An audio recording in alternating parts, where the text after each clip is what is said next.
at the IBM Blue Forum today. A warm welcome from my side. My name is Peter Scheel. I'm a senior partner at IBM Consulting, and I'm very happy after 2 years to be here once again on the IAA. I think when we look back 2 years, I think a lot has happened in the automotive industry.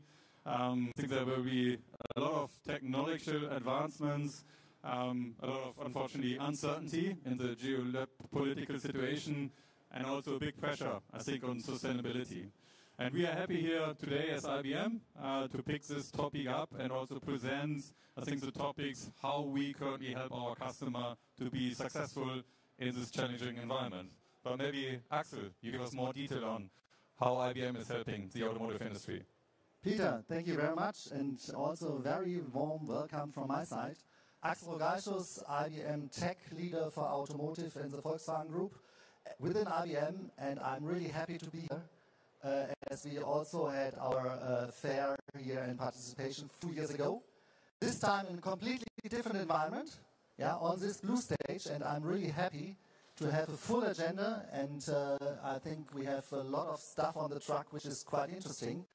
And to be honest, if we look how technology could help our clients for customer success, customer experience, and also with efficiency improvements in all process areas, we do see here that especially the hype has gone somehow, especially when we talk about AI.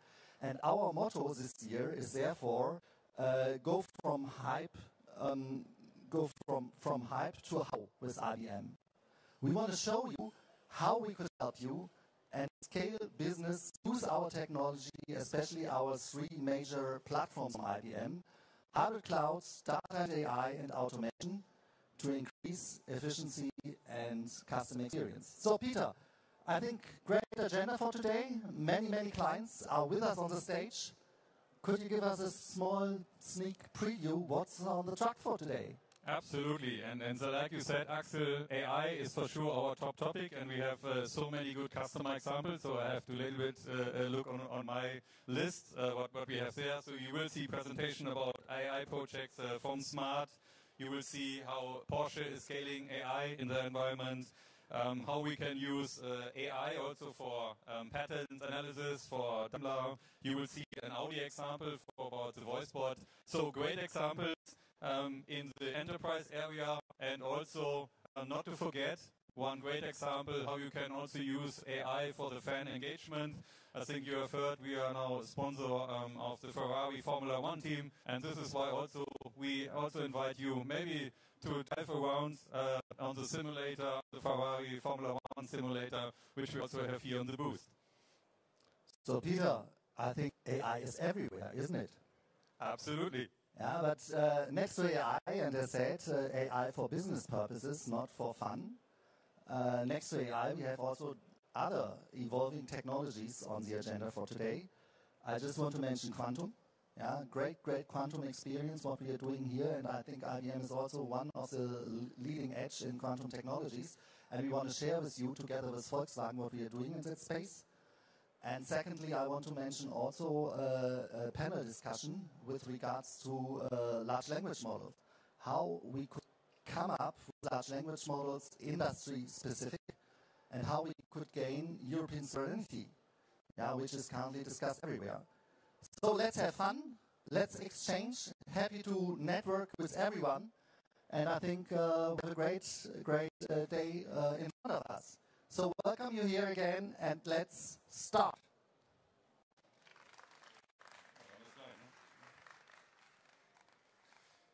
So it's 10 o'clock, so we start with the first presentation, and I'm very proud that our partner Smart will have an intensive presentation with us about how they use AI to improve their customer service. And without further ado, I think I introduce Christian Kick, my friend and partner here, leading the service line from SDV Transformation, who will take us through the presentation. Christian, the stage is yours. Thank you. Thank you so much. Good morning.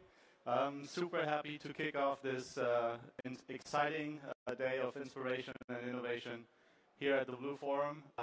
If you take a look around at not just the fair, but also what's going on in the city, you see so many exciting cars, concepts, announcements from all different brands and OEMs. And everyone is really trying to capture the minds, but also the hearts of customers. And once people make that decision, I think we all know that it really comes down to customer service to make sure that people stay loyal to certain brands and really turn customers into fans and driving engagements. So we really want to focus on customer services this morning. I'm super happy to welcome the Director of Customer Services from Smart on stage. Decades of experience in customer services, book author, amazing guy. Welcome, Ayman Ismail. You always like to make it fun, huh? So welcome, Ayman. You have great things to show at Smart as well, but we want to talk about customer services today. So why don't you take us a little bit through this journey from Smart, and maybe tell us why customer services is such an important topic for you as a brand in Europe. Yeah. And in order for me to go there, I actually need to take you back to my personal journey. More than 20 years ago, I started actually in a contact center next to my studies. And that's when I discovered that a lot of organizations don't utilize the contact center the way it should. Fast forward 20 plus years later, which makes me sound very old. I'm not that much old. Here we are at Smart. We needed to relaunch ourselves, reinvent ourselves. And in 2020, we started with Smart Europe, with a new complete organization that's a joint venture between Mercedes-Benz AG and Geely Automotive.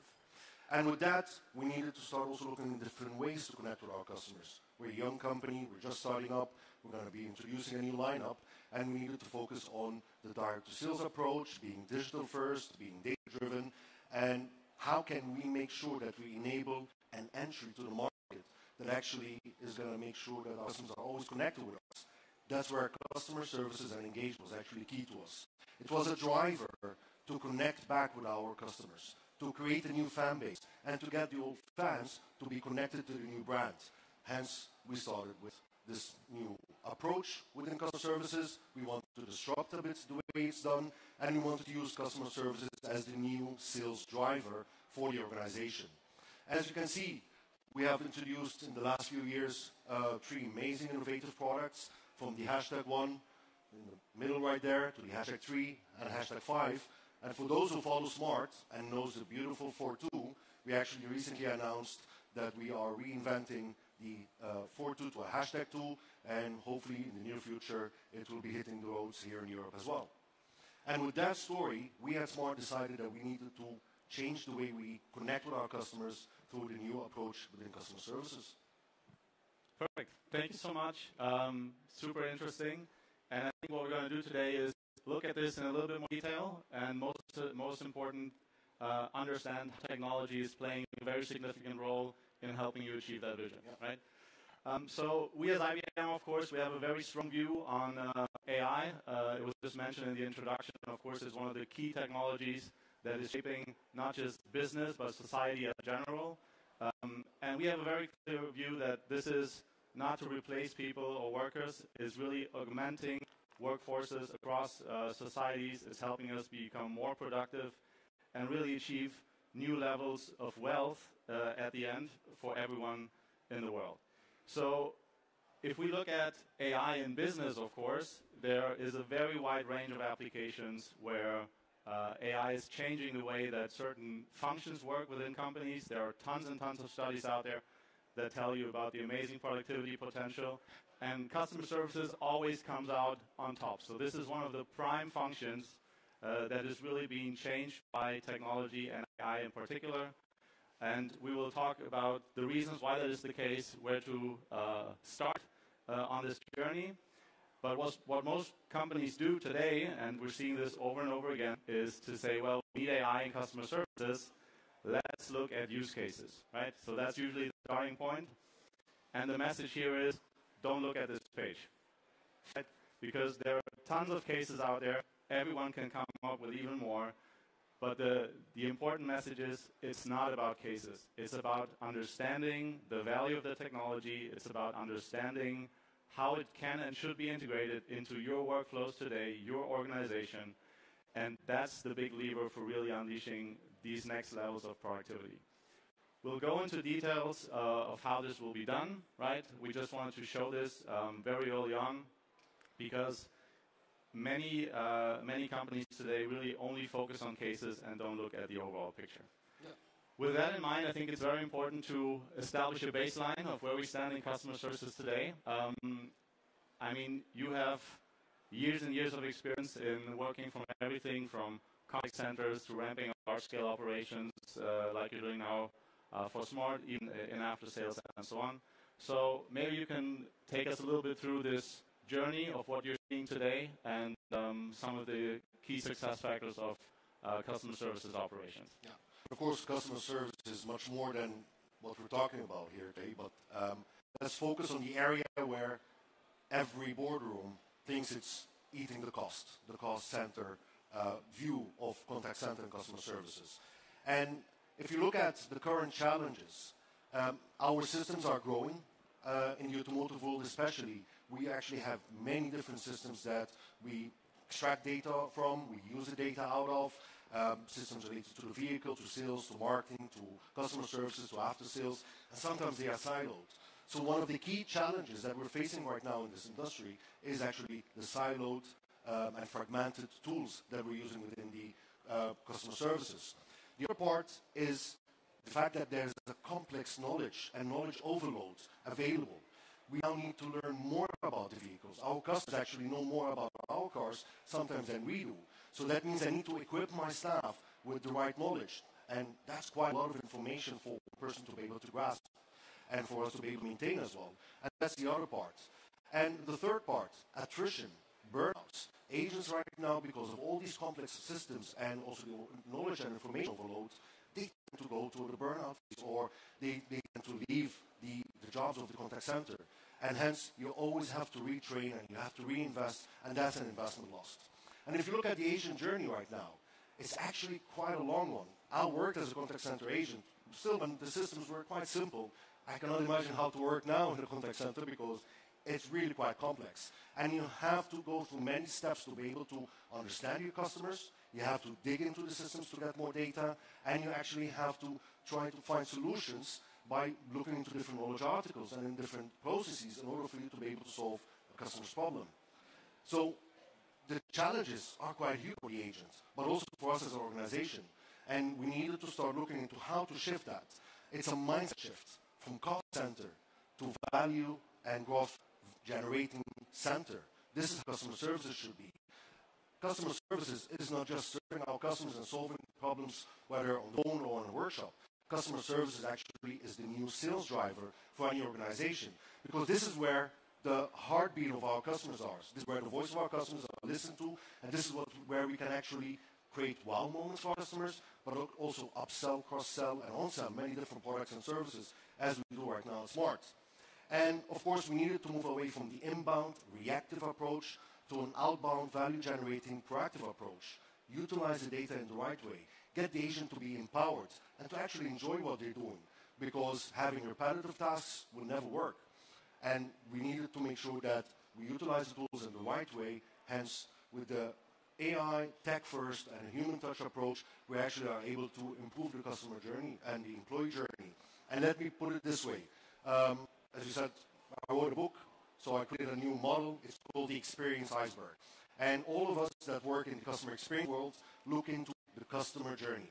That is the tip of the iceberg. Because a customer journey to function, and to function effectively and efficiently, you need to look into what is below the surface, which is the agent journey and the agent experience. Because this is what will activate and ensure that the customer journey is actually working properly. And they are the ones that know where the processes are falling apart and where can we actually improve our customer journey overall. Perfect. Can you maybe share just a few thoughts on what the key challenges are from an agent's perspective in this journey today? So is it... no empowerment. As I said, also knowledge overload, fragmented tools, silos within organizations, jumping from one tool to the other, and actually having many different problems that you need to solve in one moment, and not enjoying your job anymore. Wow. Well, thank you for that, Ayman. I think it just screams we need innovation there and a little bit of tech. So we want to shift the focus now towards how this is going to play out in the future, right? So how does AI really change what you described today, how we address some of these key challenges and problems in customer services operations. And just as a starting point, we wanted to introduce these 3 themes that are not use cases in themselves, but these are, in our opinion, the 3 most important areas where AI really changes the customer services game already today. The first one is agent empowerment. So everything that you talked about, cumbersome tasks, repetitive manual work, and so on, there is incredible potential to really change the way that customer services agents do their jobs today, be it through automated ticket classification or routing or all different kinds of technological solutions that change the way that they go about their daily tasks. We'll come back to that, but it's super important to take this as the starting point, right? So customer services today still has a very strong focus on some kind of human touch, and there are different ways to realize this, but the agent is still at the heart of many customer services operations today and will be in the future. The next thing is, of course, moving to those incidents that don't even happen, right? Just like in a car, the best experience is not having a breakdown. For customer services, is not having a customer inquiry. So every question that a customer doesn't ask to you is a solution that you, or is a problem that you solved already before it occurred. So everything that helps in deflection, self-service solutions, for example, through chatbots and voicebot, is the second very important pillar to be combined with agent empowerment. And then lastly, of course, knowledge management is the glue that puts everything together, right? So if you want to help someone, you need to be able to tap into the vast resources of the company, the vast knowledge base that is there, and really be able to find the right answers to any specific customer inquiry or problem. And even if you don't, you have to be able to direct customers to the next step, right? So it's not always first contact resolution, even though we strive for it. But we wanted to be very clear in saying these 3 pillars, if you take them seriously, every single one for themselves, but then combine them in the right way, really has the potential to change the overall approach to customer services. And it opens up incredible opportunity to address what you mentioned around productivity, but really changing the focus from reactive and inbound operations to freeing up capacity to support also sales and outbound activities. And if you look at markets like Europe today, I think it's very clear that every OEM who is trying to win in this crazy competitive marketplace really needs some kind of productivity boost also in their outbound sales operations. So with that in mind, I think it's the perfect time to learn a little bit about how you pick this up at Smart, right? I think there's an incredible concept that you've been working on for quite a while. And I'll just hand it over to you, and we'll all be looking for a little bit of inspiration there. So all of us remember the moment when OpenAI announced ChatGPT. And hey, AI is real. I was excited, but many of my teams, and actually many of my colleagues in the organization were definitely excited. And I remember we had a lot of talks with you and your teams about, okay, where is the potential of AI? We took our time, investigated many different areas. How can we utilize AI in the right way that works for us? Because AI, yes, it is a buzzword, but actually it's something that can work. I needed to focus on a few things. I needed to focus on how I can actually efficiently run my operations, and I needed to focus on the effort of both my customers and my agents when it comes to connecting to me. And as you said, first contact resolution is not something that is easily achieved. And I can tell you from my experience within the automotive industry, 40 to 49% is the first contact resolution. We aim for 70, but let's be honest, it never happens. So customers tend to get frustrated because, personally, if I call a brand, I would like to get a solution now. And this is something that we thought, okay, how can we utilize that? So there was a team that was created a mix of internals and IBM colleagues that started looking into the entire journey and this landscape that we have. And with that, we started with smart.ai, which is basically the project code name that we have at Smart. And as you can see, we looked into different areas. And let me be clear, these areas actually are quite crucial for our customer service operation, and it's not just for smart. Because tickets handling, there's a lot of complaints that come up. Customers now, they're all, in my world especially, electric cars, connected vehicles, they sometimes incur problems. And with that, I need to make sure that I have the right assistance from the technical operations team, the IT support team, or even the R&D. So I needed to ensure that the tickets are handed over from one place to the next in the right way. And having to do that manually actually causes a lot of time. We're talking about sometimes having 3 to 5 days in order for you to be able to start investigating a case. And a solution could come between 7 to 10 days. That's a customer waiting by the car sometimes, or waiting at home to get a problem with this car solved. But also better responses. We needed to ensure a qualitative response because, as I said, the knowledge overload is actually there, and it's really real. Let me give you an example. When we started, within the first year of our operations, we generated around 3,000 articles. It's not an easy job to search for a solution within 3,000 articles. So you needed to make sure that you have a better way for the agent to generate certain responses.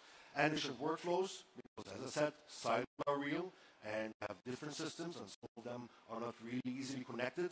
So we needed to make sure that we have workflows that are quite efficient and easy to navigate through. And last but not least, think about how we can even support our customers better. My dream was always proactive support. A customer should not wait for a problem to happen. Actually, the customer should get a call or a message say, hey, a couple might happen. Here's the solution. We booked a workshop appointment, and while you're there, somebody will bring you the coffee while the problem is being solved. And this is what we try to tackle with Smart AI. Automated ticket handling, where the Smart AI actually processes and categorizes tickets that comes from our customers and saves the agents quite a lot of time. We will show you numbers later. Better responses. AI actually can generate responses because that's how we all use it every day, right? Who doesn't have a ChatGPT or Perplexity to search functions and to get certain information, and sometimes even to post on LinkedIn.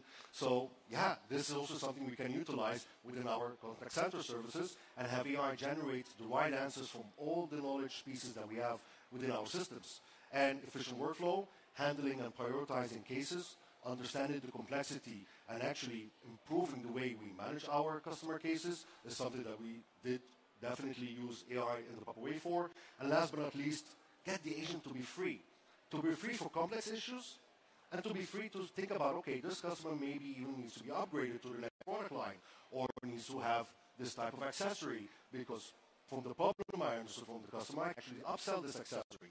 And this actually gets us to have a more efficient way of using our customer services agents, but also gets the customer to be excited because I am not just solving a problem, I am actually getting a better services because the agent is quite happy to do the job. And with that, we have some actually cool numbers to show.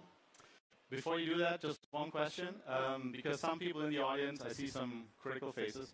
Some people might be thinking, well, hey, this is super basic, right? So why do you even show this to us? It's, I think, very important to understand that behind each of these 4 examples, there's incredible productivity improvement. And I think you'll go into the numbers in a second, but like I said at the beginning, it's not about the individual case, it's about how you integrate it into the existing workflows and the operations. And I think you guys have done, with a little bit of help, an incredible job there, right? To really build something that takes your operations to the next level, but also really moves you even closer to that vision that you put out in the beginning. So let's look at the numbers. Let's go. So before we go to the numbers, I said in the beginning, customer service has always been seen as a cost center. There's huge costs, and for you to operate everything else in the after-sales world, also a contact center, you actually need to have a lot of human beings. So with that, we're talking about quite big budgets that need to actually defend in the boardroom. So the numbers will show you how we actually managed to have the Smart Tier of customer services turn into a value generator. Yeah, perfect. So the trivial, simple processes that we showed you resulted to the following. 48% reduction in the contact center costs. We're talking about quite a big number when it comes to Eurosign. This is quite a huge, and we've done it within, if I remember correctly, and there's some team members that did that project half a year, I think. We had to do it in half a year, and voila, in half a year, 48% reduction in contact center costs was realized for us this year. that is quite huge, because I actually can utilize this cost to improve other areas as well and even invest more in AI. But also satisfied my customers, because we managed to increase our first contact resolution by 40%. With that, that means that the agent had easier access to information, because we had an assistant with AI for the agent to generate and research the complex issues and analyze it and come up with a solution. And with that, a customer actually managed to get a solution right away, which was for us a problem. And around 87,000 contacts and cases and complaints that we had with Smart AI actually were turned into an engagement and wow moments with our customers.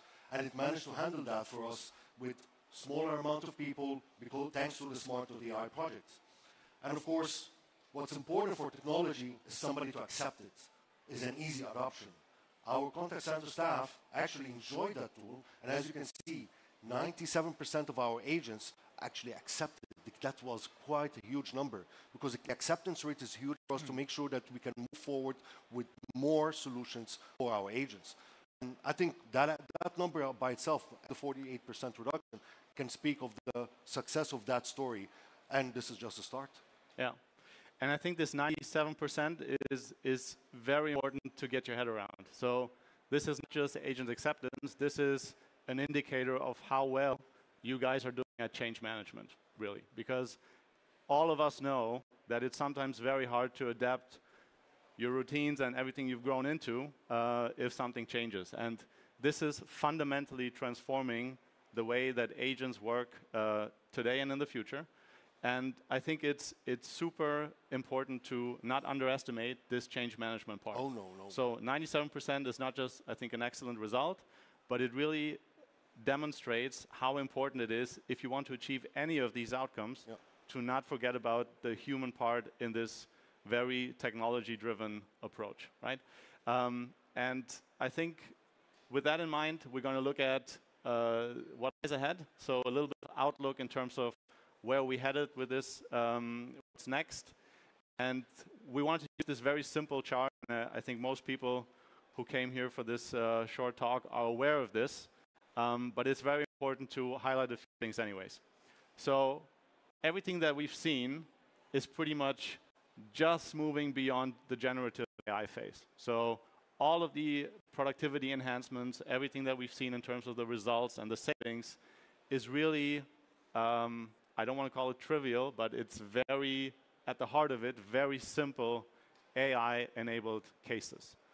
So when we look at Smart AI today, we would both agree it's probably just moving beyond generative AI on the way towards agentic, it's right? On the way, yeah. On the way. But I think that's the important part. So agentic AI, and you will hear a lot about this today on this stage, but it's of course the next big leap in AI technology.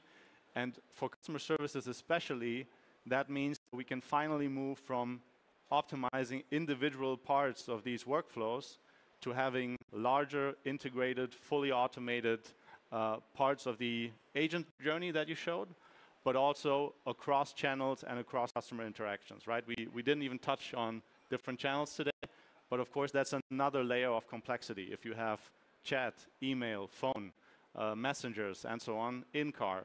So everything will be pretty much taken to the next level by all of the technological advancements that we're seeing around agentic.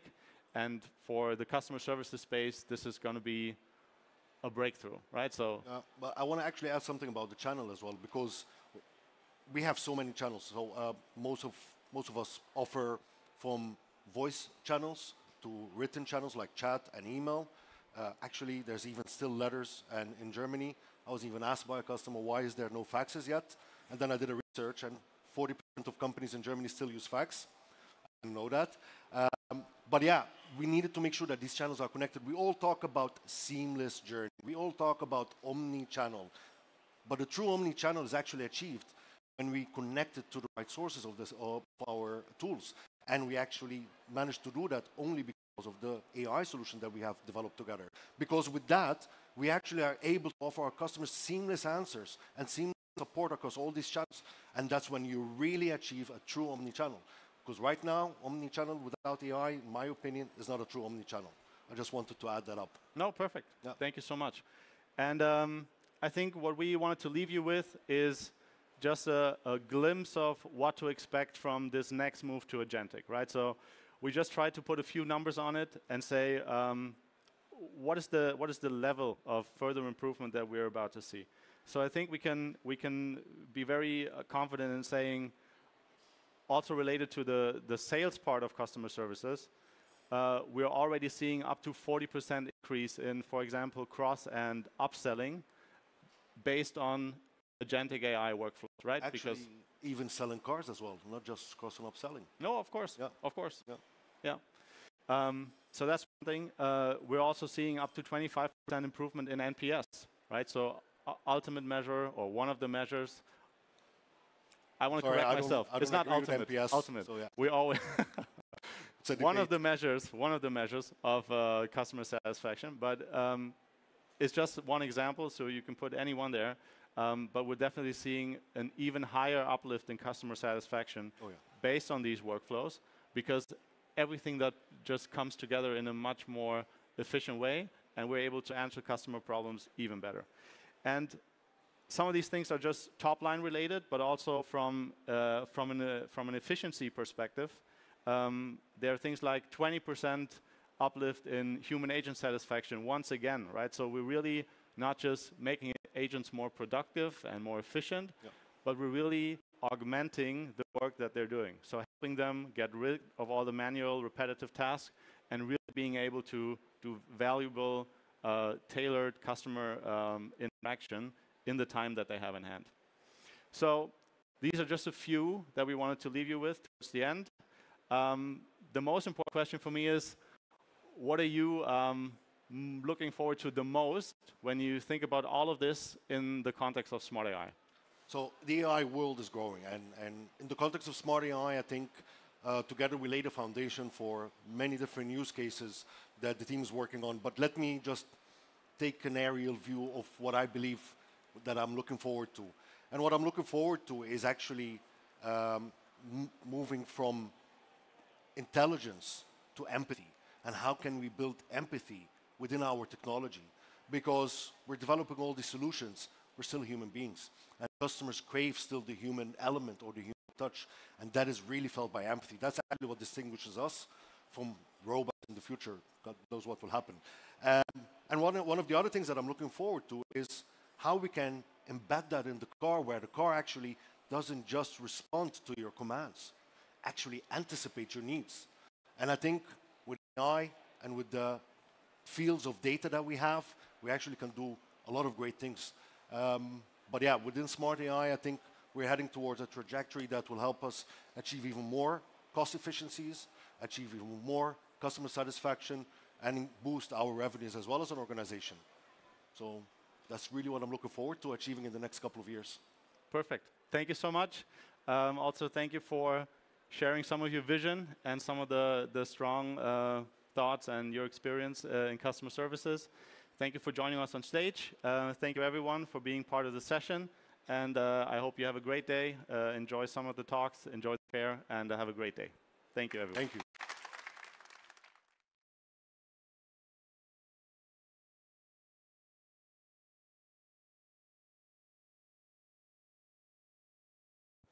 Amen, and Christian, many thanks. I think great that you shared your experience here with regards to service transformation and sales transformation using AI.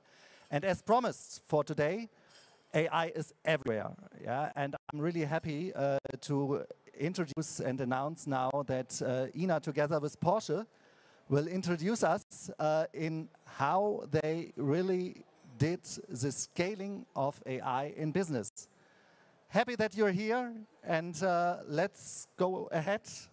Stage is yours. Thank you. So, warm welcome also from my side. We're not renovating, we're just setting the stage for Tobias Grosser-Puppendahl. He is the Principal Enterprise, let me look at this, Principal Enterprise Architect, AI and Data from Porsche here today with me on stage. We will talk about scaled AI and how to do that in enterprises like Porsche. So warm welcome from my side. Hi, Toby. Thank you. Seat. So let's quickly jump into my first question, because I think everyone is totally excited that we have you here today. And yeah, I'm also excited, as you can see. So let's start with the first question. So scaled AI, it's a big thing, right? So it's huge. Everyone has something to say about it. But if we're looking at now and where we came from, so what you would summarize the history of AI, and what does it mean for enterprise, and what especially does it mean for Porsche? Yeah.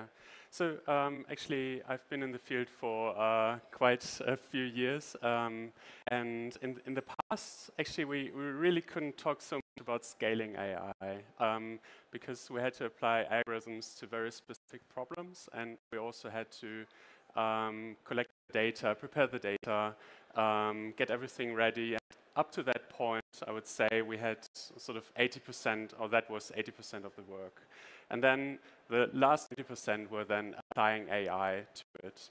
And then in November 2022, ChatGPT came out, and that changed AI in a way that we were now able to scale it, because it could be applied to much broader problems, much more generic problems, and it wouldn't always require enormous amounts of data to be trained on to solve a certain problem. So at the same time, that also lowered the bar for the complexity of the problems that could be solved with AI. So we're now facing, let's say, thousands of use cases within Porsche, which is enormous. So we have business units coming to us every minute saying, hey, I have a new idea. Can we apply AI to this or to that? And that is really overwhelming, I would say. Yeah. So summarizing, so we know AI from a very long time, right? We're in IT, so it's not a new concept to us. But with the advent of ChatGPT and everything around us, also in personal life, people started to look into that personally and in the enterprise. You mentioned the POC race and everything, what's going on, pilots, people asking for use cases to be applied and stuff like that. So how do you manage that in Porsche? Yeah, so actually we started out very early with sort of GenAI and starting our first POCs. But at some point you see that you cannot scale. For example, you have one UI to access an agent, and then you get thousands of agents. So where do people go? Like, what's the touch point for that? How can we actually apply AI technologies in a way that it's cost efficient? And how can we also scaling effects from a huge number of use cases do work once and apply them to our use cases? So I think this was the challenge that we are facing, and that we were facing before GenAI, but also now.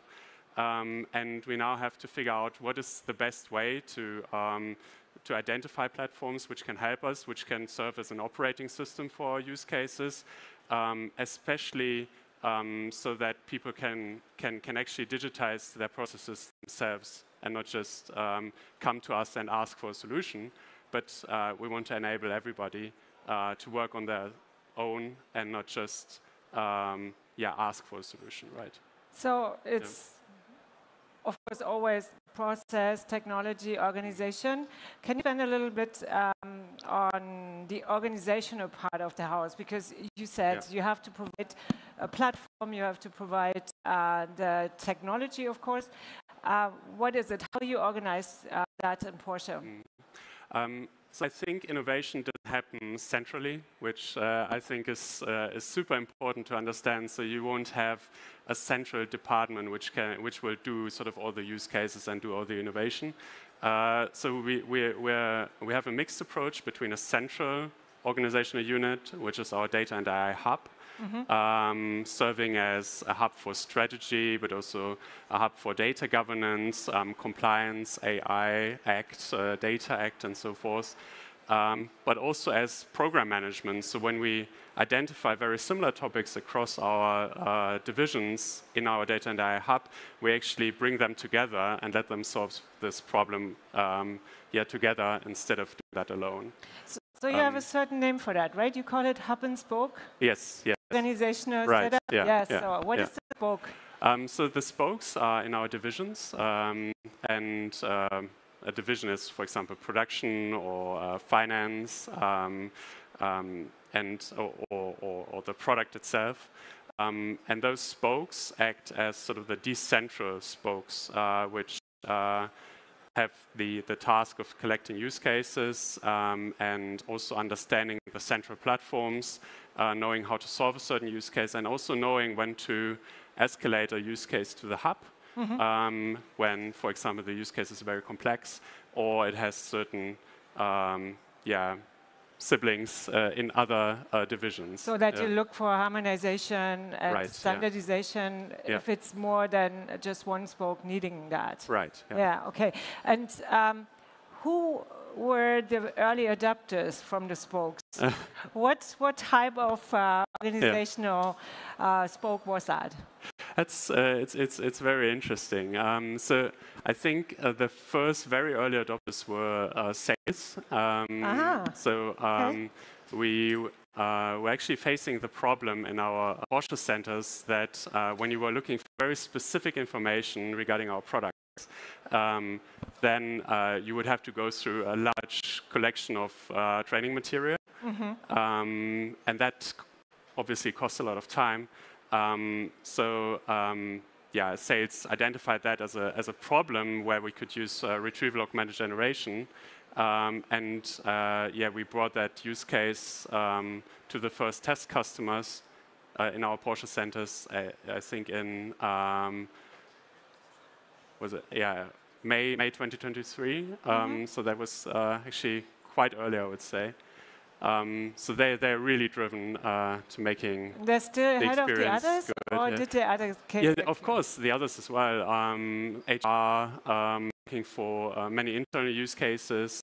Then there's finance, and I think in finance also the approach is quite different right now, where in the other departments we're actually looking for sort of textual content and media, but in finance looking for much more also for data, structured data, to see like what are the KPIs, what are the financial metrics we're looking at, and that also gives a new dimension to the use cases that we're dealing with. So more structured data helps, right? Yeah, of course. Yeah, and makes you faster. Yeah. Okay. Looking at the enterprise architect and the people you work with mostly, these are engineers and developers, right? So how does their workplace changing, and how do you see the influence of scaled AI on them? Yeah.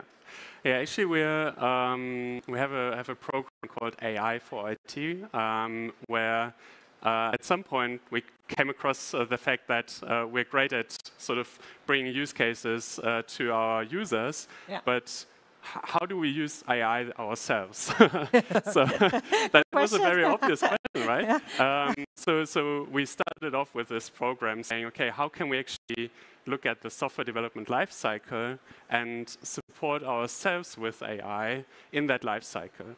And the most obvious thing is to introduce something like GitHub Copilot, software development agents, which help you with writing code.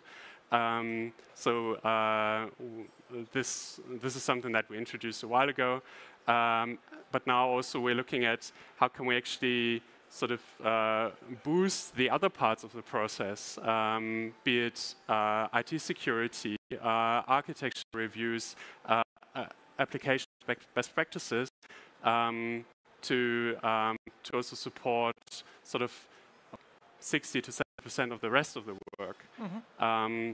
So we now have agents for helping us with architecture. In Porsche we have a collection of architectural building blocks for cloud environments, and those exist in documentation as well as code. and with these agents, we can actually just prompt them to outline a certain application architecture, and then that will happen.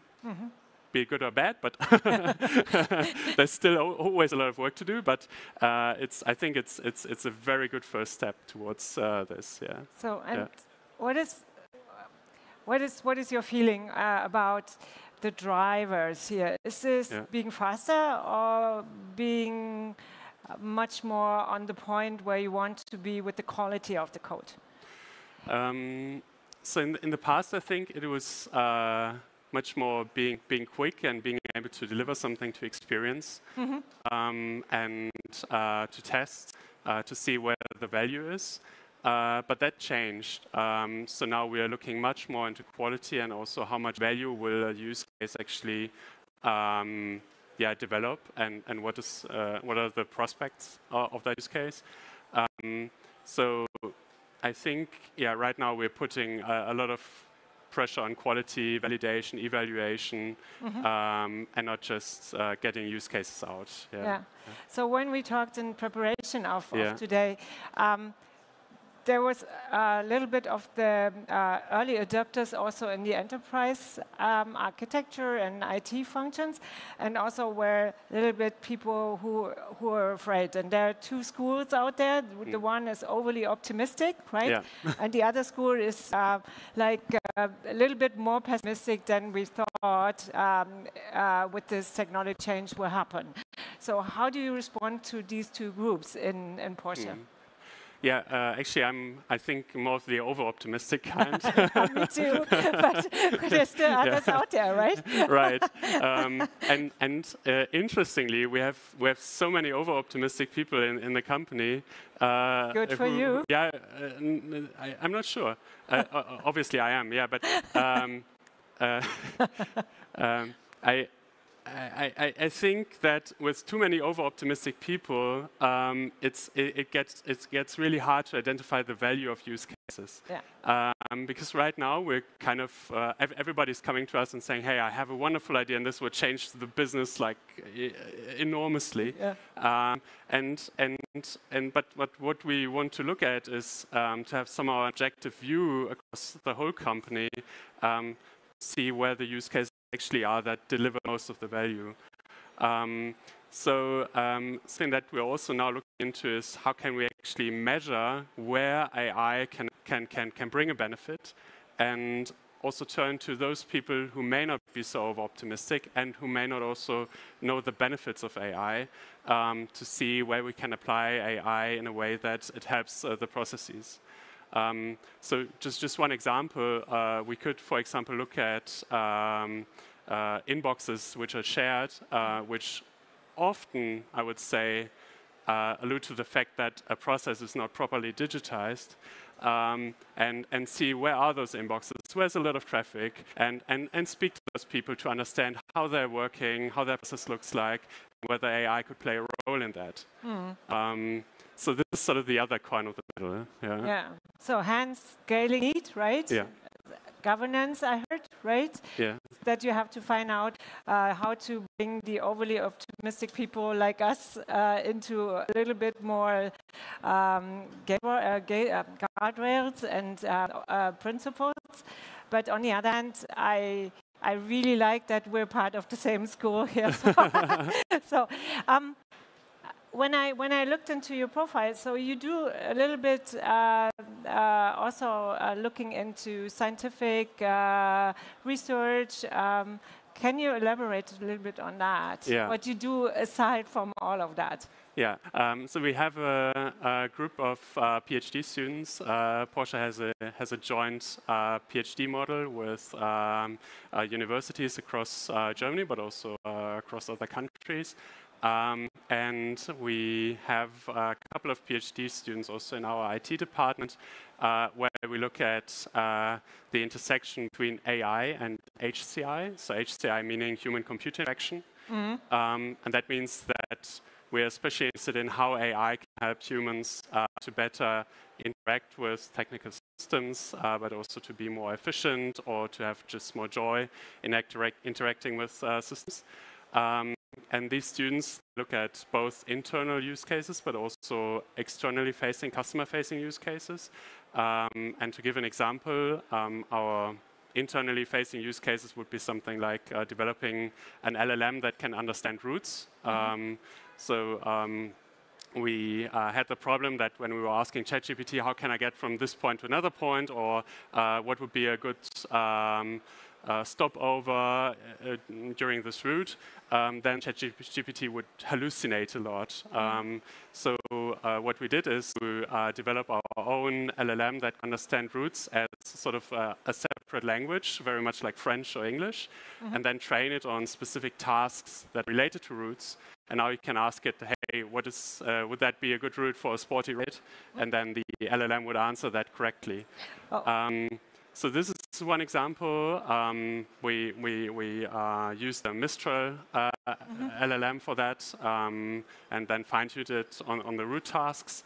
But then the other example would be more internally facing use cases, which are, for example, in sales, where we look at personas and make those personas interactive so that we can understand our customers better, design better products, and in the end you can invite those personas to a meeting, ask them about certain ideas, you can have them debate across AIs, or you could also have them comment on features or user stories to say, hey, is that representative of you? Would you use it? What are your thoughts to make those user stories better?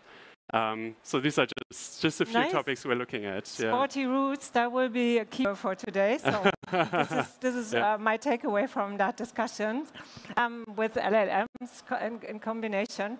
Very good. So, coming back to the scaling, I know it's a little bit different than sporty routes, but scaling means you have to organize yourself around guiding principles, architecture principles, guardrails. How you do this and who is part of the story. So you need to work with vendors like us, you need to work with other people, you need to work with universities maybe. So how do you manage to set up the guardrails and the guiding principles you need for your scaled AI architecture? Yeah, so I think something that we also learned before the rise of GenAI was that we need to enable as much self-service as possible and only do those developments that we actually really need to do. So that means that obviously for the self-service, that are often platforms that we buy from vendors. And then for those use cases, we cannot put on a platform because the platform simply doesn't allow for it. At that point, we would actually go into the software development life cycles and also work with our partners to develop a product for that. I think with sort of starting with 2022 and 2023, we started developing a lot of use cases ourselves and sort of applying the base technologies ourselves because we saw that our vendors, they didn't really have sort of the enterprise readiness that we needed for certain use cases. So we did a lot of things ourselves, but at some point, our vendors came and overtook us because obviously, like Microsoft, or AWS, or IBM have much more resources than we have to build a platform, for example. So we are now in that point where we make a pivot from having self-developed a lot of things towards shifting them to platforms, and that is actually quite a challenge because there's a lot that has been built, and we need to shift, we need to transform it to be better in the future. But right now, that not yet doesn't bring a benefit. Yes, and also, I mean, IBM is always looking into maintainable solutions for our clients like you, but on the other hand, you need to have that open enough that you can maintain that and don't create so much technical debt over time. And that's the challenge we all know from IT. That didn't change with AI, but it adds another flavor to the equation, I guess, right? So when you look at the next 6 months, for instance, months, what do you see coming up? So what is your feeling? Yeah, so 6 months isn't a lot, but we've seen how much has changed in the last 6 months. Right? I think that for the next 6 months, in terms of sort of GenAI development, we're sort of in kind of a saturation phase, I would say. With ChatGPT 5 coming out, it was very interesting to see the people like complaining, "Wow, that isn't really the big leap." Yeah. And we were expecting much more. So I think in terms of existing architectures for foundation models, we've come to a point where we see that certain tasks cannot really be fulfilled in a systematic or a safe manner. So we kind of have to wait until the next leap, until the next generation of large language models comes out. I think also for agentic AI, there's a lot of buzz also in the previous talk, right? I think there are a lot of opportunities there. And we can apply that now to make our processes better, also to support our users. And I think that now the task is to build up an ecosystem for agents to interact in a company, to access data, to get information and make that ready. So we're now working a lot with bringing up our MCP infrastructure, Model Context Protocol, to interface agents with our data, but also with functionalities. So that ecosystem is currently evolving and developing. With agentic AI, I also have the fear that we're looking at agents very much like people, which is quite easy because that's what we understand and how we act. But at the same time, I think that agents should not just take over those human processes and not change them, but they should rather sort of be used to rethink our processes and integrate them in very specific problems that we choose beforehand, and not just letting them solve sort of the huge problems that humans now solve. And I think it's quite easy to misunderstand agents as something that will just take whatever a human has done and do it in the same way. Yeah, they might as well book something for you and you don't even recognize, and then your big bill is coming if you don't do it right? So, right, yeah. So this is 6 months beyond for Porsche. What do you think? Yeah. I think it will be quite a race. Yeah, I think that innovation is just keeping on and being much faster than we are actually used to. And I see that also in our enterprise architecture decisions and in how complex those decisions are, because we cannot really foresee what's coming. We cannot really foresee what our vendors are planning, what they are bringing up as products. But we need to anticipate that, and we need to actually make the decisions, but at the same time be flexible to pivot and take a different perspective. So I think that innovation will just keep on happening faster and faster, and we somehow have to keep up with it. And also, I think that we also have to enable our people to apply AI in a way that they can do it themselves. Because I don't believe that in the future we will still act sort of as a central team and help use cases, but there will be so many use cases that people have to do it themselves. So now we have to establish the guardrails, the architecture patterns, and also the safety that this can happen. And if we don't allow for that, well, that would be a problem.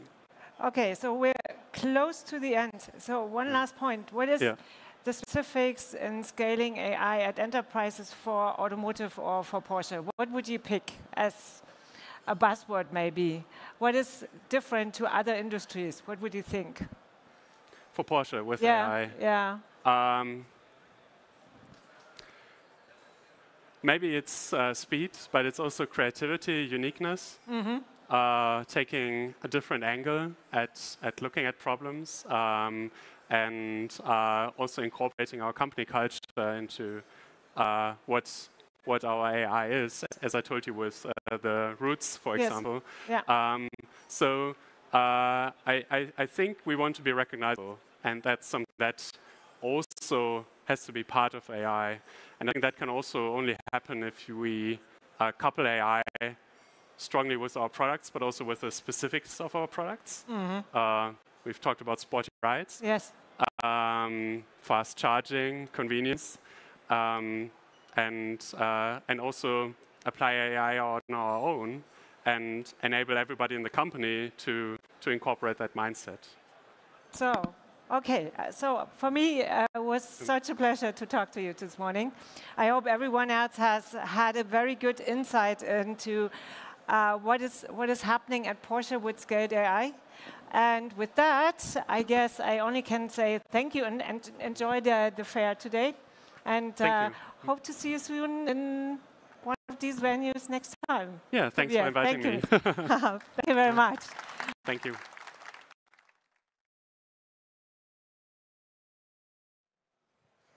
Thanks, Ina. Thanks, Tobias, very much. Thank you for the presentation. And I think we'll now continue in our theme. While the people are switching, we just give you some couple of minutes. New people are joining. So we will continue with our theme, as we said, how AI can help enterprises. And this time we come to the topic of ideas and pattern, because what could happen if in an automotive company there is a very brilliant idea? On the one side, it can maybe be a huge breakthrough for the company, or it can be just ending up in the drawer. And today we wanted to show you how also AI can really help to make this difference with a great presentation. I welcome on stage Dr. Eberhard Heinz, Manager Intellectual Property at Mercedes-Benz, and Dr. Jonas Ensberger, Data Scientist at Mercedes-Benz. And Marius Kempf, as a Data AI Engineer, will take us through the discussion. So the stage is yours. Thank you very much. Okay. Thank you. So thank you very much. Who has for the slide? So next slide. Why we are here? It's a little bit different what you see in the first talks. We are dealing with patent information and look how we can optimize the patent workflow with AI. Yeah?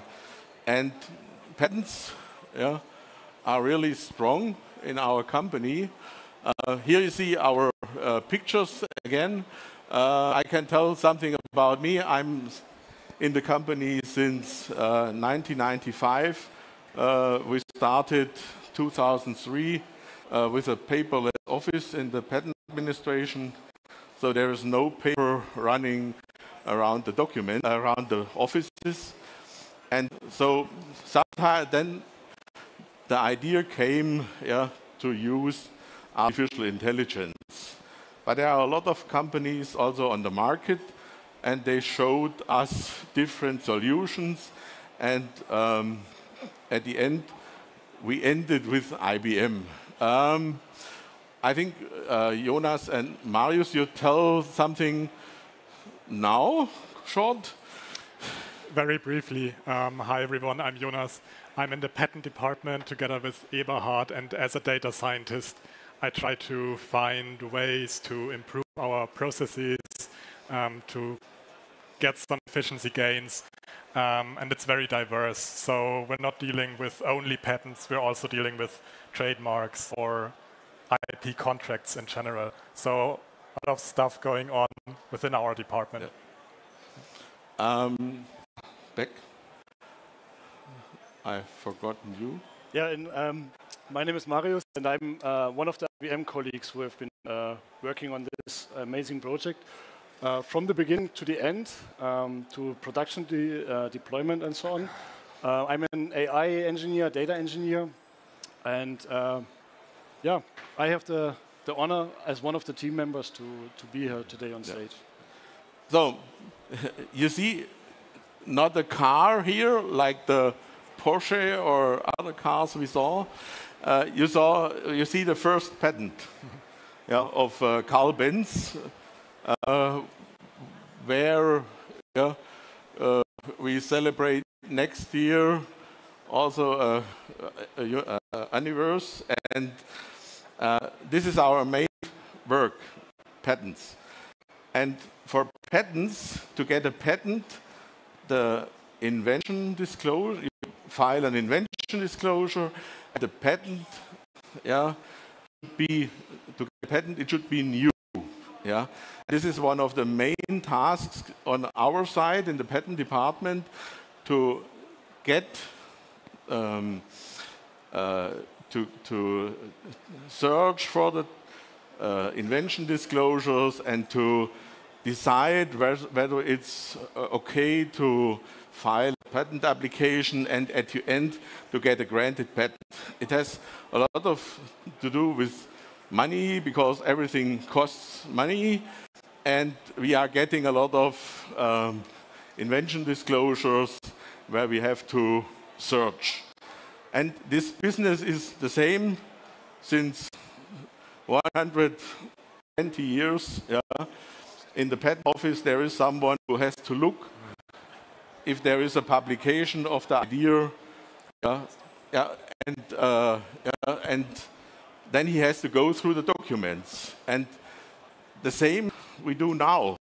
Yeah, we have tools for searching with keywords and with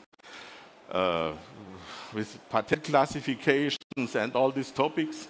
But at the end, even if you use AI tools, you end with 10 or 20 documents where you have to read through. Yeah, you have to go through and look if your idea is really published somewhere, and you have to mark the documents, to come to the next step. Yeah, so we have split up the process in the part where we get the invention disclosure, but this is not our business at the moment. Yeah, invention disclosure is part of the inventors. They have to invent something, but then we have to look for the features, what the inventor thinks he has invented, and then we have to make a search, and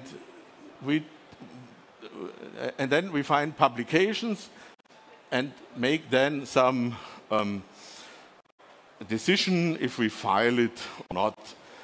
And you can believe me, we do it a few thousands a year, this invention disclosures.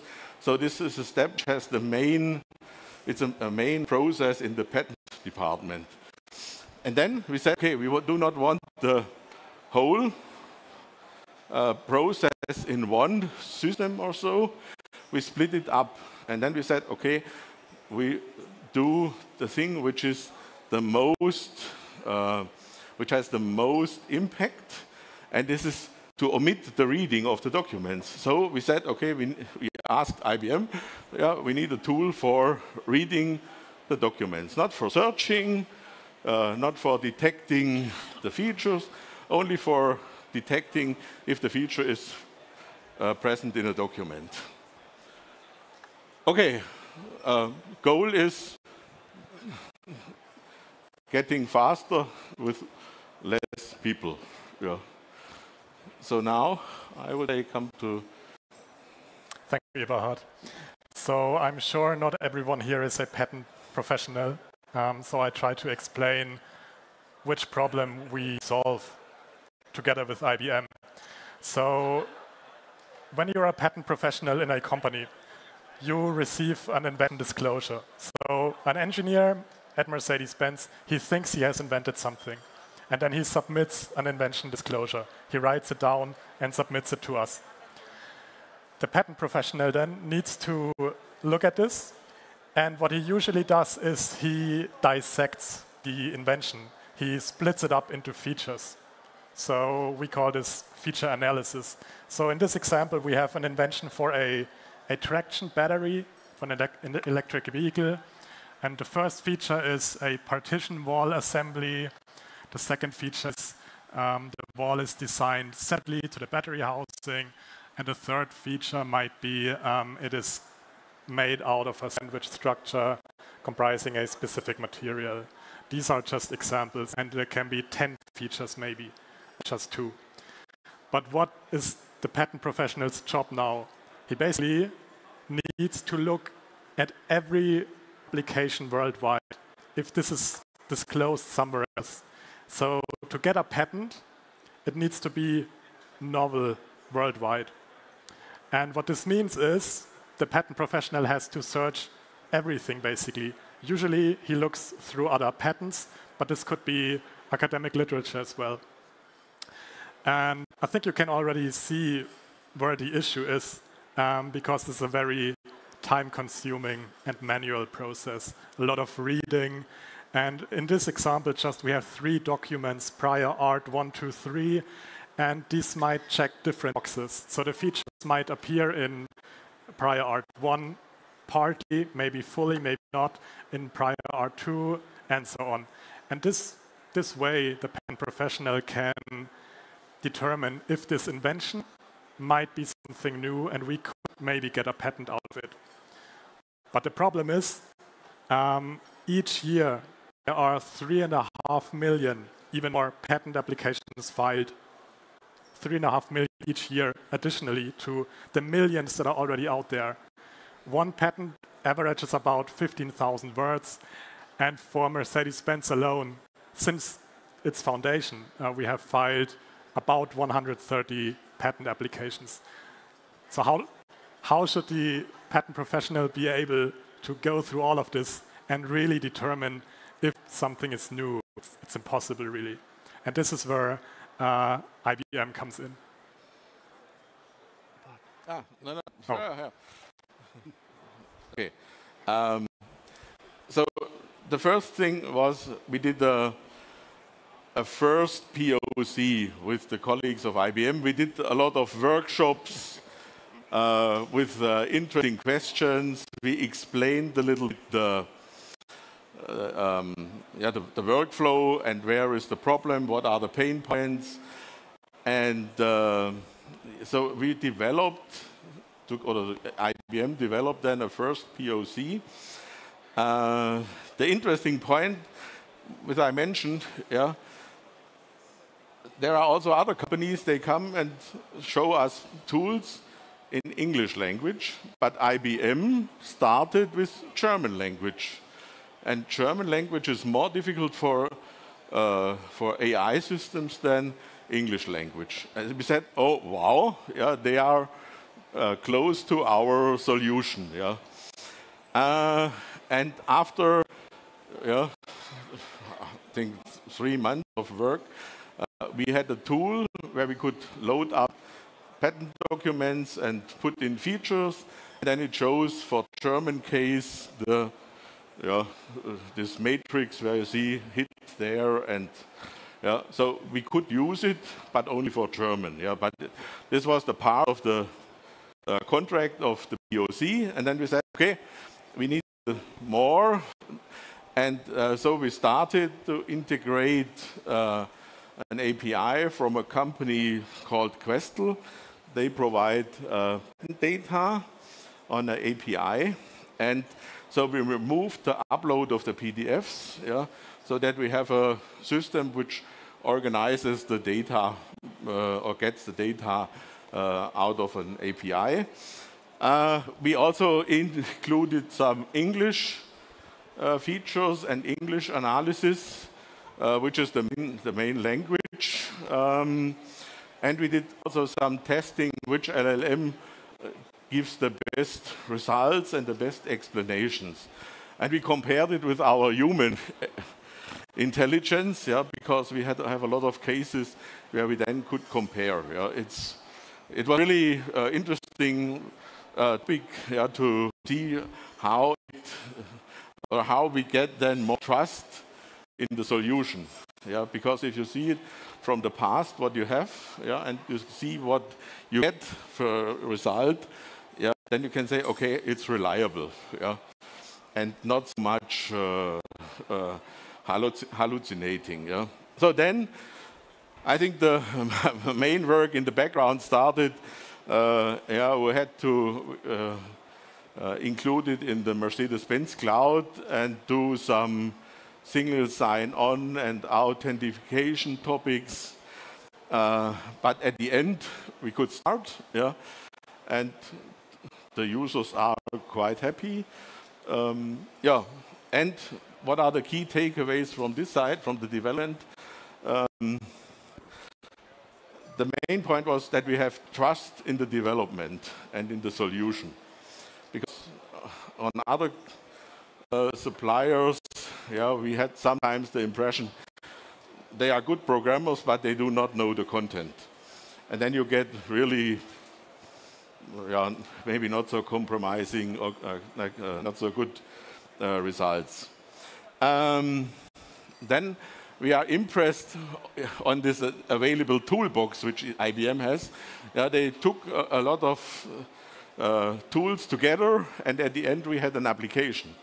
Yeah, so yeah, this was really interesting which great solutions they have in the background. This was really convincing. And yeah, there will be also other developments in the future, but first we have to use the tool and get more trust in the solution. Because yeah, if you hear low quality, the patent professionals, they tell you we cannot use it, yeah, or yeah, you are filing patent applications which are state of the art. There you lose a lot of money. So now the technical part comes. All right. Yeah, thank you very much, Eberhard.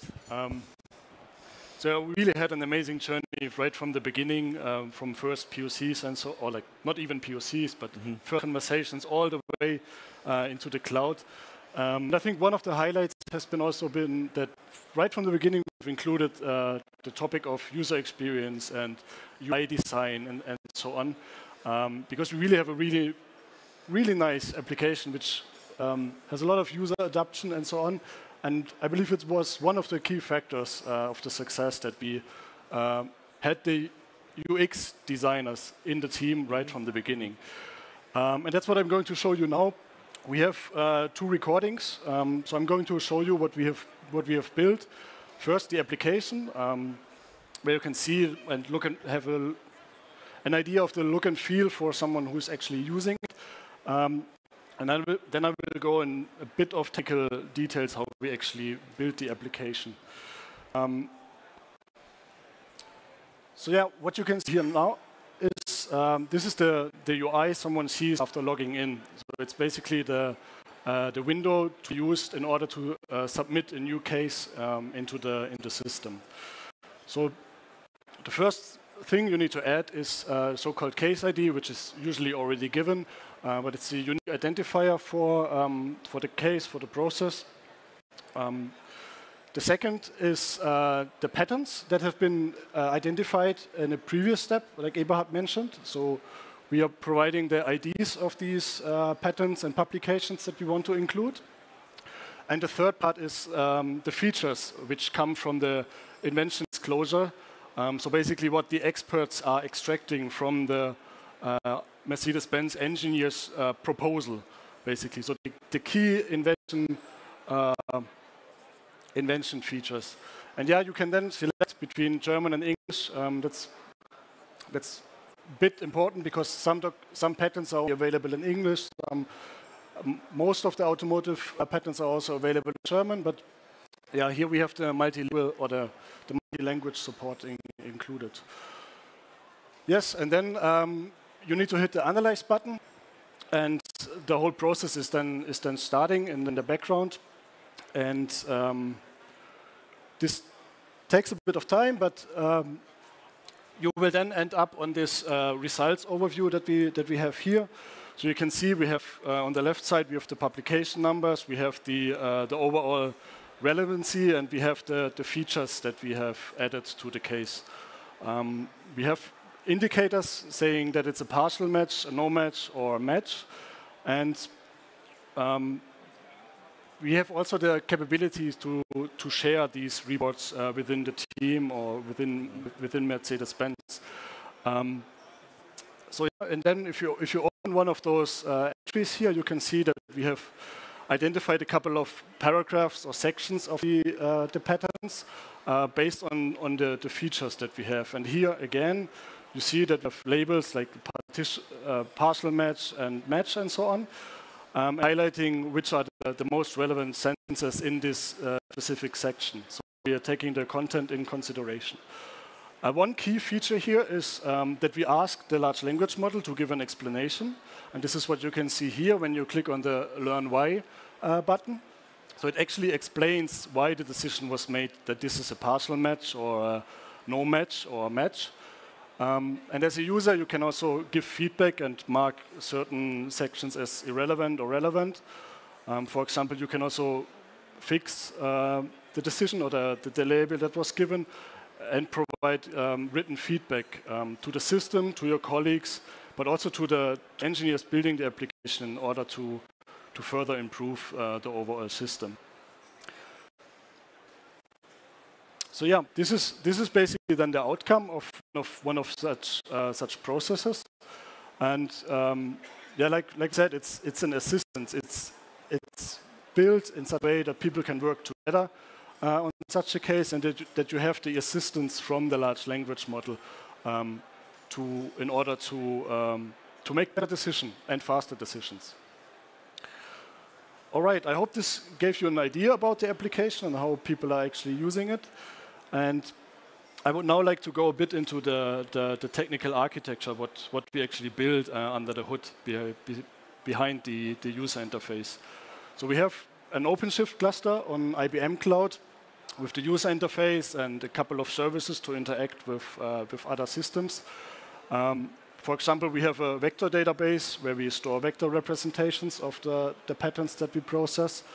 We have NoSQL database, which contains the actual patent data that we get from this external patent API, and as well as the results and the feedback and so on. And of course, we have a large language model, which is hosted on an XAI.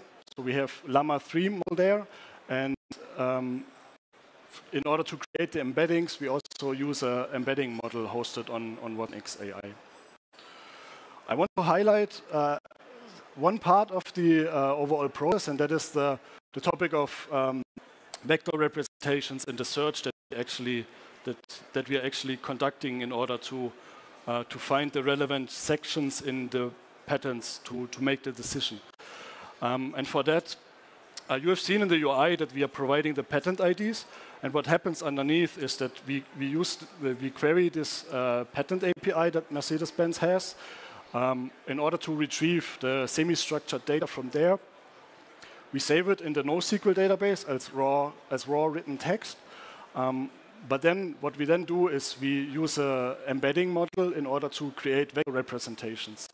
And these vector representations are then being stored in the vector database, which is in the end then the search engine for us in some way. And I've now been talking about vector representations and embeddings and so on. I want to briefly explain you what that actually means. So when you search in a document, you can of course search for keywords and stuff like that. But that's not really working that well because it doesn't consider the context. When you do semantic search, you can consider the context. And what I mean by that is, if you think about the word apple, apple is a fruit, but Apple is also a brand. Apple is also a company. So if you search just for keywords, you might end up on hits which really are not really what you're looking for. So it's very important, or it's very powerful if you can use the semantic meaning of a word and the context for it.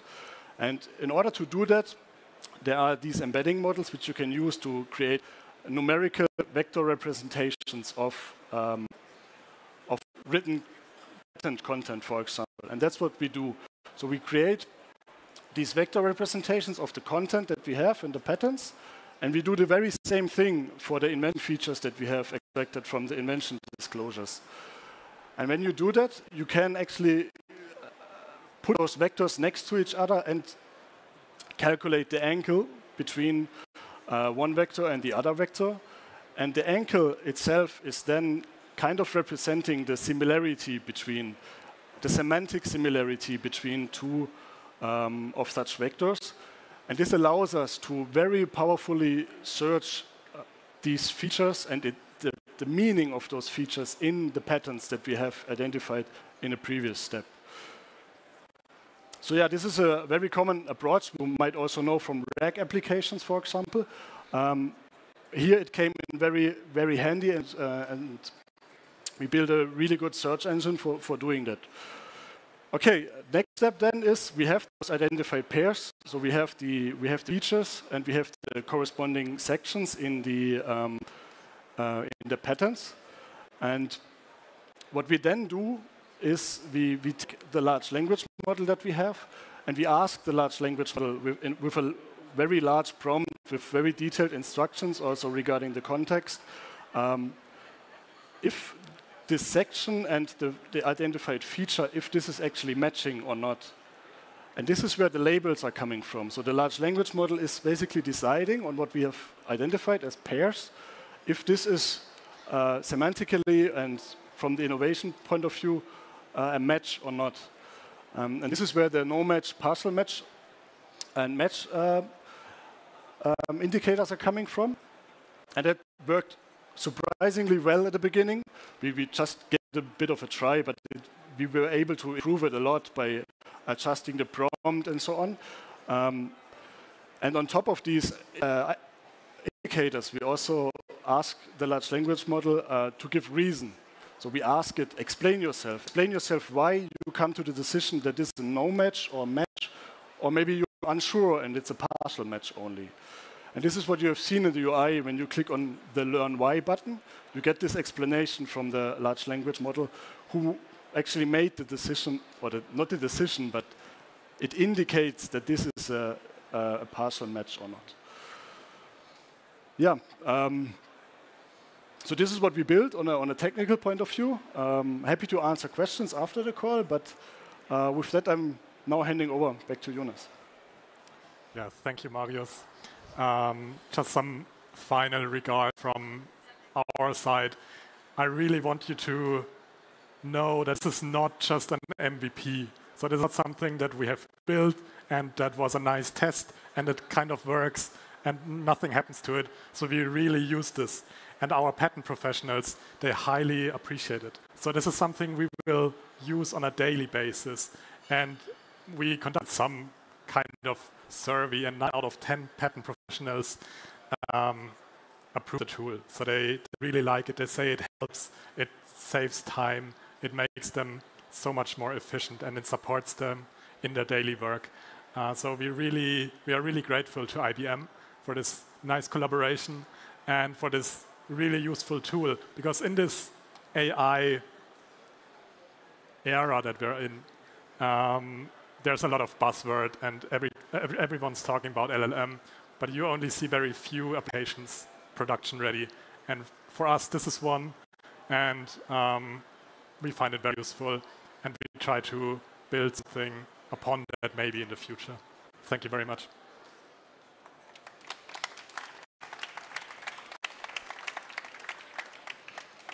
And yeah, we are happy to take any questions. We have 5 more minutes left, I think.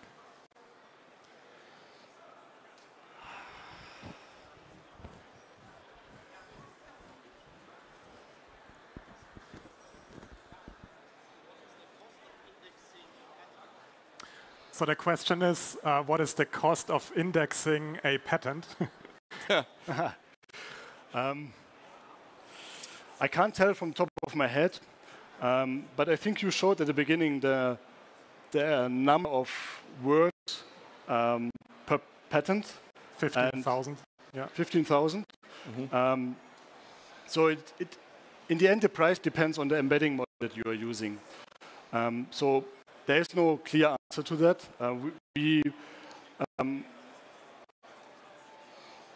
I can't tell you an exact number, but in the end, it depends on the embedding model that you're using to process these 15,000 words in order to have this vector representation. The good thing is what we did, and we also built that in that way in this application, that you might have invention disclosures which go into the same direction, and maybe even you need to check the same patents. So we, of course, store the patents which have already been processed by the embedding models in order to reuse them. So we don't need to create new embeddings again.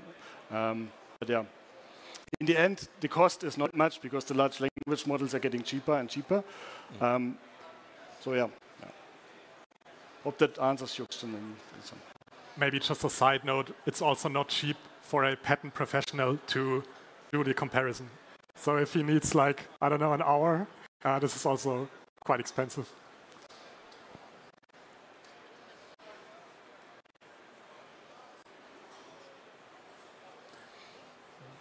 Okay. Yeah. Right. Then, if there are no questions left, thank you very much again. Yep. Yeah. Thank you. Thank you very much. So thank you very much for this very interesting pitch. And I think this shows really how AI could be deployed even for sensitive data in a sensitive environment. I'm pretty sure that Mercedes would not share their intellectual property with anyone else in the world. Yeah, so thank you very much for all of you. I think great example how we could get AI to life. Yeah. Thank you. Thank you. So coming now to the next pitch. And I'm really proud to introduce and to have a warm welcome here to Silke, Dennis and Nico. Dennis and Nico on Audi Interaction. And I think this is...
is not just a car. It's a 230-mile-an-hour fuel-injected data processing machine, sensing heat, pressure, friction, fuel, producing more than 1 million data points every second. This is not just an app. It's an AI-powered platform translating data into insight and fueling a fan base of millions. The new Scuderia Ferrari HP app with AI-generated content and insights built with IBM Watson X.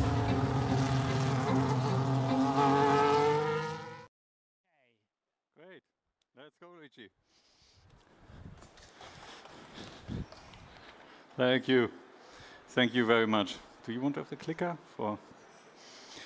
So, warm welcome. So, we have now the challenge, as always, after the lunch break, to bring energy to you here live, but also on the channel. And this is why we also picked up, this very challenging and interesting topic about our partnership with Ferrari. And I can promise you it will be a very, very engaging presentation. But first, Luigi, maybe introduce yourself. Yes. So thank you, Peter. It's really a pleasure being today here with you. I see a lot of people and energy. Really proud of being here. Unfortunately, Alessandro Stornelli from Ferrari, that should have been here with us, got sick during the weekend, and we were not able to have him on this stage. But I will do my best to bring both sides of a story today. So my role, I'm IBM Consulting Client Partner, and I'm supervising all the Ferrari activities we are doing there. But first, let's set the stage. So I'm sure that everybody knows Ferrari, right? But let's have more precise. How large is the fan base they have? Is there anyone who can guess the number? I can start giving you some hints. So Italy has 50 million citizens, roughly, slightly more. So what could be the fan base? 100 million? More? Less? What? 500 million. Great number. Anybody, any different perspective? Okay, good. Not so far.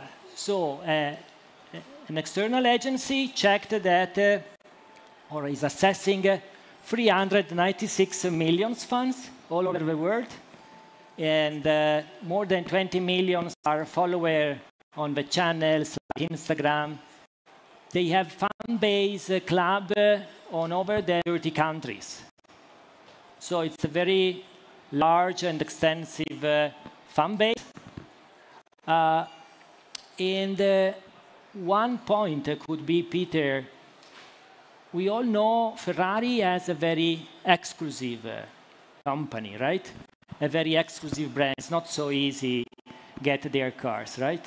And just to give you a glimpse regarding what means exclusivity for them, they just launched the Ferrari Amalfi during the spring, and they simply rent the entire Amalfi village, colored by red, with their logo on the hills. Okay, that is the power of a brand and the kind of exclusivity they have. But for them, the fun are really important because it's the second pillar of their premium brand. Because through the fans, they also an inclusivity on the ground. And trust me, the kind of involvement that you get from the people. Last weekend we had the Monza Grand Prix. It was really amazing. And the fan base are also very diversified because we span from Casa Ferrari, that is the most exclusive way to see a Formula One Grand Prix. Peter, you should book one. Exactly. To the Paddock Club. If you are a Ferrari customer, you can buy a ticket for just 12,000 euros to the usual fan base. Okay, so this is to set the stage and also to explain why this partnership was born, and there is a win-win between Ferrari and IBM, because as you can imagine, it's not easy to engage so diversified fan, and so why IBM, right? So we have as IBM a very long history in the sport engagement. You can think in Europe, Wimbledon. In the US, we are sponsoring Master. The US Open that just ended, not exactly as I would like to, but this is the life. And so when we were shaping this partnership, our CEO Arvind flight to Maranello, and there was a meeting with Benedetto Vigna, the Ferrari CEO, and it was pretty much clear that Ferrari has the goal to develop their fan base, so that these 396 million people is not just a number for the statistics, but also bring value for the stakeholders and the Ferrari ecosystem. And Ferrari brought the so long experience in the fan development through the app that we have developed so far. So there was a clear business case, and we started the journey. It was last December. And we went live with the new app, and I can also show you some movie in the meantime. We went live with the new app on Miami Grand Prix at the beginning of May. So let's have a glimpse regarding what we have done in the app. So first of all, we have completely redesigned and developed a new interactive and immersive race center. And this has been powered by our Watson X. I know that there has been already a lot of talk about our AI and generative AI, but here we have tested our technology, developing the first ever 100% written by generative AI race summary. So what we done was we have plugged our telemetry data inside our Watson X, plus the weather in the public speech that Fred and the drivers are making. And we have developed this race summary. And now, since the last release just published for Monza, we have the summary in 2 different versions. One short if you are a casual Formula One fan, and one longer if you are a real expert and you want to have a glimpse on all the technical details. We have completely designed the app, and actually we did a great job here. So I encourage, if you have not yet done, to download the app. It's pretty much easy. Just type Ferrari and you will get in the first position. So we did an assessment scouting on 24 different competitors.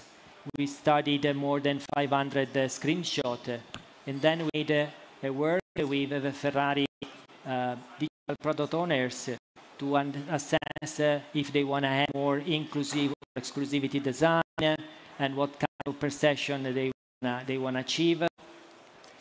And the new design is really amazing. So I got only positive feedbacks from everybody. So I encourage you to have a look there.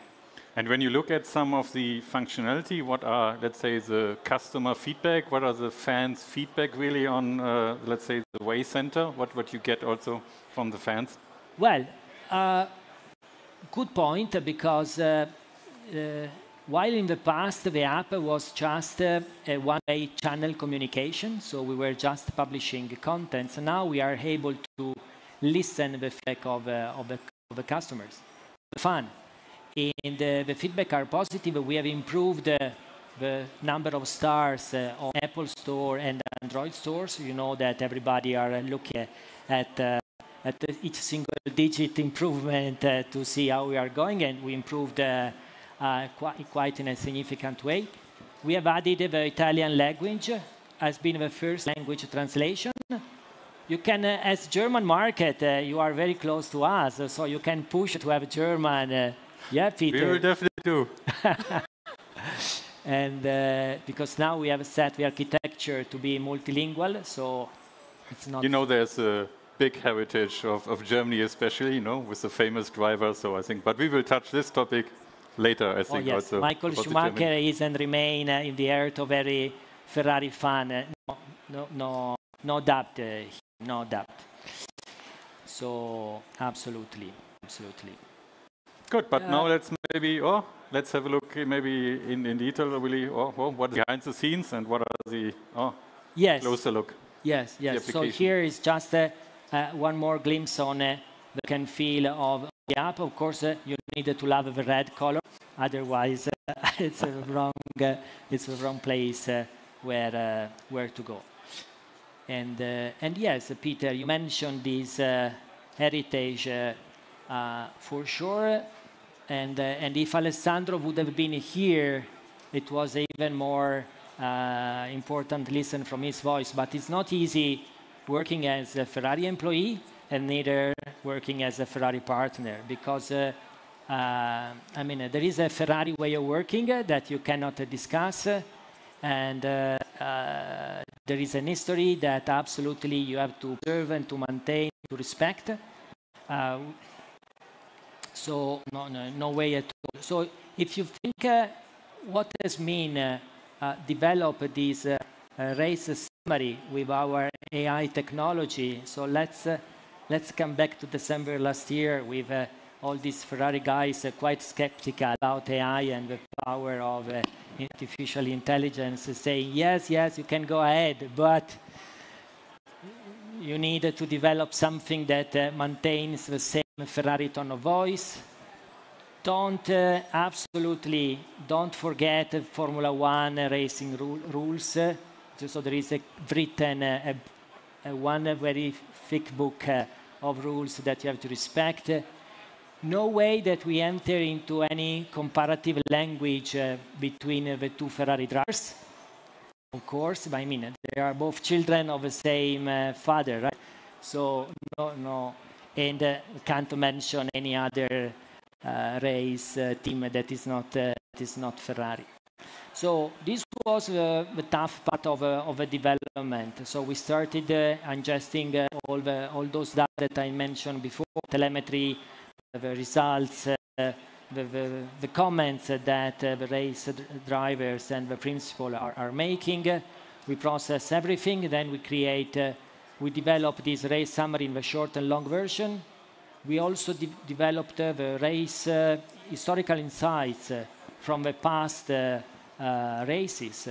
So every week that we have a race, we publish a new race historical insights. So it's more reason to come. And then our Watson governance is checking that the tone of voice, the structure, that everything is safe. And I can trust you that there hasn't been any fault so far. And let's continue. And how could we imagine this development process? Was it a close collaboration with Ferrari that we started something, presented something, and then they checked it against their branding guidelines and the Formula One rules? Or how can I imagine this development process, actually the working process with Ferrari?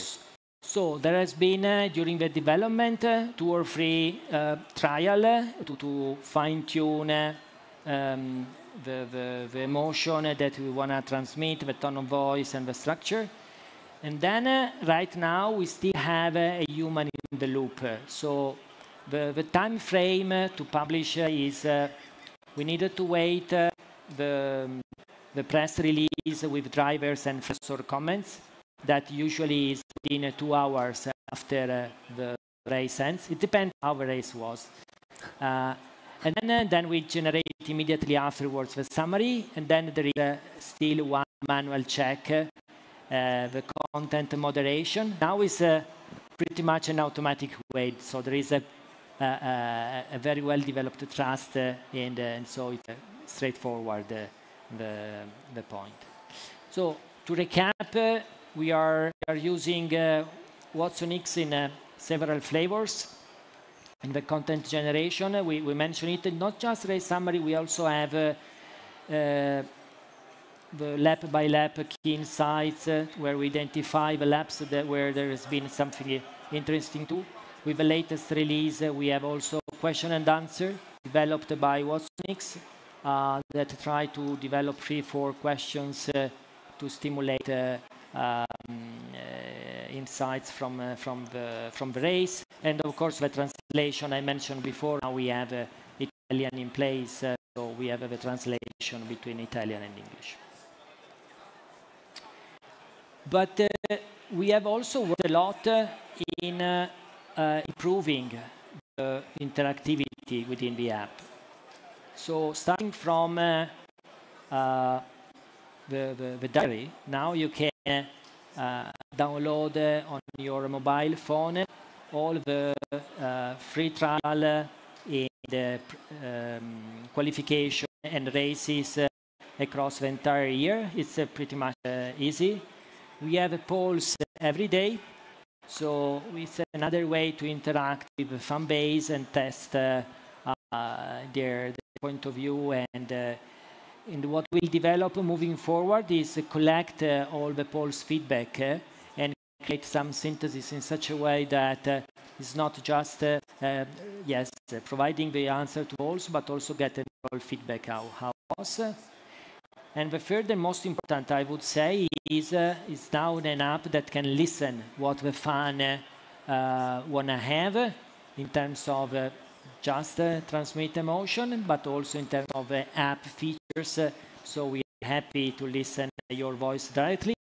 Here we are also leveraging our Watson X to then later read, cluster, and summarize all the different messages we receive. And then I mentioned before the race summary. It's really a huge development we have done here, very interactive. I encourage you once more to have a look there. Good. I think now we have seen, the lot about the engagement, about the functionality, and how AI is really helping it. And now you said it at the beginning, the challenge of Alessandro is basically how to make, let's say, business out of the 396 million users and also drive it for the positivity of Ferrari. So maybe you can explain us a little bit about what was really the business case, how it's evolving and how it's driving also the success of the Formula One brand for Ferrari. So this is a big bet because of course the app has been is a quite large investment for Ferrari. So far, the results are absolutely positive because since the Miami launch, we had more than 40% increase in the number of downloads. And even more important, we are improving the engagement KPI. So the people is visiting the app more frequently, stay there longer time, visit more pages. So on average, we have a 50% increase on engagement. And the Formula One results are not exactly the one that we would like to have.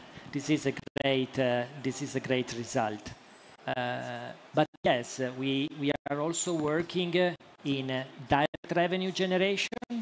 So starting now, we have created the link directly from the app to the store. So if you want to buy one of these basketball cap, you can easily get these from the app directly.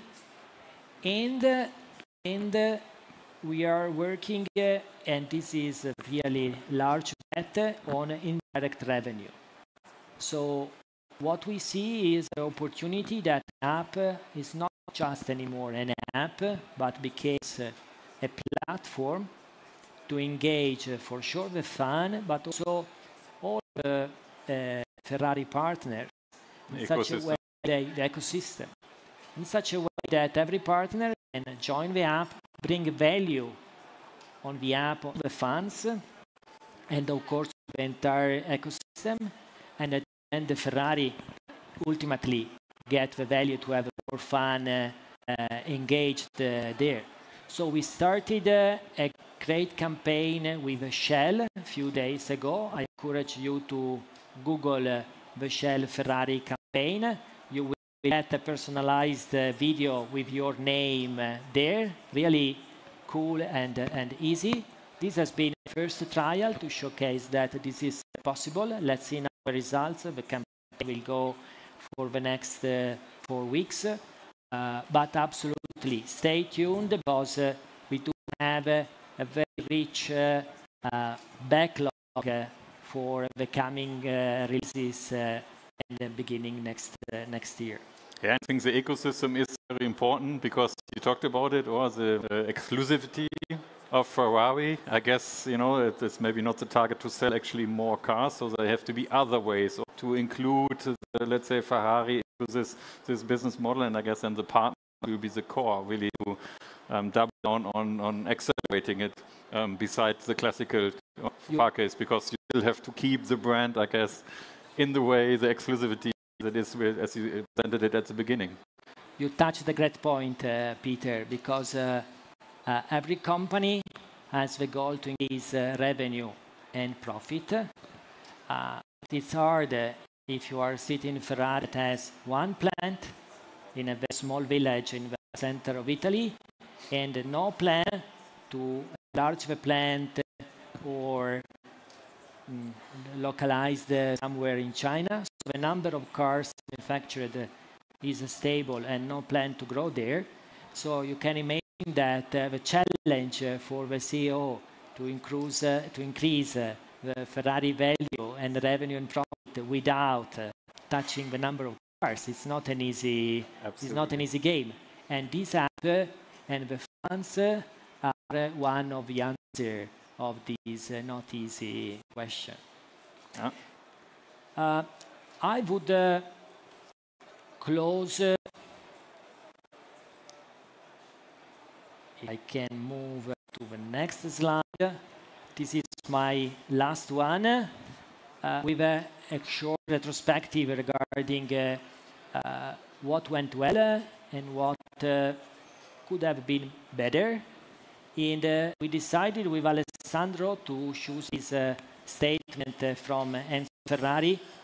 I hope that you can read the English version as well, because we decided to live in Italian because this is. So you read the Italian and I read the English, or? Why not? Or the other way around, that it will be funny. No, we don't do this.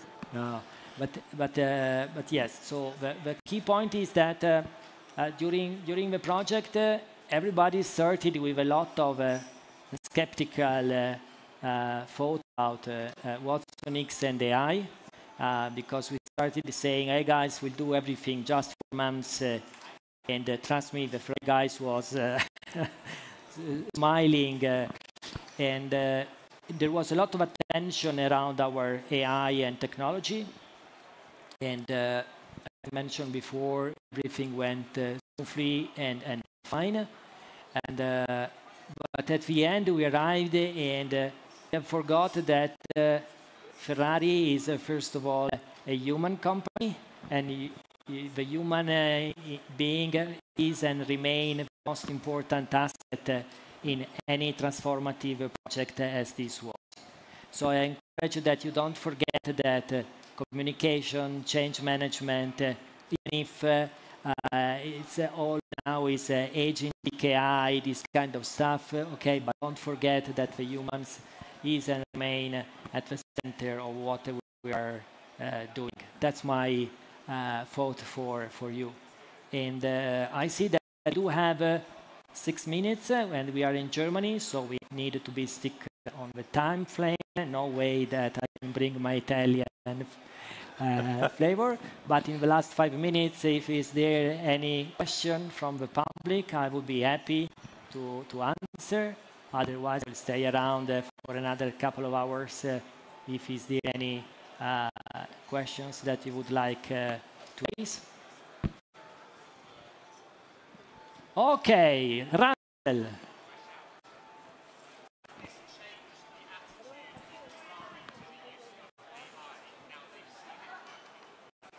maybe repeat the question? Or?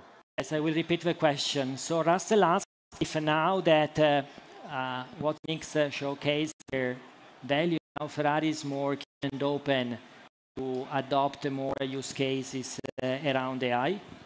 And I would say yes, in terms of in this app, absolutely yes. Our first goal is to skip the manual moderation that is still there, because our goal is to don't have any more a human, to be more fast in publishing comments and on the app, because we do have all the broadcaster around us, so speed even remain a mandatory step.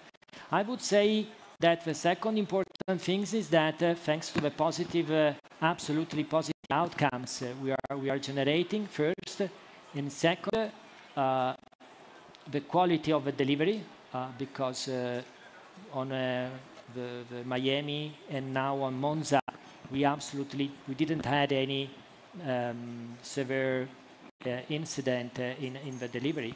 So now that we have got their trust in both design and development, and we have showcased them that also in terms of strategy, we can bring real value in terms of idea. So now we are their mirror, and we have a very good and positive working collaboration yes. Let's go. We can take one more. If there's one more question. At least I think we collected plenty of new users, I think, for the Ferrari app, at least. So I think, thank you very much, Luigi. Once again, I think greetings here from this side to Alessandro. Get well soon. And yeah, as you said, I think you will stay around for a couple of minutes. And thank you, everybody. Looking forward for the next one. Thank you. Yeah.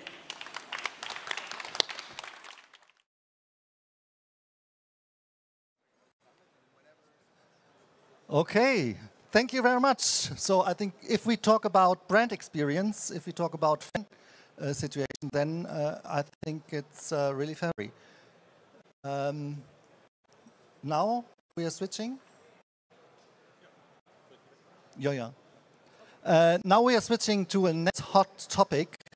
As promised, everything is around AI. Yeah. Now we are changing a little bit to the hot topic of automotive industry. And when we talk about hot topic of automotive industry, I think we are all aware that software-defined vehicle is not the buzzword of the automotive industry. It's really the movement and the strategic orientation and the success factor for the automotive industry. And I'm really, really happy to have Francis Shao here from Red Hat. Yeah, and Francis, thank you very much for joining, for coming. I think this is the first pitch you're doing here. Yes. And a sneak preview, I think we will have a panel afterwards together with BMW and ETAS. Yeah, so happy to enhance this discussion, what we are learning right now here. And if we talk about SDV and if we talk about Red Hat in the context of SDV, I'm really proud that we are somehow in a joint company, yeah, and bringing IT technology, Linux in the car. Francis, stage is yours. Thank you. Thank you. Good afternoon, everyone. My name is Francis Chow. I am responsible for the Edge business at Red Hat with a focus on automotive. The industry has been talking about software-defined vehicle for more than a decade. But today, there's been limited progress made on this transformation.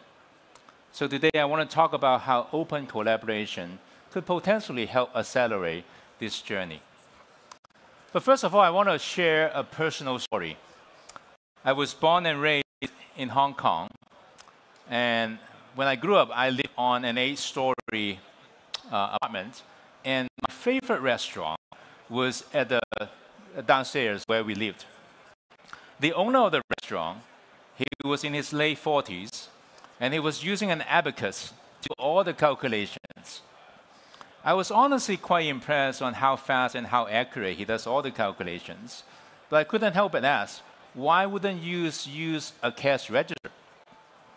And he said, well, kid, I've been using an abacus for more than 30 years. I'm good at it. I know how to use it. Why would I want to take a risk on this new technology? Do you know it's going to work 100% of the time? Well, I didn't know. But by now, we knew that the cash register was widely adopted in the retail industry and in the restaurant industry. And over time, that cash register evolved into a computer terminal that does not just do calculations, but also keep track of finance and accounting. Over time, that evolves into a small computer cluster that sits at the back of the restaurant that can also monitor the video feed from a surveillance camera. It might even keep track of a customer loyalty program or even create some new menu items with GenAI on a weekly basis. Now, these technology innovations wouldn't have happened if the store owner did not choose to adopt new technologies in the beginning. Now, that moment of choice to adopt disruptive technology, I call it the cash register moment. The automotive industry is going through a cash register moment right now. I hope by now you would agree that SDV transition is not optional. Consumer expecting more technology in the car, richer features, safer autonomous driving, more personalization with the ecosystem, and that really create a lot of complexity in the electronic systems. Meanwhile, hardware has progressed along with Moore's law. Now you can have a very small form factor system on chip powering a lot of functions with low power. But that hardware device needs to have a good operating system and optimized software to take advantage of all these key features. Now, speaking of software, in the last 15 years, software has advanced a lot in terms of capability and productivity. Now, all these automations that happened in the last 15 years has really created a lot of opportunities for software-defined industries. Now, with the advent of AI, this is raising the bar even higher, looking at a lot of productivity with AI-assisted coding. A lot of new entrants are able to take advantage of these new technologies. You look at the Chinese OEMs, they're able to design a car in about 18 months design cycle compared to the 3 to 4 years that traditional Western OEMs are taking. Now, in terms of valuation, you look at Tesla, their market cap is bigger than the top 20 automakers combined. By the way, they ship about 2% of the global car volume, and the top 20 car makers ship a combined about 91% of global car volume. But Tesla has a bigger market cap. Now, if you agree the stock market is a future discount mechanism, it's very clear what the investors are looking for the future for SDV. We spend a lot of time talking to global OEMs. I would say every one of them want to make this change. But many of them don't really know how to do that, or don't have the skill or the budget to do it cost effectively. But the challenge is this. Consider you're a traditional OEM in the Western world, and you're not quite sure how to make the change. So you decide, okay, we're just going to wait for a generation before we adopt new technology for software-defined vehicle. Now, if you play this out in time, it's going to take you 3 years to design for your next generation platform. By the time you're done with that, your cutting-edge competition will have created 2 generations of software-defined vehicle. So now you're 3 generations behind, which would look pretty obvious to you at that time that you're behind. So you're going to make a change, which, because doing it the first time at that point, it's going to take you probably 3 years to get to a first software-defined vehicle platform. By then, you're 4 to 5 generations behind competition.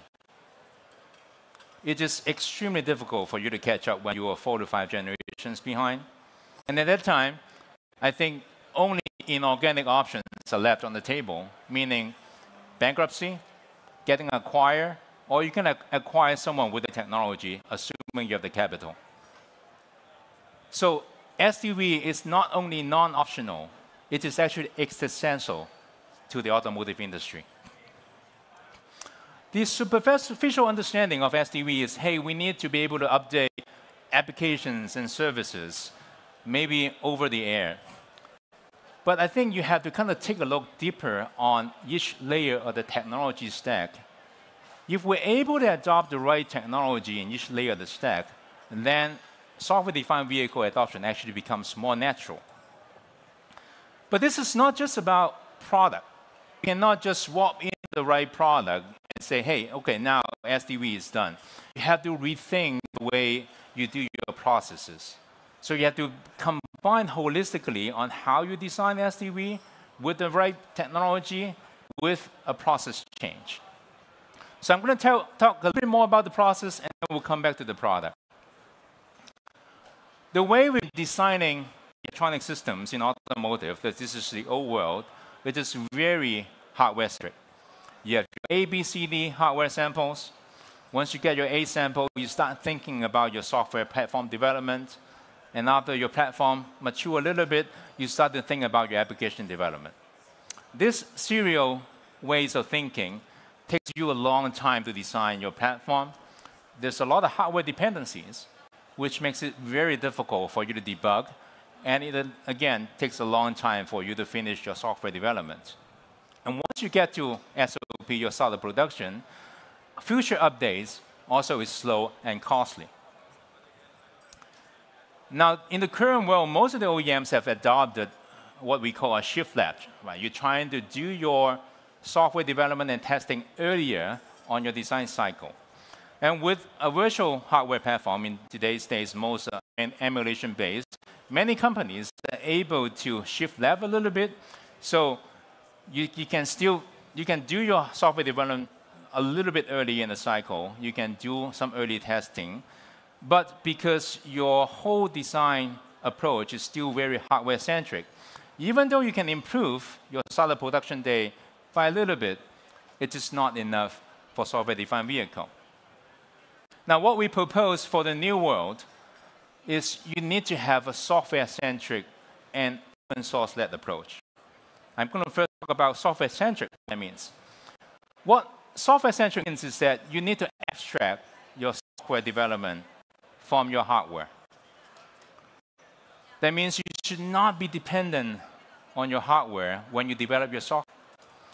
You shouldn't be designing your software every time you choose a new hardware platform or a new program. There should be one software platform that lasts until the end of time, and you can develop it independent of hardware. Now, when your hardware platform is ready, then you just do your hardware integration and testing. And with this approach, you should be able to compress your development time, so you're no longer dependent on hardware, and you get the production sooner, and you can do an OTA for future updates a lot easier. Now, if you want to start even earlier, yes, you can compress the time, but there's a way to actually start earlier, is to leverage open source. Imagine today if you want to do some collaboration, R&D, or you want to do a cross-license or JV, it would take months, if not quarters, to negotiate that type of contract. Even if you try to procure software, hardware, it would take you weeks, not months, to negotiate a contract. But if you start with open source, you can actually start tomorrow. You don't have to wait. Well, you have the ability to start kicking the tires as quickly as you can.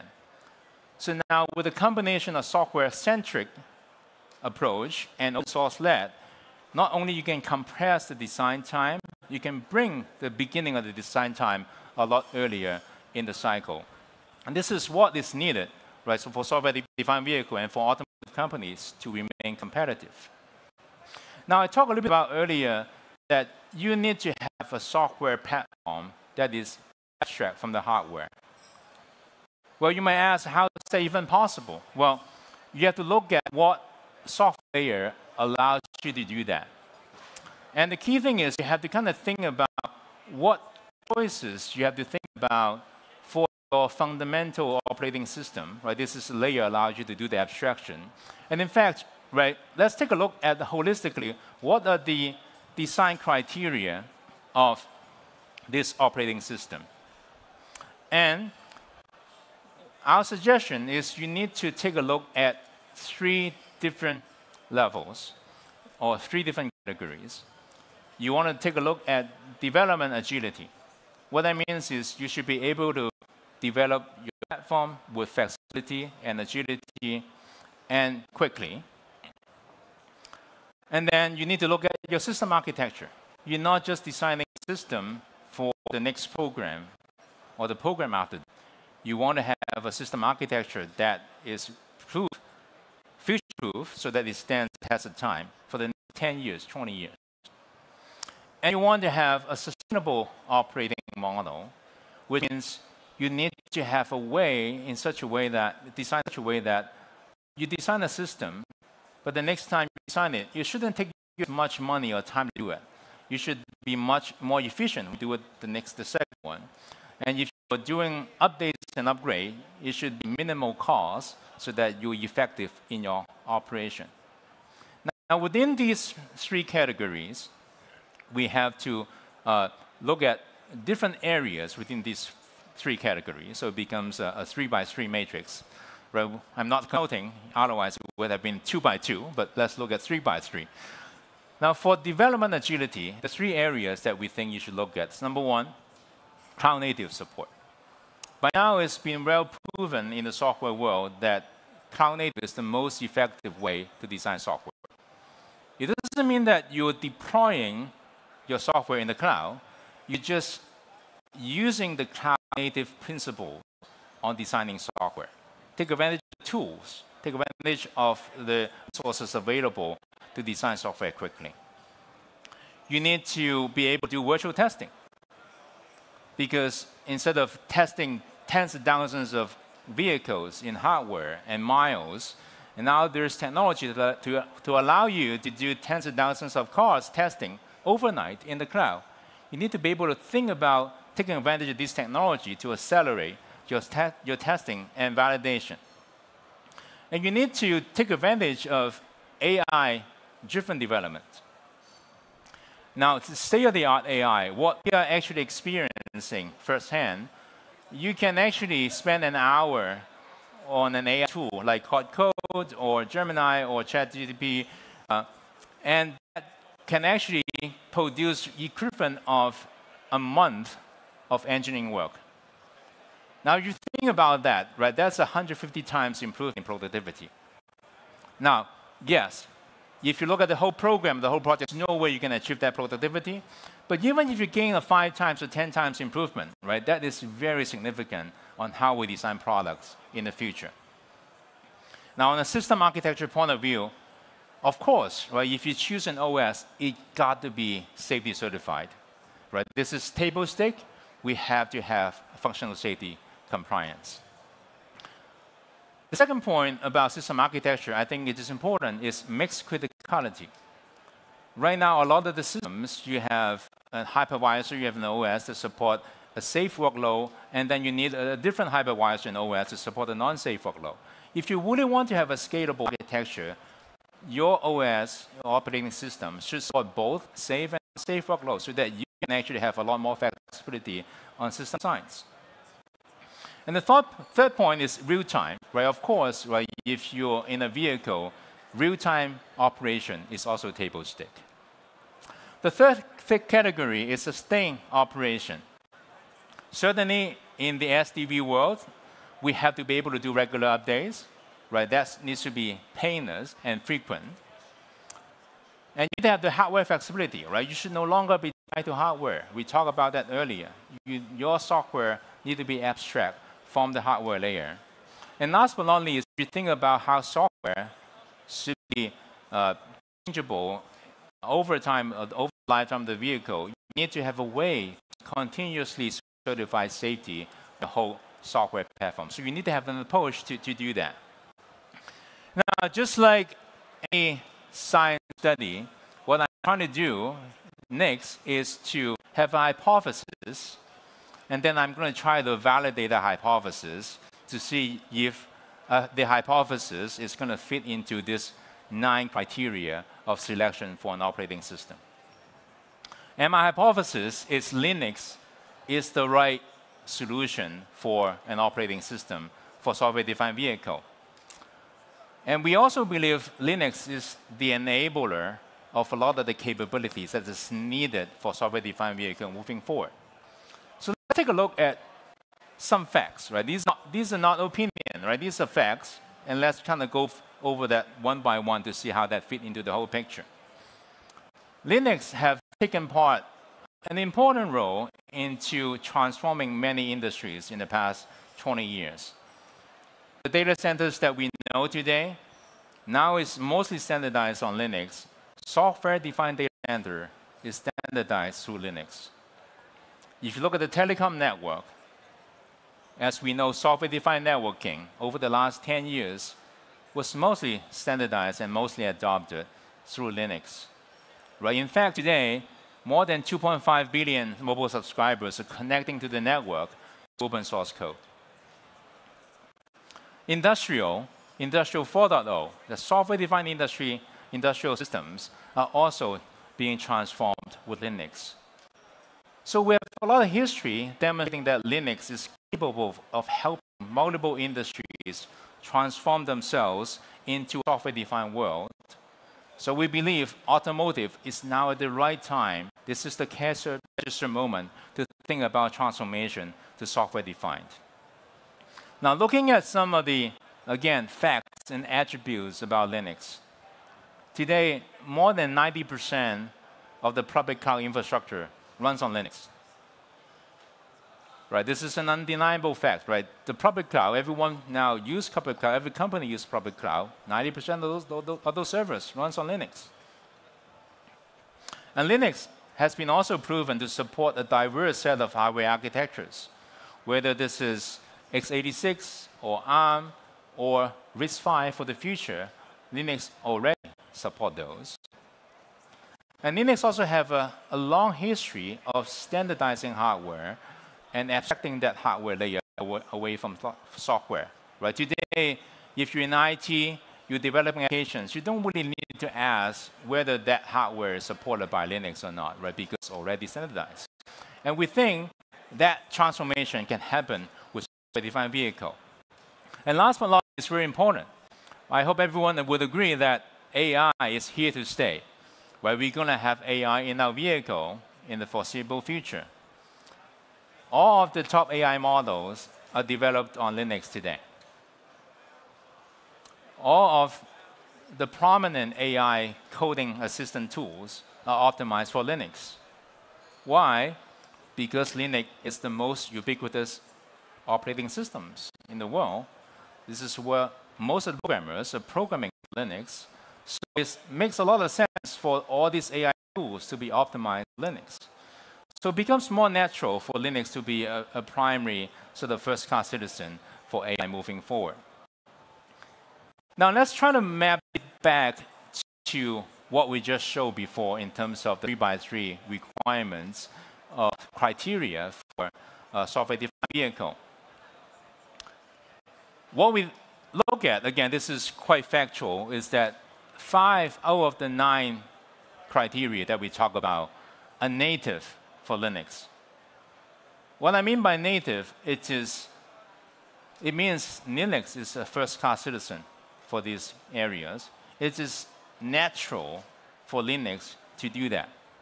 Let's just kind of use some examples. Cloud native, right? As I said, 80% of the cloud servers are using Linux. It's natural for Linux to support cloud native development. AI, we talk about that. It's natural for Linux to support AI. We know Linux already supports virtual testing today, where we have a lot of examples, including Volkswagen has been adopting Linux and share that publicly, right? They have been able to reduce the system test costs by 50%, leveraging virtual testing. Regular update. Linux is known to be regular updatable, right, in IT. So this is something that we know that works. Native, again. Hardware abstraction. We talk about that. It's native to Linux. So all these areas, we believe native is really the first choice because it's so natural for that. Now, for other areas, Linux, I think, is quite competitive. Specifically for Red Hat's operating system that we just announced back in May year, we have achieved a safety certification on ASIL-B out of context as a safety element for Linux product. Now we have a safety certified Linux product in the market for automotive applications up to ASIL-B. Mixed criticality, and the product that we build support mixed criticality. We are competitive on those areas. Real time, we're quite comfortable with operations of under 100 microseconds with max latency. So this works for almost all the ASIL-B applications that you can think of in a vehicle. And last but not least, leveraging our expertise in software automation, we have created the continuous safety certification approach, whereas you create all these updates and upgrades, just as very common in IT today, you don't have to redo the safety certifications like you did today, which takes a lot of time and effort and money. So we think Linux should be a good choice for your foundational operating system moving forward for software-defined vehicle. Let's take a look at how that will work in practice. So if you kind of think about a typical development flow tomorrow for software-defined vehicle, you would want to start from the cloud, because for a couple dollars an hour, you don't have to buy your own infrastructure. You don't have to procure your hardware. You can actually start kicking the tires tomorrow in one of the public cloud vendors with all the code actually available now publicly in open source. You can kick the tires tomorrow for a couple bucks. Now, as you figure out how you want to play around with your architecture and you get a bit more serious about what hardware choices you want to make, you can then do your virtual platform simulations. This is your second step, right? This type of products, like coming from Siemens or Corellium or Synopsys, they give you pretty accurate hardware constraints, and you can actually develop software on these platforms. And then once your software becomes a little bit more mature, then you can move to your hardware, and you can start your hardware integration and testing. Now, this is made possible when you have a consistent underlying operating system across these steps. Today, those are different. You have different hardware, different OS in each of the 3 steps. Now, the problem is you made a bug fix on your step 1 and the step 2. You have to redo it on hardware because it's a different hardware dependency. A lot of the effort you have to redo, and it's really not scalable. But when you have a consistent platform, you can actually go through all these steps of development in the same setup in different environments. And then I want to push the concept a little bit up back to talk about this is actually not just about the operating system that can be open source. We should think about what else can be open source. In our opinion, anything above hardware and below the application can be and should be open source. And the reason why we think that way is because those layers are what we call non-differentiating layers. Consumers don't buy a vehicle from an OEM because of an OS choice or a middleware choice. They choose a vehicle because of the driving experience or the brand, which mostly come from the application layer. So we think the middle part of the stack, right, the OS and the middleware, should be standardized, should be open source. And that way, the industry as a whole can actually share resources. We can develop those stacks, standardize them, benefit everyone that way in a way more cost-effective manner. In fact, Eclipse is now hosting a project called S-Core that does just. And in about 30 minutes, right at 2:30, I'll be actually moderating a panel to talk about now in practice how the community working with the OEMs and Tier 1s and Eclipse Foundation are putting that in practice to put open source and open collaboration into automotive world. So stay tuned for that panel in about 30 minutes. Now to wrap up, we know SDV is a long journey. It does take a lot of effort. It is disruptive, right? Because we know this is like the cash register moment of the retail industry and the restaurant industry. It is disruptive, But unless we decide to adopt new technology, we will be stuck in the abacus world. This is the cash register moment for the industry. The time is now. It is time to act. And if there's anything that Red Hat can do to help you with this journey, we're here to collaborate and figure out a way to get there in the open source way. Thank you very much.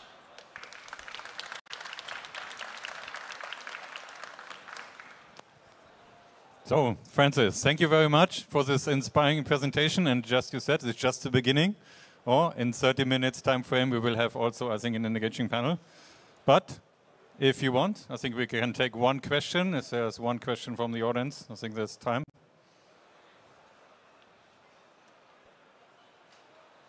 And maybe we save the question then for later. We'll save the question for the panel. For the panel. All right. Thank you very much. Thank you very much. Thank you very much. So.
Second, creative.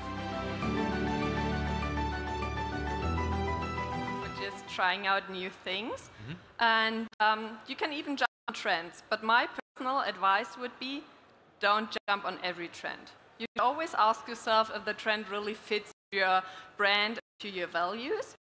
And third, you also mentioned it before, you have to be aware that TikTok is a search engine.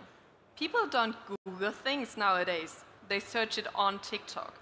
So if you want to be relevant, your content should answer the questions of the community. And you need to focus on that when you do content production. You have to anticipate what could be the potential questions from the community. And this will also become really relevant regarding large language models, so AI. Because you, in the future or even nowadays, your content needs to serve AI. So if people are asking AI for something, AI should take your content as a source for information and then provide answers to the customers. So all of this is really important if you want to leverage your TikTok performance. Cool. All approved. I couldn't agree more. Fantastic. Thank you. Linda, we in the last sentence, and now time's up, but what are we going to see next for Volkswagen on TikTok? So, as I just showed, we had great success, but there's still so much more potential for us as Volkswagen brand, and we want to leverage that. This means even more TikTok-only content, really close to the community, and the overall goal long-term is, of course, to become the people's brand on TikTok, because you might have noticed, being the people's brand is already part of our name, and that is our goal.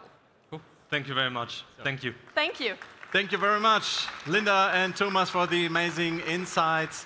Well, that's actually the future. If I ask my kids, I know where they want to find content. It's not at the local dealer's house, for example.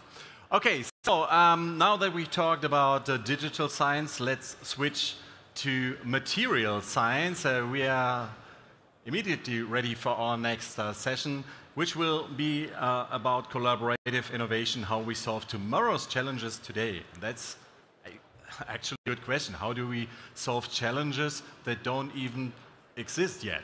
So let's find out and welcome our next guest. He's Vice President and Automotive Vertical Leader for 3M's Transportation and Electronics Business Group. Say hello to Dirk Lange.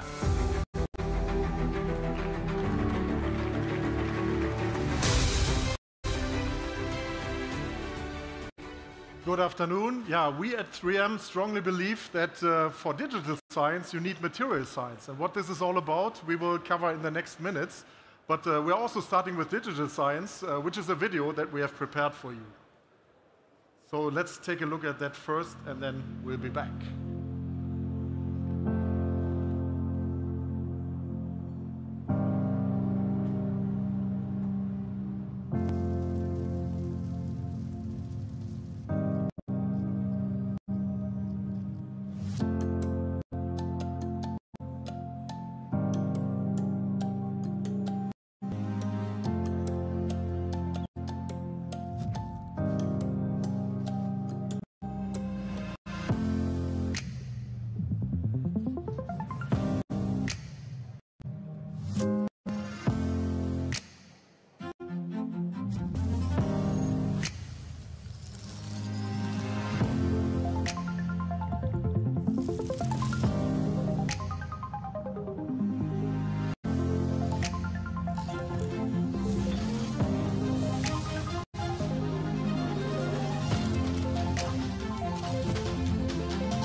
So let's start about thinking about who we are. So many of you might know 3M, others might not know 3M. So 3M stands for Minnesota Mining and Manufacturing. And with that, it's a sign of where we were founded in 1902. So we're one of the few American companies that is actually older than 120 years. So that's number one. Mining is an indication of what we started with, which was basically mining a raw material called corund. And manufacturing means it's a sign of what we're doing today. We manufacture, we have a lot of technology which we bring together and manufacture solutions for our products. And so actually the heart of our innovation, so we are an innovation company, right? And our superpower is material science. And as you see, our innovation is deeply rooted. And on the picture, you see one of our CEOs, and he was a visionary. So he was basically, you see the years 2029 to 2049, he was our president. And at that time, you know, people didn't really care about freedom and, you know, the big vision and so on. But this gentleman, William McKnight, was very visionary personality at that point in time. And you see his quote, "The best and hardest work is done in a spirit of adventure and challenge," right? And we still say today, well, best when our customers challenge us, right? So this gentleman also said, if you put fences around people, you get sheep, right? So it's all about empowering people, give them the maximum of responsibility, and enabling them to be innovative and successful. Yeah? Having said that, we also learn from our mistakes. And as I said earlier, we started with mining Corunt. That was a product that nobody needed. So we basically settled it very early and sunsetted it, and it's not a product anymore. So let's move on. So I said we were founded in 1902 in a small town called Two Harbors in Minnesota. And actually the first product is a product you might know, actually, because it's very important in the automotive industry. So we invented the sandpaper. We were challenged then by one of our customers, the company Ford, to get them something so that they really can coat their paintings. So that became the first product. The masking tape was the second, and since then we had many products also we created for the automotive industry. And the latest product actually is that we have films in all the displays of the car. So we were talking about digital science earlier. So you find 3M products on every display in the car, which makes sure that the displays shine brighter, that you don't have any reflex in the systems. And these are things that you need, of course, to enable digital science. So it's not only about the content, it's also how you deliver the content, right? So that shows how material science can enable digital science. A couple of 3M products that you probably also know very well. Usually if I ask, do you know 3M product, people say Post-it notes, yeah? Anybody knows another 3M product here in the room? Anybody? No? What's that? Masks, that's right. So FFP respirator was invented by 3M in the 1960s. You all know, I assume, reflective sheet signs, right? So when you drive through the night, a sign is reflecting. That's a technology that was invented by 3M. The privacy filter and many, many more products around the world. So that is 3M at a glance, 62,000 people, 198 plants and distribution centers, and 135,000 patents around the world. So I would say you can claim that we are innovative. And it's quite interesting. When I started to work for 3M, I started as a sales rep in the automotive industry. My boss tasked me, and he said, here you have wooden film. Please sell it to the customers in Germany. I said, what do you mean a wooden film? Yeah, that's working in the US. They're putting it on the outside of the cars, and please sell it in Germany as well. So I put that to a couple of customers, and I learned nobody in Germany wants that, right? So why is that? Because customers are different from continent to continent, from country to country, right? And there's, I think, a nice story for you see. You need to move closer to our customers, right? And we need to move closer to our customers. A Chinese car is different from a German car, from a French car, from a US car. So we need to make sure that our R&D resources, the OEM, but also all the tier suppliers, are very closely located. So we have R&D centers wherever cars are being developed today. So these are a couple of things. I'm going to jump over that. Maybe a couple of words on our fundamental strengths. So technology, right? I'm going to talk about it. We have 49 technologies. Manufacturing. It's not only important that you can invent something. What is important, particularly if you build a car, you don't want to let your customers down, right? So you need to make sure whatever you develop is also being scaled up and brought to the cars, right? Global capabilities, I talked to that earlier, and then the brand, right? So why is it important to be a strong brand, right? Imagine you're a supplier to a customer and your product fails. Then the customer, if you have a strong brand, I mean, you don't want your customer to be let down, right? So you need to make sure you stand up to the brand promise that you bring, and that is why also why this is an important cornerstone of our offering. So people ask us, how does 3M innovate? Yeah, that's a key question for us, of course, that we talk about every day. And basically, it's three components. Number one is insights, right? Why is insight important? Because we have a claim that says science applied to life. If you don't apply science to life, it just stays in the lab, right? And then you cannot commercialize it. You cannot fulfill your customer promise. So that is important. We need to start with the insights of the customers. And then what we bring in is the technology platforms that you see on the right. So we have 49 technology platforms that we can mix and match. And you know some of them. So we have abrasives, we have adhesives, we have light management, micro-replication, many, many more things that we can combine in order to solve our customer issues. And then last but not least, you see the collaborative culture, right? So in the end, it's about people. It's about people that you bring together and think about how you can create those solutions.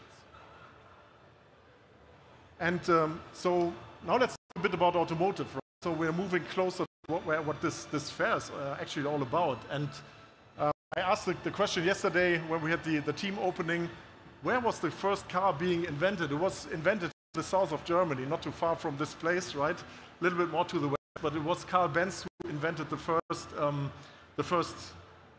Benz patent Motorwagen with a gasoline-powered internal combustion engine, right? And then, since then, this is 140 years ago, you had many inventions, but ultimately, would you say there has been a time ever that was so disruptive like this time right now? So we believe, and not only we, you probably could quote many CEOs about that in these times, in these years, in the next 5 years, however, this is the time when the cars really change, fundamental changes, and we'll talk about what this is. Of course, it's evolving competitive landscape, right? So in this hall, you have Chinese companies, you have Korean companies, German companies, Turkish companies.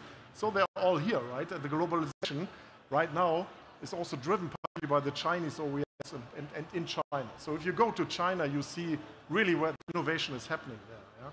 You might remember Tim Cook also has said it recently.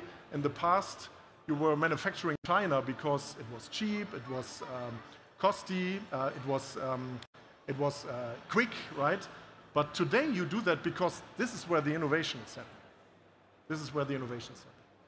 Then there's the mass adoption of EVs, right? So electrical vehicles are there. We are working with all OEMs across the world. We know that everybody is working on this topic.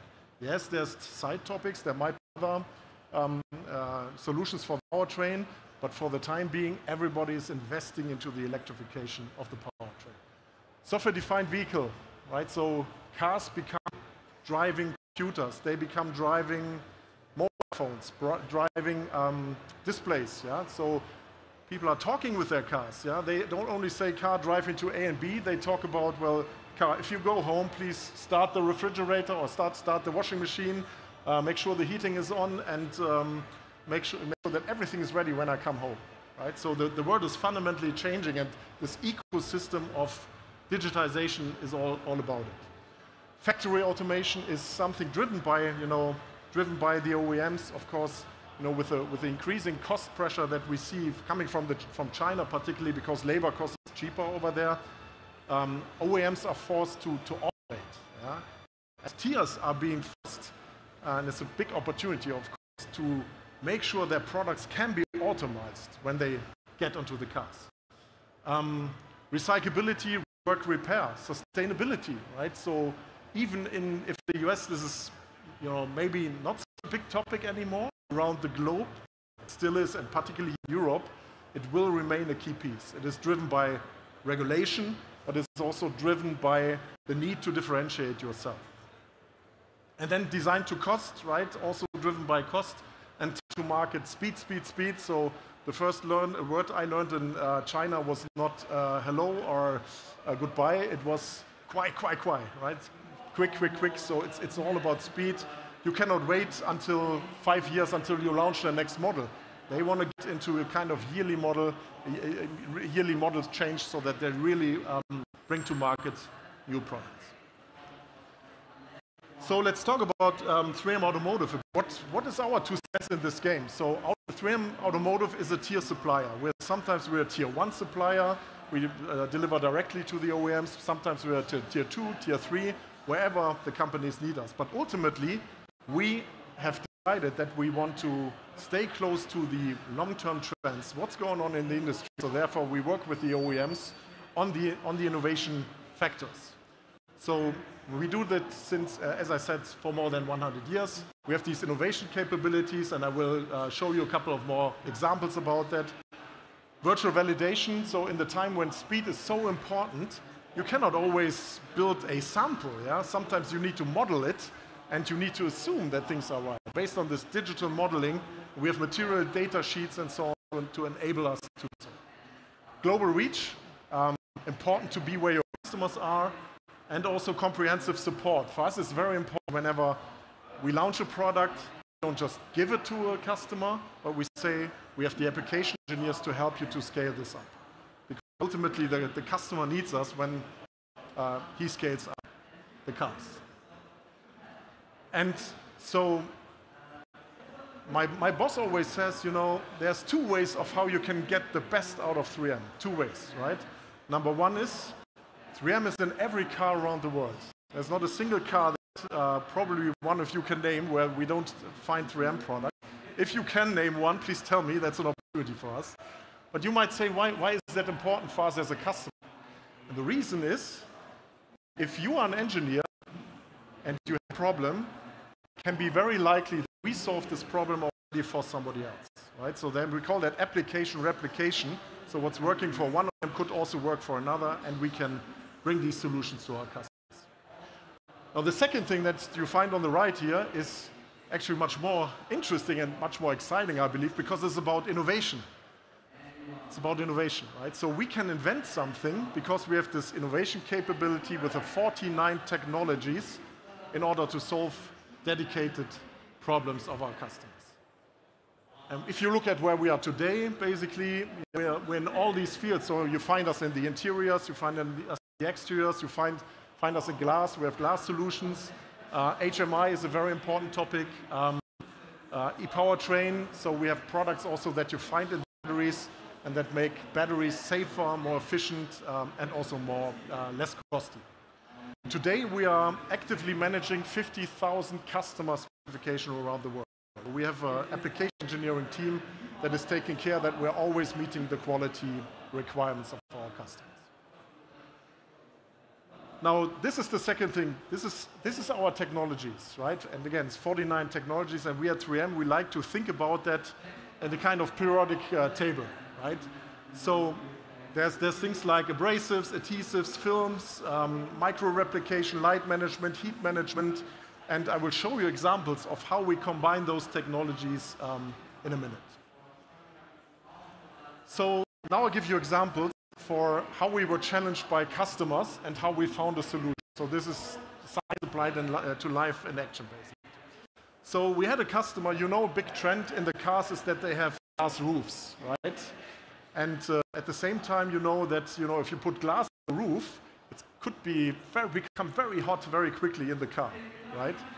And so the way of how the glass manufacturers are solving that today is they put metal particles into the glass in order to make sure that the heat and the UV reflects.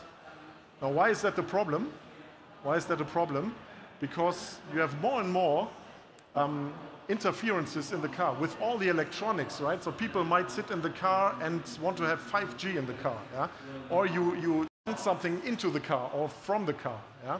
That is a problem if you put metal in between, right? So we have developed for that customer a film that is consisting of multiple layers that is breaking the light, reflecting the light, absorbing the light, and making sure that the UV is being filtered and that the heat in the car is not so hot, right? And you see the technologies out of the periodic table over there. So it's about films, about micro-replication and light management. So we're bringing together R&D capabilities from different sectors.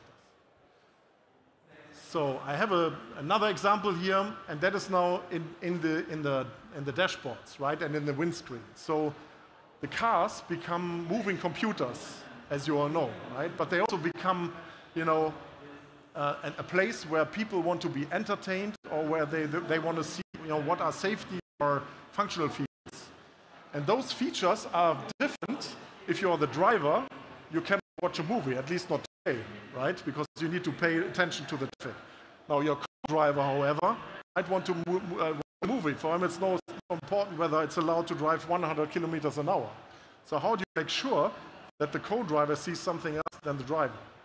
So we have a technology that you might recall if you ever traveled a plane, you had somebody working on a PC next to you, and you were wondering, why can't I see the screen?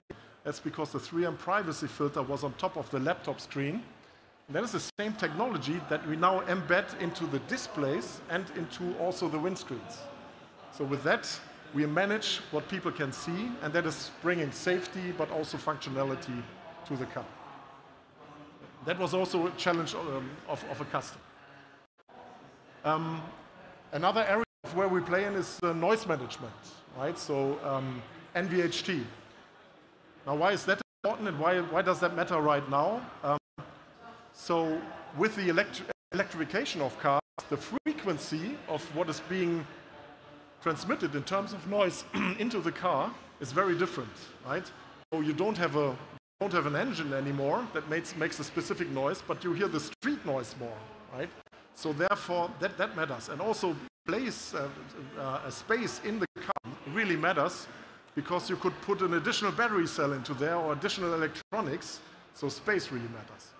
And in order to reduce the noise that you hear in a car, you need an absorber, also you need a barrier. And we had a customer who challenged us, who said, well, I need more space in the car because I have this wire harness that I need to bring to the dashboard. Can you please help us to reduce, deliver the same kind of performance in terms of noise management with a thinner material? So we found a solution. Now over here, the two technologies are acoustic management, but also non-woven. So we had a non-woven product. Imagine like Thinsulate, the blown fiber.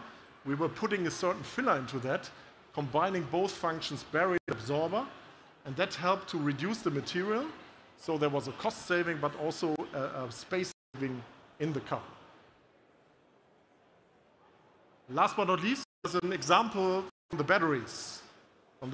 Right? So with the electrification, what is it that really matters? What's important? What's the most important item for a battery? If you think about the first pictures that we saw, electrical cars, they were standing on the side and burning, right? So safety, of course, is the most important thing. But then, now it's a journey. The electrification is a journey, right? So other things become also important. Besides safety, that is functionality like range, so how far can a car go, but also how quickly can you charge it. Yeah? Now, what's the deal in the battery? So you have battery cells, right? 100 battery cells, 200 battery cells, and if one of these battery cells, only one of these 100 battery cells, it's a problem, heats up, yeah? You have the risk that you have a thermal propagation from one cell to another. So the OEMs have the challenge to prevent that this thermal propagation is happening, and we have developed a thermal barrier mat that is in between the cells and preventing that there's a thermal chain reaction. So that's number one. Number two is that we had another OEM coming to us, and he said, well, with the buying, we observed the buying behaviors changing. We did some consumer analysis, and the consumers told us, when you buy your first electrical car, what matters most is range. When you buy your second electrical car, what is it that matters most? Anybody? It's the charging speed, because you don't want to be stuck on an Autobahn and wait for 1 hour. Yeah? You need to go on, so it's much more important for you to have this kind of convenience. So what is the problem? If you go to a fast charging station, the cells swell. Okay? Now, what we have developed originally as a safety product becomes a functionality product, because you need some cushioning effect in between the cells. So we combined again two items, which is the cushioning and the thermal propagation prevention, into one product, and that really helped not only the safety but the functionality, and was allowing that the car was charging quicker. So now let's look at the trends of the automotive industry, right? And this is how 3M sees it. And of course, we've talked to many people, and we're doing that as we are here. Yesterday, somebody asked me, why is 3M here? I said, not to position ourselves. For us, it's the most important thing to learn. To learn from consumers, to learn from our customers. Only then we make sure that our 49 technologies can solve their problem, right? So we did an exercise. We collected these insights and grouped them. We clustered them into these 5 items. So we see these 5 key items in the disruption of the automotive industry that we were talking before. So let's have a look. Number one is massive EV adoption, right? So here we have what we said before, right? So there's a massive electrification going on. Yes, there's a slowdown, particularly in Germany, in the US right now, but at some point in time, this will start again. It's very clear the future is electric. It's the question when we will be fully electric, but the future will be electric. That's pretty sure. Number two is disruptive chassis manufacturing, right? So the OEMs driven by cost, yeah, they want to create cost savings because they are under tremendous competition, particularly from China. So in order to get there, we need to redesign chassis manufacturing, where in the past we had a sequential process for how to manufacture. Now it's being done in parallel. Recyclability, right? So sustainability is a main factor. Repair, reuse, recycle, these are three items. Number four, software-defined vehicles. So cars become driving computers, driving entertainment machines. So for us, it's not important as a material science company to deliver the software, but we can deliver the material science to enable the digital science to be in the cars. And then there's interiors of the future. So I'm sure you've done a walk already and looked at new cars that are being introduced. So there's a lot of trends inside the cars, right? You know, they're taking out a lot of these, you know, many sometimes confusing buttons and levers, right? So things are being minimized, but there's also new materials coming into the cars, right? Sometimes also recyclable materials. It's about really finding, you know, smart surfaces that you can use. So things are really also concentrating on that. And we are working with our customers on all of that. So here's an example for the disruptive chassis manufacturing, right? So what is the challenge? So as I said, so OEMs are cutting costs by building vehicles in parallel versus sequential, right? Now, what is the issue? The issue is that parallel assembly requires different adhesives for the final assembly joints. Yeah? So you might have aluminum, you might have steel, you might have carbon, or different materials that you need to bond.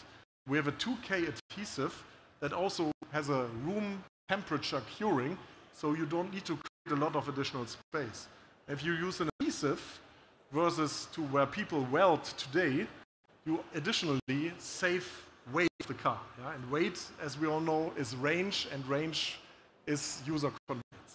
Right? So that's how this is translating into user convenience. So what is 3M doing for EV, for the EV adoption, and what are we doing? So there's new battery designs. So every OEM is believing in different battery designs, and you have, of course, major battery players around the world, particularly in Asia and in China. And different designs require different solutions, and because every design has their own design challenge. And there's key challenges that we solve. So number one is safety, as I said earlier.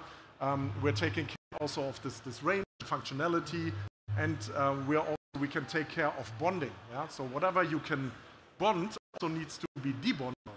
So have you thought about all of these batteries? Yeah, they come to an end of life at some point in time. So what do we do with these 100 battery cells? They are really stacked together, but the car at some point in time comes to the end of life. Yeah? Or maybe 3, 4, 5 battery cells are defect. So how do we make sure we can repair or recycle that? Yeah?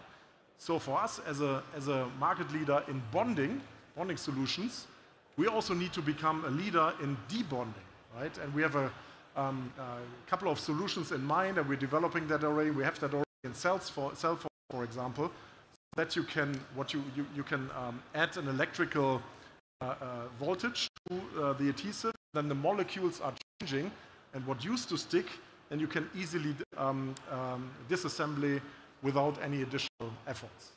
So that is an innovation that is helping both safety, the efficiency, but also the recycling and sustainability. I think I was talking about that. Interest of the future. So cabins are transforming, and this is the place where you can really see it at the OEMs. They become multi-sensory, multi-connected environments. Electrification plays a big role, but also digitalization. So you have maybe integrated features where you just wave over something, so you don't even need to touch that anymore. But also sustainability becomes a key factor. Yeah? Because also in the car, how do you make sure that you can recycle the interior parts of a car. And here we have also solutions in our NVHT, for example. We have mono-materials that you don't need to pull apart anymore, so you can easily recycle that. Or you can, as I said earlier, with this adhesive that you can bond and debond with electrical voltage. Software-defined vehicle, what are here the trends? And again, it always starts with the trends, because if you don't understand the trends, you can only look until the horizon and you don't know what's coming afterwards, right? So you always need to do the next step and really understand also where does the consumer head to. And in the innovation game, you know, there's a lot of innovations that you need to put in different projects. So it's kind of a bet, right? So you want to make sure you're investing in the right things. So this is one for sure, software-defined vehicle where we all believe into, right? And it's all around, it's very present right now. It's very clear that we have driving assistance systems that will lead to autonomous driving at some point in time. Now, if you know that, you also know that at some point in time, you need to entertain the driver as well, yeah? And you need to create, so what is interesting, you know how many cables are in a car? Length and weight? Any estimation? Think about it. What do you think? So you have up to 6 kilometers of cable in a car and up to 150 kilograms of weight. 150 kilograms. Sam, I don't know what that is in your system, but in kilograms, that's 150. So what I'm saying is we're talking about software-defined vehicles, but the infrastructure is still, the wire harness is still from a different century, right? So that is a key factor where there's a lot of R&D resource at the OEMs and at companies that are driving this electrification are thinking about. And if you know that, you also know what the requirements are, right? So cables need to become thinner, yeah? They need to become lighter. We need to reduce cables. Maybe we need to think about other forms of transmission without cables, yeah? That, again, has new challenges, because if you send signals, you might have an electric magnetic interference, right? So you need to think about how can I isolate that. And these are things that we think about and where we have solutions already and what we're doing, yeah. So ultimately, if you're curious, I would like to invite you to come to our booth and have a coffee, have a glass of water, and we can show you and explain you more of what we're doing. And as I said at the beginning, we are always best if you challenge us. Yeah? So please challenge us with your design challenges, and we will make sure we solve them. Thanks a lot, and have a good time.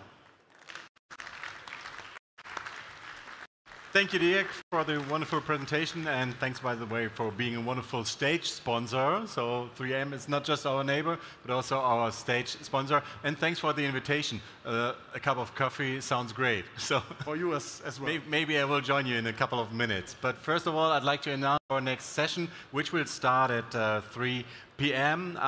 And it's good that Dirk has been talking about software-defined vehicles, because this will be our upcoming topic with a focus on IT security.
you can... Welcome back. Welcome back. Thank you again for your time. I have here with me our wonderful moderator for our next panel, Clemens Koch. So my question to you is, why is this panel so important? Yeah, first and foremost, good afternoon, ladies and gentlemen. It's a privilege and a pleasure to be here with you. Back to your question, why is it so important? Because it's relevance. No? It's one of the most relevant topics we're actually facing when you're thinking about global trade. I'm convinced that we have seen a kind of significant shift in paradigms when it comes to global trade. Yeah? Until April the 2nd this year, we lived in a world that was mostly rule-based, which was perceiving free trade as some kind of achievement of modern society in order to reach global welfare. Then 2nd of April happened, White House, Rose Garden in Washington, D.C., where President Donald Trump was signing executive orders, imposing reciprocal trade tariffs to the world. He named this day being the Liberation Day, said, well, at this day, the American industry was reborn. I add, maybe on the back of the rest of the world. Since then, we are living in a turmoil with a huge level, unprecedented one, of uncertainty we have to face, and especially the automotive industry was hit very hard amidst in a process of a deep, deep, deep transformation. And that's, I would say, the challenge for the corporates today. They don't know how to strategize, they don't know how to plan, they don't know how and where to invest. And that's what we are discussing in today's panel. I can't wait. Simply put, I can't wait. So good luck. Yeah. Welcome your panelists, and we look forward to listening to this panel. Leanne, thank you very much.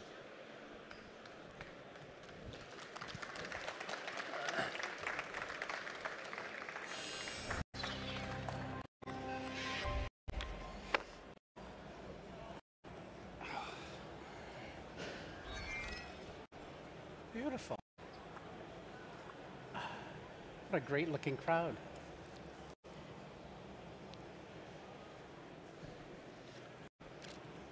So, trailer is over? Okay. Yeah. Today's panel discussion, Goodbye Free Trade, Welcome Dealmaker Economy. What is it about? We will explore adapting and succeeding in this new reality. I'm eager to hear insightful perspectives from our experts on the panel. And let me introduce and welcome you here as my favorite panelists. To my left, the Honorable Minister Fideli, Victor Fideli, who is a long-life entrepreneur, serving the Ontario government as Minister of Economic Development, Job Creation and Trade since 2019, and being the Chair of the Cabinet since 2018. Welcome, Minister Fideli. Thank you. In the middle, Dr. Jasmin Gröschel. She is the Senior Economist for Europe at Allianz, the large insurance carrier, which is based here actually in Munich. She specializes in macroeconomic trends, international trade, and economic policy topics. Prior to her current role, she held various roles at the IFO Institute, the World Trade Organization, and Allianz Germany. Welcome, Mrs. Gröschel. And third, last but not least, François Rodier, currently serves as Secretary General of the International Organization of Automobile Manufacturers since 2024. He is bringing 50 years of deep understanding of the industry, technical and economic developments to the table. Welcome, Mr. Rodier.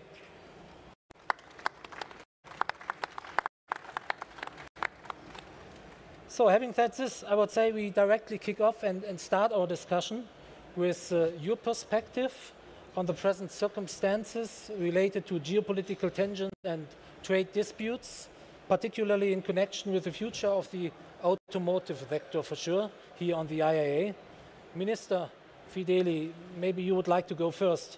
Ontario has been widely recognized as a key leader in the emerging North America electric vehicle investment and innovation landscape.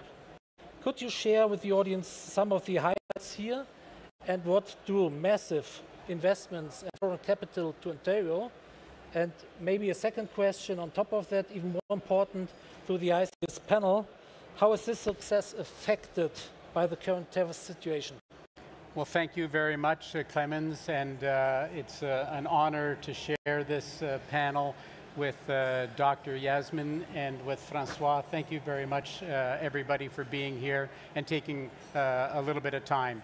So I would say, to answer your first question, it brings us back to when our government in Ontario, Canada, was elected. We took office, and Ontario is the only jurisdiction in the entire country that makes cars. However, car companies were leaving Ontario one by one by one back in 2015, 16, 17. We took office in 2018, and the Premier of Ontario said, I need to know why and what we're going to do about it. And the why was because in the previous 10 years, the cost of doing business in Ontario had risen so greatly.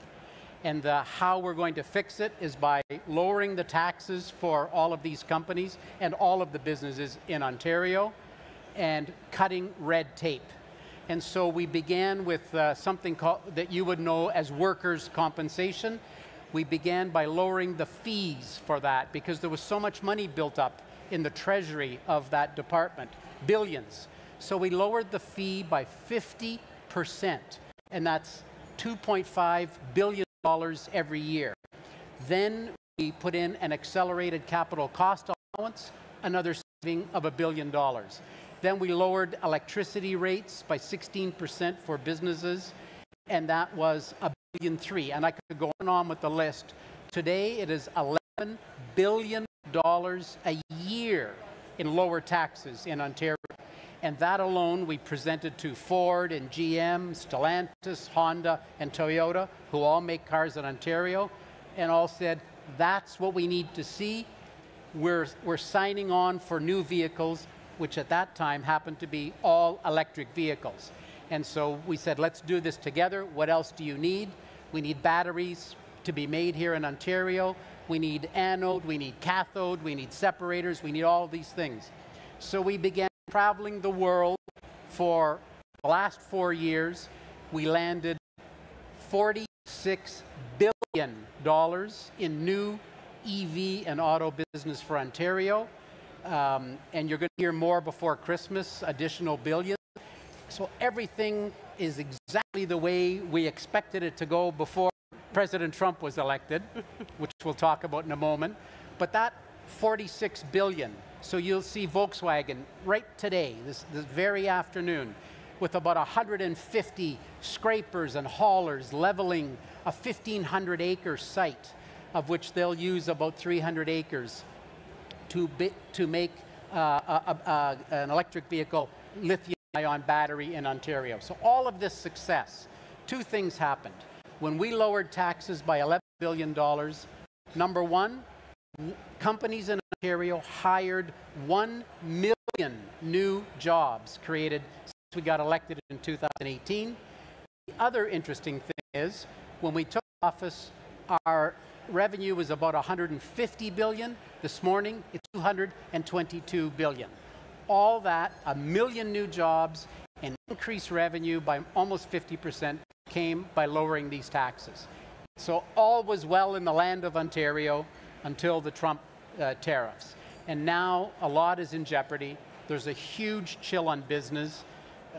No matter which sector you're in, whether you're in a sector that's tariffed or not, there is a tremendous chill on doing expansions. But I'll be happy to pass the floor and pick up on that as the time goes on. Yeah, for sure we will come back to this later. Yeah. Thank you, Mr. Fideli. Ms. Röschel, your scientific research focuses on international trade. Sounds like a nightmare in circumstances like these. Given the current changes in this field, what is your macroeconomic perspective on the situation? Yeah, so clearly it's very interesting times. I mean, we had something like this before in the first Trump administration where we already got caught in cold. Now we're not that cold anymore. We know what's happening. But yeah, so from a research perspective or from a macroeconomic perspective, so speaking also globally a bit, what's happening with the countries is basically that for years this pillar of prosperity in more or less free trade, right? I mean, we never had pure free trade, but it was as free as we could from the rule-based trade system. But now, this pillar of prosperity is somehow crumbling, and especially crumbling for export-driven and resource-scarce economies. And we're in Germany, so Germany is one of those, which was built also on very traditional sectors like machinery, like automotive, which now also has much more competition, for example, from China. And so basically what we see is that we're in this much more fragmented world. It's more unpredictable. And it started a bit earlier than Trump, or different with Trump. We had the pandemic where we already saw these interruptions in supply chains. We have geopolitical tensions. We have competition basically in traditional sectors. And we have a weaponization also of energy and critical raw materials. And in addition to that now, we have the Trump administration, which basically questions and shows the vulnerability of all these strategic dependencies that we built up and that globalization has actually built on, and all the export-driven businesses and sectors have actually built on. So because the US basically is abandoning the rule-based trade system that it actually started to build and patronize for the last 80 years, I mean, it has huge consequences for the world and for everyone basically being active in export and importing. And the US is the world's largest importer of goods, so about, not all, but like 18%, like a fifth of global goods imports actually go into the US, and obviously this has consequences for the system and for everyone. So from a macro perspective, this protectionism, so the new tariffs, but also the non-tariff barriers that are established, they have costs, and they have costs for the consumer, they have costs for the companies, and the question is a bit where to go with these costs. Do I pass it on to the consumer? Do I internalize them and it eats into my margins as a company? So car makers are seeing this, it's a problem, and I think the most prominent example currently is also auto tariffs for Europe. We face 25%. In the EU-US deal, actually, also it was agreed that auto tariffs and auto parts would go down to this 15% ceiling. It hasn't happened. The deal is in effect from 1st of September. And now, basically, we have this chicken-egg problem, and we have a problem of mutual trust. So the US is now basically asking the EU to bring down industrial tariffs to zero before they actually lower the car tariffs. And this is a problem for our car makers, this is a problem for Europe, and it also creates a bigger problem because the trust is basically gone, uncertainty is there, and we don't know how these deals, how long they will actually last, and when the next threat will actually come around the corner, because the US is basically mingling different objectives it has, from getting the EU digital law to rulings in Brazil to solving geopolitical issues. For example, Thailand and Cambodia had the border issue, and basically Trump tried or solved it with tariffs. I mean, who would have thought that, right? So there's a lot going on, but I think one thing is certain, and I think we're going to hear more of that, is uncertainty has come to stay for now. Yeah. Also with the trade deals, we're going to face asymmetric trade relations, and the question is a bit how can we rethink trade, how can we reimagine trade, and how can governments, but also companies obviously deal with all this uncertainty in the short term, and where to go basically in the medium to long run with this. That's brilliant. Thanks. So there was a very compelling and comprehensive upload of the macroeconomic situation. One buzzword you said, well, it's increasing consumer prices. Mr. Rodier, when we had our prep call for this meeting, you mentioned the world car as the industry's holy grail. With changing global trade and rising geopolitical tension, does say goodbye to trade also in the end of the world car? Well, in ICA for more than 1 century, we were for free trade and against subsidies. When you have more than 35 trade association members around the world, you have to deal with bizarre politics sometimes. But I can tell you that in April I was in Washington, DC, and my guys had charts, and suddenly they get a call, okay, your charts get rid of them because President Trump just changed his mind and it's a 25% tariff on everything. Yes, we think that we want a world car, which means a car for the manufacturers that have the same components, the same design, same safety things around the car, with the problem of global trade that is almost disappearing. All the system in the USA regarding the cars were not taken, the tariffs were not taken under what we would say a trade law. No, it's a national security law from 1962. So you see that it's the first, that means it's only the president of the USA that can really handle this subject. And that means that it is putting the car in the forefront of geopolitics. We've never had so crucial geopolitics in our business. And what we feel now, and you are 100% right, both of you, is that things are going to stay. When the poison is in the fruit, the poison goes on and goes on. Wow. And this is a true problem for all the manufacturers around the world, because you have to calculate the value of cars. You have to check what is your semiconductor. Is your semiconductor authorized in this nation? If it's not, that means that you have to work much more on the value of the product you design and you sell, calculate much more on the residual value of the product when it is in use, and you have to check your supply chain in a way that it is almost impossible. When you have more than 3,000 pieces in a car, it's really hard. And I'm talking only now on what are physical parts, but think that now and in the future, all the softwares will be more than 40% of the cost of a car. What happens if in a car sold in the USA, there is a Chinese software that the USA rejects? So that means that you have to change all your software because one part of the software is not made where it should be. So for us manufacturers, all this is almost crazy. And if it was said, okay, it's 15% for the next century, and we swear that it will never ever change, that will be good. But we are not sure that it may change from 3 years now, and so and so. So you can imagine the nightmare of all the financial directors. They almost commit suicide, I can tell you. Don't join a company in the car industry being in the finance. It's really tough. And in the end, as I said to you, who pays? Who pays really all these problems, this political, economical problem? The driver.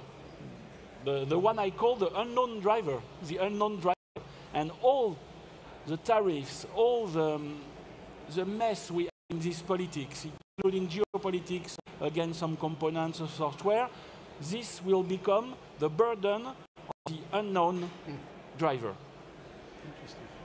Excellent. So let's dig a little bit deeper into the short-term threats and strategies. Minister Fedeli, you have outlined the success story you have achieved in Ontario.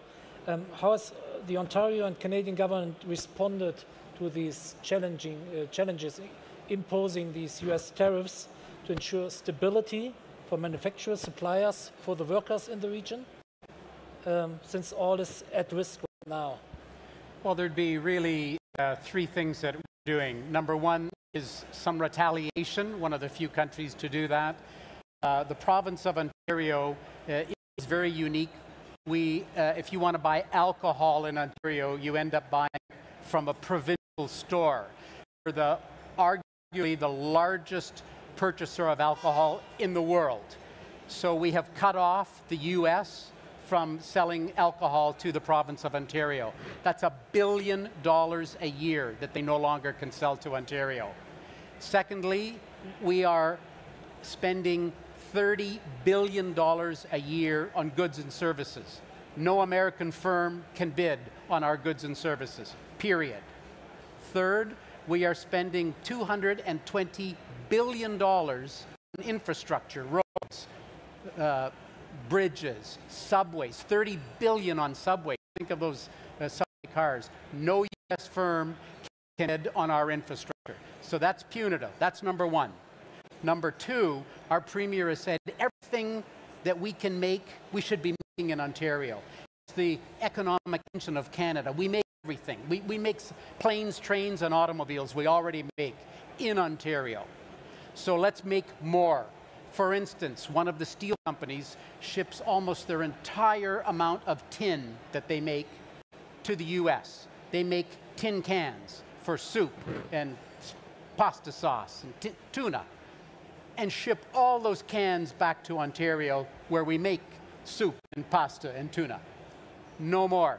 We will now fund through the provincial government capital to help companies, open can companies, make our own cans in Ontario, make our own everything that we don't already make.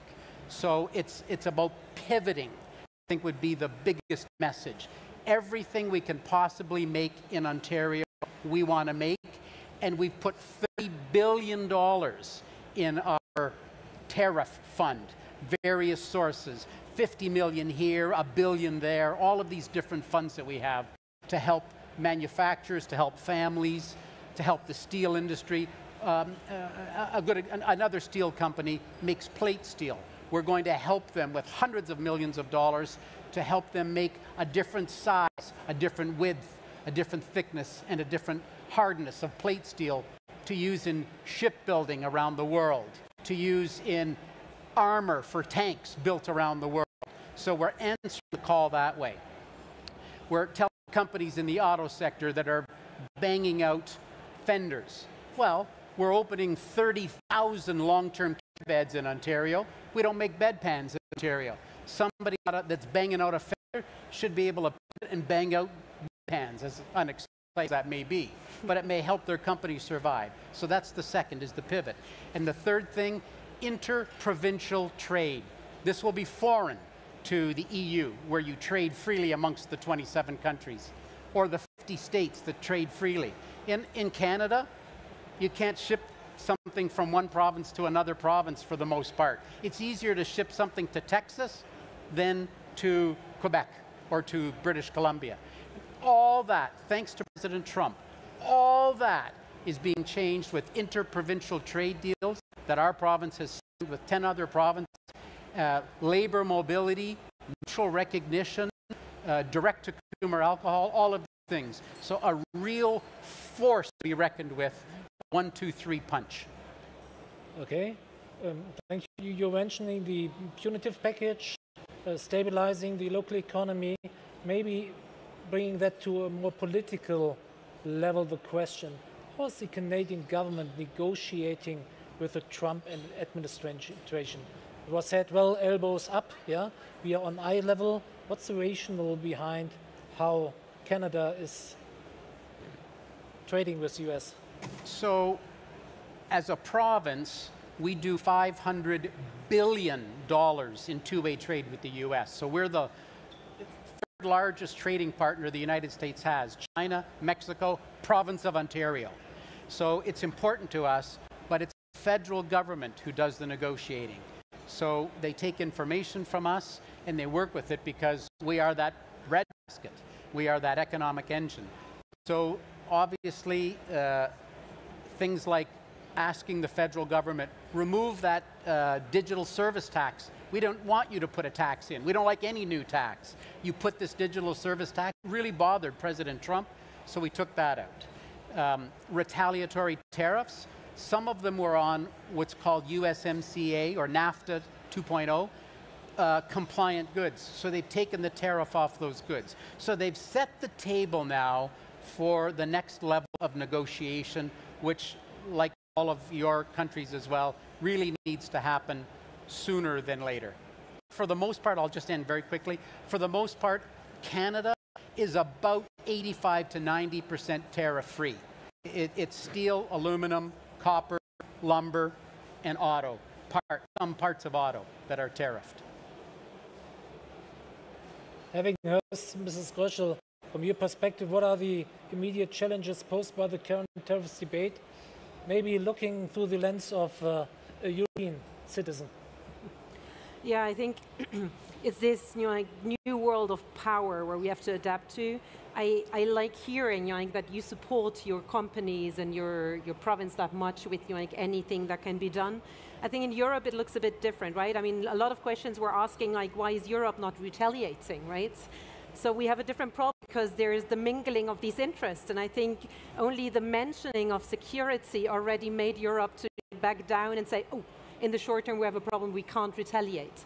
So, but what I like actually is this mentioning of regionalism, right? So you do it within Canada. I think Europe has a chance to do it much more within Europe. There's the single market, but there's still very high non-tariff barriers within the single market. The IMF estimated that about it's 40% tariff equivalent, basically, what we still have in bureaucracy and in not done agreements basically on some technical standards and other things. So I think Europe can do that.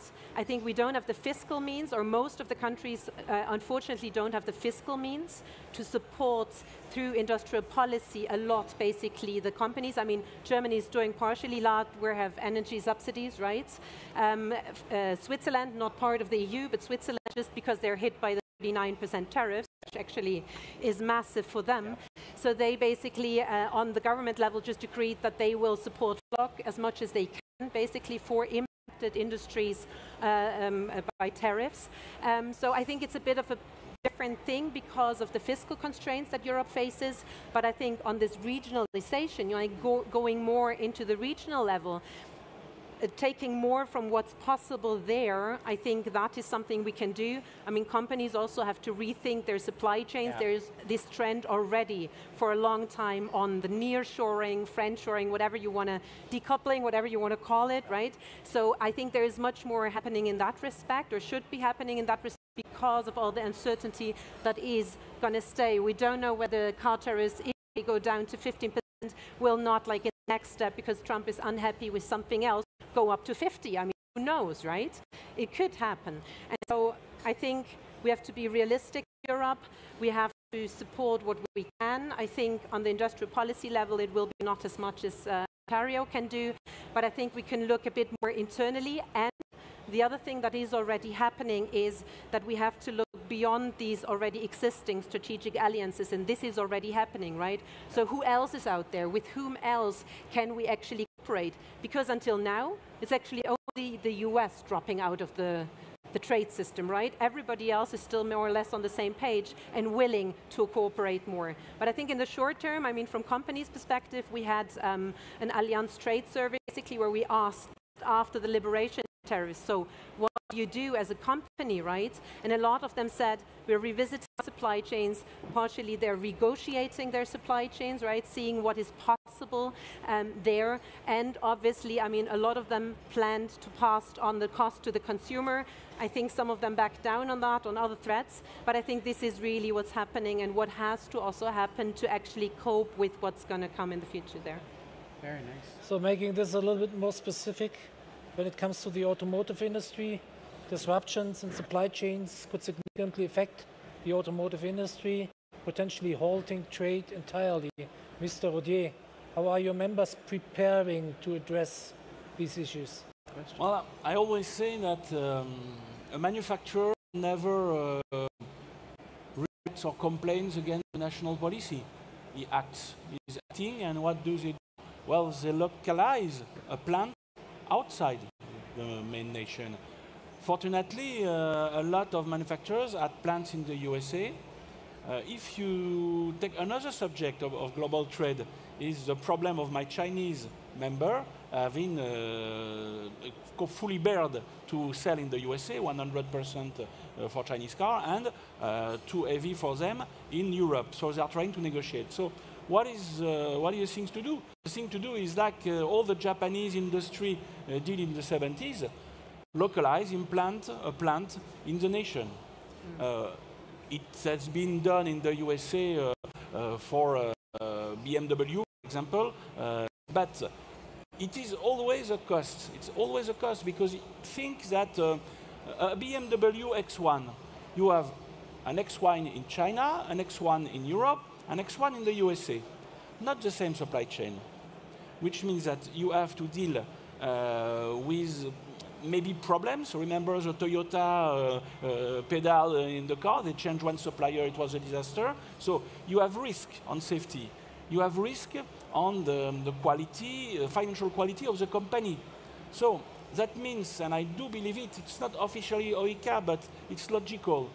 All this global trade is putting up a big consolidation of the manufacturers and of the suppliers. So it's the death of the small suppliers anyway. And with big companies, big suppliers company, sure that they will negotiate far better than the smaller ones. So this will increase the global cost for the car.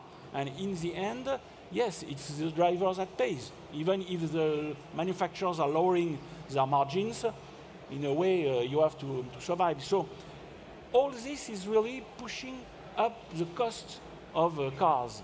But this is the only way to react. You have to localize. You have to localize.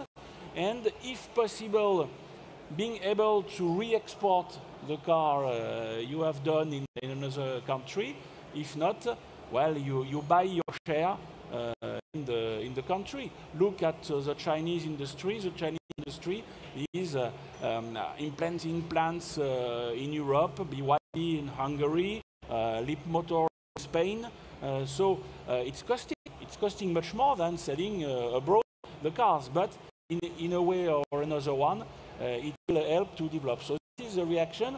And think how complex it is to handle a new plant, hire workers, are they unionized or not, what is the political system of the nation, and so and so. Plus, you have to add what we said before, we are not sure that tariffs will stay the same or the policy will change or not. So this is the only way to react, but I would say that in the auto industry, the big players that are able to survive do survive. So maybe looking into the audience now, the point time to inhale a little bit more positivism and optimism.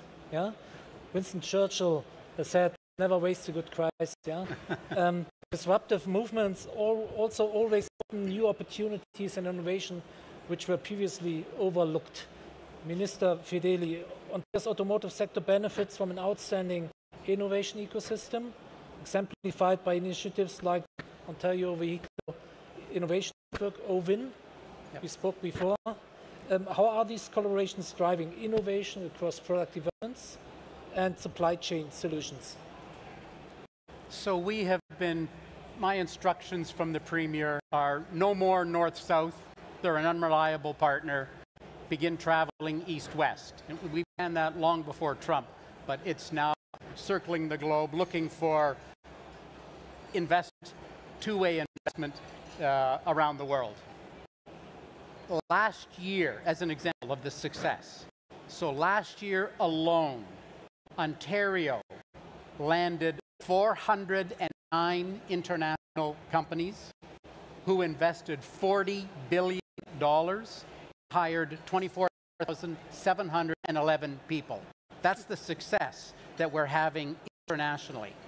So we are going, we've done, I don't know, more, maybe 15 countries so far this year, including today. We have 13 to go before Christmas. So it's constantly around the globe, meeting, telling our story, but it's fascinating what we hear, and it's to your point. Companies around the world are saying in this world of turmoil with various wars going on, China being this big supply chain glove that encompasses the world, all of these issues that are causing trouble, they look across the ocean at this one beacon of hope, this lighthouse, and it's the province of Ontario. They tell us they love Ontario. Those 409 companies came here because we are reliable, dependable, stable. We follow the rule of law, but more than anything, we're predictable. We're almost boring in a really good sense the word. You know exactly what you're going to get. You can put that capital to work. We educate 70,000 STEM grads every year. It's going to 100,000 in the next cohort.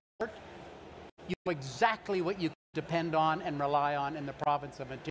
And that's why we're going to win around the world, making new friends around the world, and doing two-way trade never before seen in our province's history, at the expense of the US. So, Mr. Social, you just said it's just the US stepping out the trade community, where a door closes, another door opens. It is evident that ending the free trade regime is resulting in the emergence of new bilateral or multilateral agreements between nations, regions, and corporations. What advantages do you think we can capture with these kind of new agreements? Yeah. So we're definitely losing out if we lose the West, right?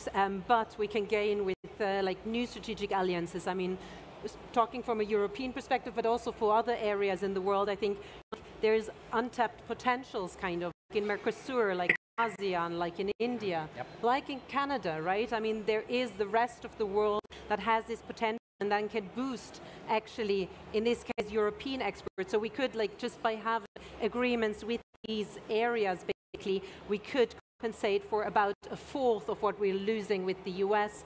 Then there's untapped potential, as I said earlier, also within the EU doing more internal, like Canada is doing, producing more internally wherever possible. It's more costly because, I mean, there's a cost to isolation, kind of, right? So it's more costly, labor is more costly, but we can compensate for some of that by increasing also productivity.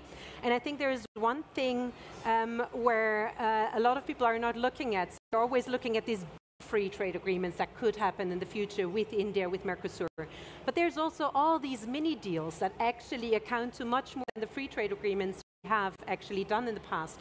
They're called usually mutual recognition agreements, and they can be on specific sectors. So sectors that are particularly important to a country. For example, for Germany, for Europe, automotive or manufacturing in general, right? Machinery, electronics, pharma. So you can have these mutual agreements, and there's actually very good examples also with the US, where the EU has these agreements. One of them is actually the machinery MRA, and we have one on clean tech even. Who believe that, right? So we have this, it's bringing down regulation. It can actually increase, like these mutual recognition agreements can increase trade in a sector between 15 to 40%, according to like the numbers we see. And it could actually open up new export markets for 50% of firms. So if we can't have like these bigger deals, we can also have a chance to have smaller deals in specific sectors that are particularly interesting to cooperate with, and that we can actually reach a lot of like potential in the future moving forward, also supporting different sectors in these areas. Very good. So Mr. Rodier, what would be your most positive message, recommendation, having in mind that supply chain diversification is now essential? How can OEMs capitalize on this disruption? What kind of strategy should they pursue?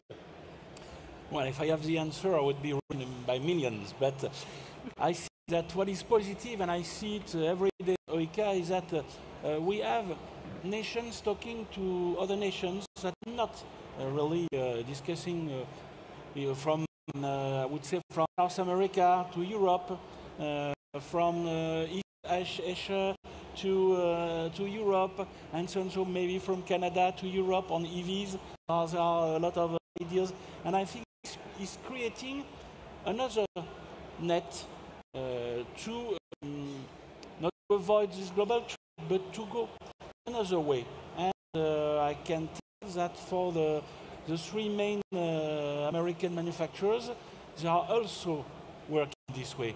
Think about one, Stellantis. Stellantis is both American and European, and also China. For they bought 21% of Leapmotor. And you see that everyone in the industry wants to find a way. And to find a way, maybe it's good, but it will create maybe new joint ventures in places where we weren't able to see it. There is a big difference compared to the 70s or the 80s, is that now you've got countries by the past not known in car industry, such as Morocco, South Africa, Brazil, that are now able to really build cars, and they have a lot of top good young engineers. They've been to our universities, so they are as good as ours, and they have ambitions. And you think now that all the Volkswagen Polos are built in South Africa, and they are running quite well. So you have this change and a new approach. In Southeast Asia, it's quite impressive to see what Vietnam is doing, what Indonesia is doing, even Malaysia is back. Philippines had great ideas to become a player in the cars. So all this is really changing the world. I think that manufacturer by manufacturer, country by country, we will find a solution. But it's true that it will not help the employment. And the employment in Europe that has problems with other subjects, CO2 and so in the car industry, because of that will be reduced anyway, because you will have localization outside Europe. And as I said, big consolidation of companies, mainly suppliers. So we have to be a little bit conscious of time. However, it's worth maybe to have some touch points on the long-term perspective. Companies need a long-term outlook for their strategies. And looking at Canada, Canada has many critical minerals essential not only for electric vehicles, but also, for instance, for the defense industry and sector. How can these resources provide economic cooperation and strategic ties, particularly between Canada and the EU, Minister Fideli? Well, first of all, I would say have hope that the citizens of the United States who are now paying tens of billions of dollars of new taxes that are in the form of tariffs, that they wake up and acknowledge around Christmas time that the price of their washers and dryers and everything else has now gone up, and that they take action in the United States. But in the meantime, hope is not a solution, it's not a plan.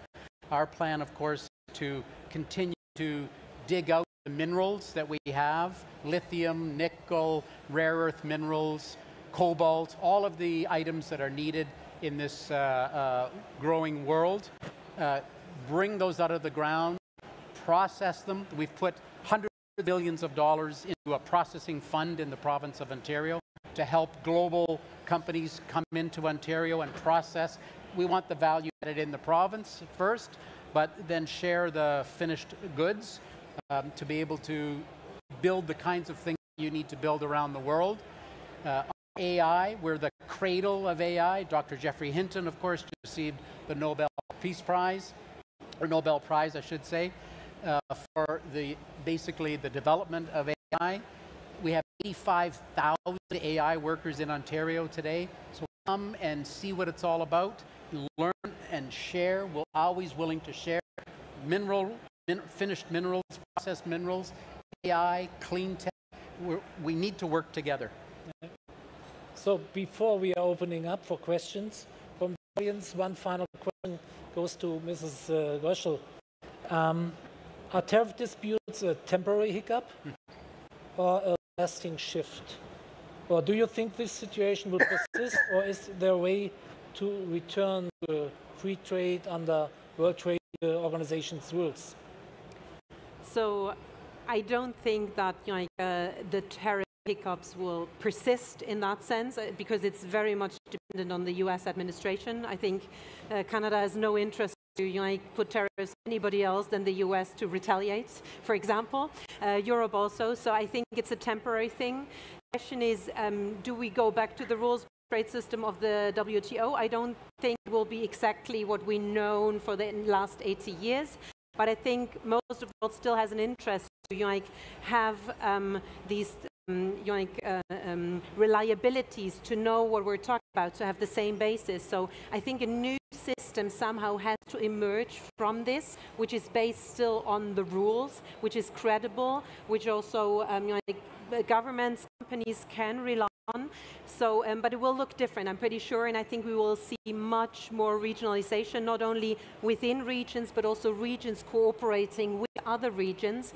I think that is where we see a bit like where this might be headed to. And we see more strategic alliances also in terms of clean tech, critical raw materials, security. I mean, climate change is around the corner. We don't discuss that here, but it's part of the trend, right? It's part of the critical minerals. It's part of the circular economy. So there's lots of topics that are also driven by longer-term trends. And I think all of this will shape the future look of trade system, but I don't think we'll go back exactly to what we've known before. So let us pause here. Leanne is standing there with a mic. We will have a couple of minutes for questions from the audience. If you have any questions, just to let you know, click on top. It does. But hands up, and I throw the mic across to you. I think we might have a time, Clemens. It was mind-blowing, obviously. Yeah. We estimate the effect of the trade agreement between Canada and the EU. I couldn't quite hear you. How do you estimate the effect of the trade agreement between Canada and the EU? The potential. Oh yes, there's huge potential both for the EU as well as Canada. This is, I think, what is there, 17 of the 27 who have ratified? Is that around the number we're at? We're encouraging all of the countries to join in this. There's a real opportunity to work together, work east to west as opposed to north to south. There are great resources that we can continue to share both ways, whether it's technology, whether it's raw material and resources, whether it's brain power. There is nothing but positive that can come out of a true agreement between Canada and the EU. Nothing but positive vibes.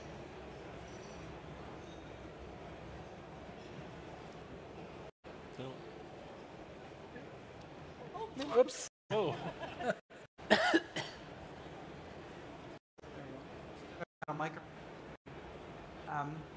Doctor. To speak. I think you just have to speak in the middle line. Okay. Bizarre. Based on the fact, any actually tariffs work? Does any economist think the tariffs work?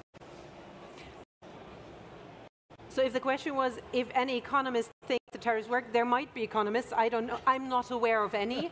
But I'm pretty sure that the US administration has some supporters in what they're doing. But the whole international trade theory basically tells us one thing.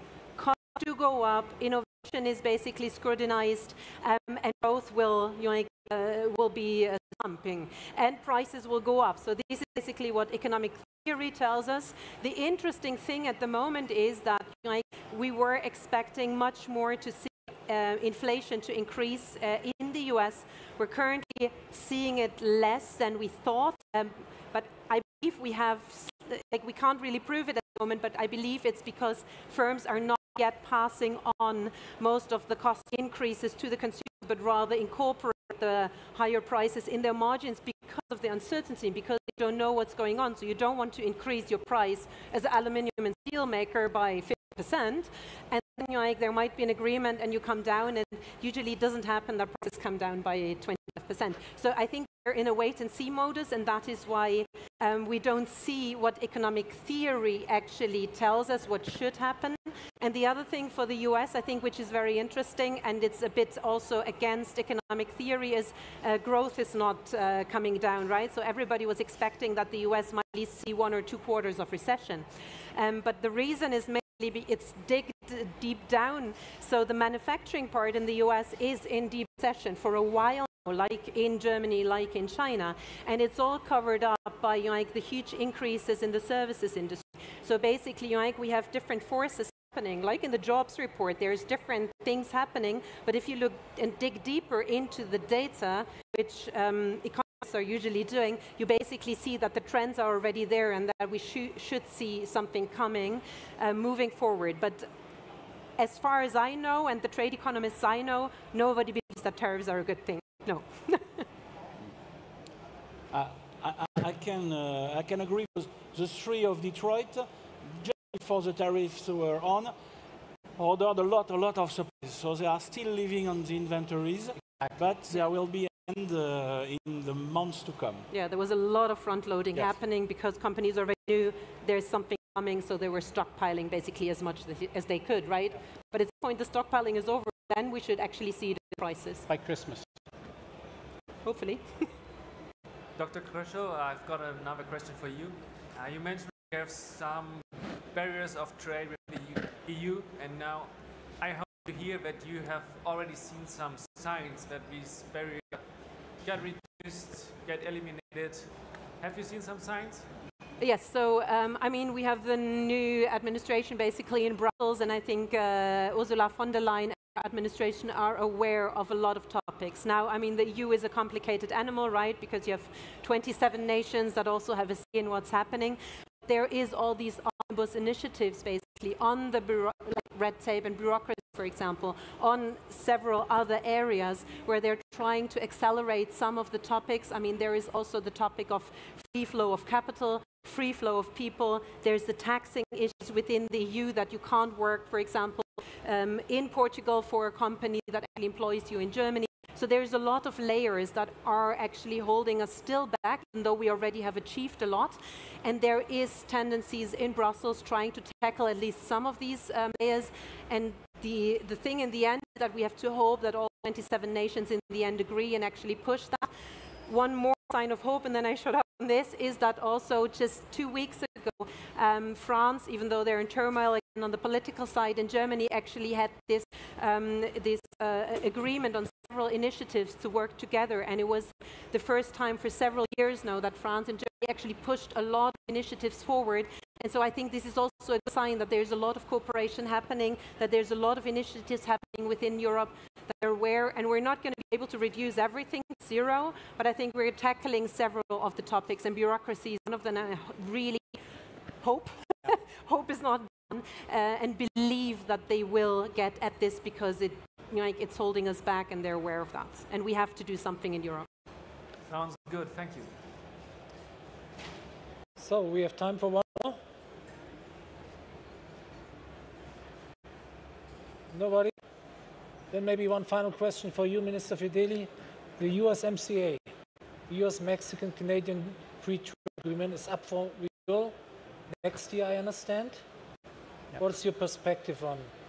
Well, it's always concerning. As I mentioned earlier, so you're absolutely correct. I still call it NAFTA 2.0, something that's been in existence for almost 30 years now. The tariffs, the Trump tariffs, don't apply to items, car parts, for instance, that are USMCA or NAFTA 2.0 compliant. So that means those tariffs that are generalized, really in Canada, it's only about 85% of our nation tariff free. So we look at those USMCA compliant that don't have tariffs. We're obviously concerned that come a renegotiation, don't forget, the NAFTA 2.0 was a President Trump initiative. He brought disruption to NAFTA, saying it's a bad deal, we're going to renegotiate it. It was renegotiated. He called it the best deal he's ever done. This was in Trump 1.0. Now in Trump 2.0, it's a terrible deal that needs to be restructured. Like, we are very concerned that all of what's in there needs to be maintained. So right now, every single vehicle made in Canada, Ontario, 50% of all the components made in the USA. That's why they're tariff free. That's the standard. We're very concerned, obviously, in our negotiation that number not grow, that number not change. So all eyes are on this. It's to be negotiated in 2026, but really, under these tariffs, it started now. So it's got everybody on pins and needles and everybody sharpening their pencils to figure out what to do next. Okay, thank you. I think we covered a lot of ground and we are coming to a close. Maybe for each and everybody of you, just one final message I would like to leave the audience behind. Mr. Rodier. Well, I think we have to understand the world has changed. It won't never be the same. It's changing in a way we don't know what, but I think one day grandchildren will say, you're very old. You knew the Soviet Union and the WTO, because we are in a different world. And we have to adapt. It's complex for the car industry, but I would say something bad. We've seen worse in the past. So I'm sure that we will survive and build new bridges. My organization is here to build bridges. And everyone is able to speak so-so English and to understand itself within the organization. Yeah, from my side, I think the main message would be that free trade or globalization basically is not ending. It's just entering a next chapter. And I think we have to think wisely how we want to shape it, because now is the time that it's disrupted, so now we can reshape it. I think it's important to think of, like, what's the strategic alliance, what's the things that are important for our industries, what's the priorities we want to move forward with, and we want to manage this uncertainty somehow that is around and that might stay for a bit longer. I think really regionalization is partly key to managing it. And the last thing is, most people are currently just talking about goods, because goods is the thing that is actually tackled by tariffs, right? This is what is really tackled. Trade is not only about goods, it's also about services. Huge potential there, obviously. I mean, the US has a huge surplus in services, against Europe at least. It's also about capital. This also has come under scrutiny a bit, right, with all these investment pledges that Trump tries to gain. But there is a lot of movement of capital that also falls under this globalization pattern. There is the free movement of people, there's the free movement of ideas, very important, and then there is data with huge potential for the future. And I think these pillars have to be considered how we want to shape trade in the future, all of them. Well, thanks to your insightful questions, we learned a lot today, and I have two really interesting takeaways. Francois, you talked about the coming together of many companies, and that's very concerning for us. We have 144,000 employees in the auto sector in the province of Ontario, population 16 million. So this is very concerning and very likely, by the way, this consolidation. I think that's really something that's probably going to keep me up for a few nights, so thank you. You, Dr. Yasmin, you said, and I wrote it down because this is something a phrase I've never heard before, but I appreciate it. The weaponization of critical minerals. We talk about critical minerals an awful lot because in my backyard, we have things like gallium. I live in northern Ontario, so surrounded by Sudbury, Ontario, and nickel, Timmins, and gold, and everywhere in between. The weaponization of critical minerals is a fantastic concept to flesh out a little bit more with our ministries at home. But I guess at the end of the day, it's all about the people. And I sit in the legislature in Ontario, and every day, all we can think about is the families that are affected by this. These decisions that are made by one person south of the border, and maybe supported by a large amount, maybe not. It's hard to know. It's hard to know the truth. But these are all families that are being affected, and all people that have lives. They have to go home and talk to their spouse or their partner about what just happened at work today and why I'm not going back tomorrow. So there's a lot of those individual things that we worry about as a government. And that's why we make sure that we've got the firepower, that we grow our economy so we have the dollars to be able to support the families. I think that's, at the end of the day, the most important factor in all of this. So, a big thank you to you, Minister Fedeli, Ms. Kröschel, Mr. Rodier. And now there would be the window of opportunity to spend a big applause to our panelists. Thank you very much. Thanks for listening. Hopefully this was an insightful panel, and enjoy your time here at the IAA Mobility in Munich. Thank you very much. Beautiful. Thank you.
haben keinen Schaden.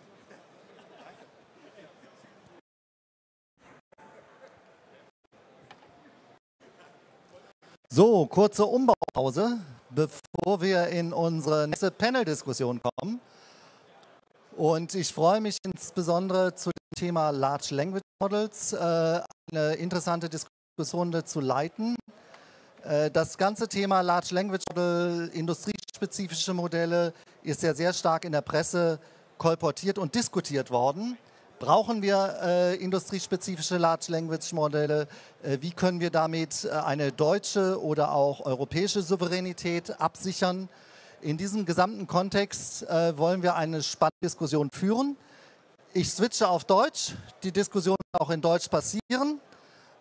Und für diese Panel-Diskussion freue ich mich, dass wir auf der einen Seite Dirk Wollschläger begrüßen dürfen, Director von Automotive Research.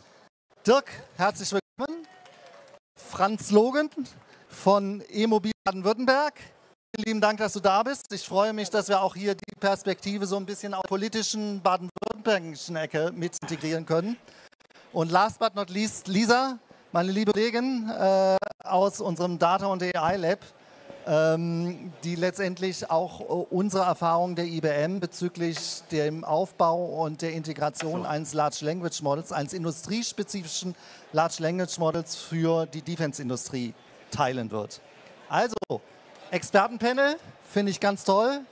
Freue mich auf eine interessante Diskussion und dann natürlich auch gerne Fragen im Anschluss auch aus dem Publikum. Ja, vielleicht fangen wir mal an. Die erste Frage, ich meine, wenn wir uns über industriespezifische Modelle unterhalten, wenn wir Hugging Face angucken als Beispiel, dort gibt es mittlerweile 1,9 Millionen Language Models. Ja. Jeden Monat kommen 10.000 und mehr dazu. Brauchen wir eigentlich noch ein industriespezifisches Modell? Was ist sich da drauf? Machen wir es eigentlich auf Deutsch oder auf Englisch? Auf Deutsch. Okay, gut. Also ich würde das gar nicht als industriespezifisch nennen, sondern lieber Small Language Model, weil ich glaube, dieses ganzheitliche führt zu enormen Kosten und auch zu enormen Aufwänden, die einen nicht schneller machen. Also industriespezifisch im Sinne von Small Language Modeln, ja. Ich denke, das ist eine interessante Perspektive. Jetzt gehen wir mal weiter in die Richtung europäische Souveränität, deutsche Souveränität. Und ich denke, wenn wir über industriespezifische, automotive-spezifische Modelle sprechen, kommen wir ganz schnell in den Content, der eigentlich in unserem Land extrem vorhanden ist und wichtig ist. Und diese Differenzierung wollen wir eigentlich nicht aufgeben. Franz, das Thema europäische Souveränität, heute auch viel diskutiert in der Presse über AI-Infrastruktur, AI-Rechenzentren. Was ist deine Sicht drauf? Das Thema spezifische Modelle, kann uns das helfen, deutsche und europäische Souveränität zu bekommen, zurückzugewinnen, uns damit zu differenzieren und auch wettbewerbspolitisch besser aufstellen zu können? Also wir brauchen ganz klar spezifische Modelle. Und lass mich ein bisschen ausholen, was das Thema europäische Souveränität angeht. Wir haben einige wirklich sehr bedeutende Wachstumsmärkte aktuell. Das ist das ganze Thema elektrischer Antrieb. Das sind Mikroelektronik-Themen. Das ist aber auch E-Commerce. Ja, also es ist nicht nur Fahrzeugtechnik. Wir sehen, dass wir in Software im Fahrzeug, manche nennen das dann AI im Fahrzeug oder autonomes Fahren oder was weiß ich.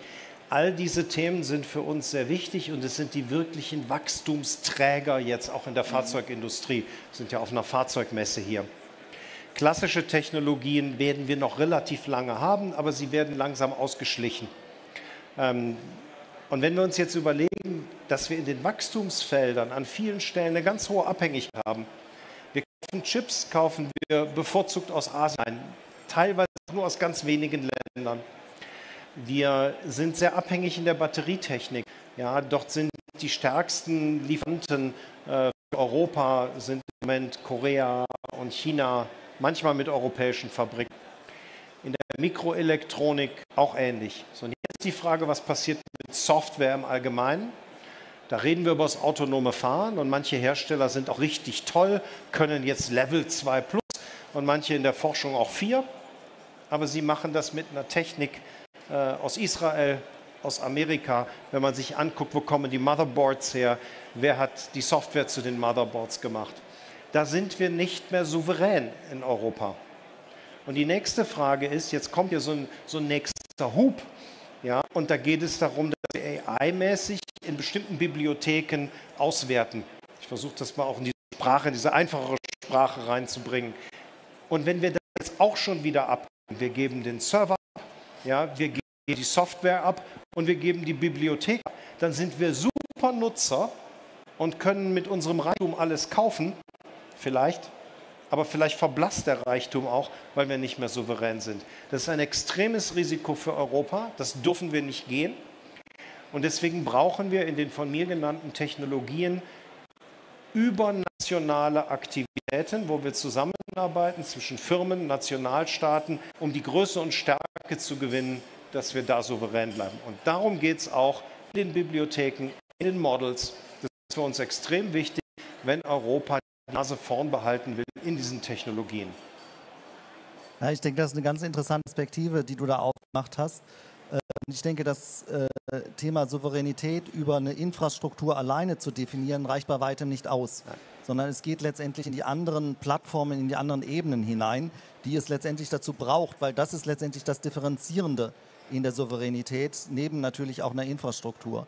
So wie ich das auch begrüße, dass natürlich der Anfang bei der Infrastruktur gesetzt wird, jetzt über die neuen AI-Rechenzentren, die auch in Europa und in Deutschland gegründet werden. Ich denke, das ist der nächste Schritt. Ja, Lisa, ich meine, wir beide sind von IBM, ja, und jetzt diskutieren wir über europäische und Souveränität im ganzen Thema Plattformen, im ganzen Thema AI und Infrastruktur. Was ist denn deine Sicht auf die Dinge? Ist das nicht eigentlich ein Widerspruch an sich? Wir als amerikanisches Unternehmen eine Diskussion über unsere Watson X Data- und AI-Plattformen, über unsere Infrastrukturen reinzugehen. Wie passt mit der europäischen und deutschen Souveränität zusammen? Was ist da deine View drauf? Ja, ist eine absolut wichtige und faire Frage, weil es für Organisationen und Unternehmen heute wirklich essentiell ist, sich souverän aufzustellen und hier wirklich eine Kontrolle sicherstellen zu können und auch eine absolute Handlungsfähigkeit.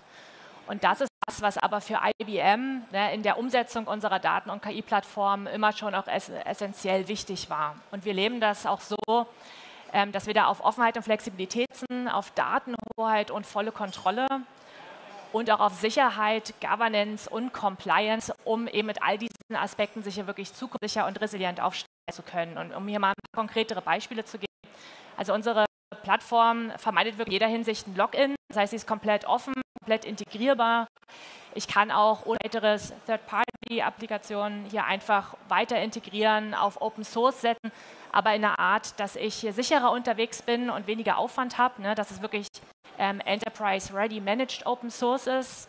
Wenn ich komplett nur auf Open Source setze und das alles selber pflegen und betreiben will, habe ich natürlich auch Risiken und Themen, die ich da einfach im Blick behalten muss, ne, was wir mit der Plattform direkt mitdenken.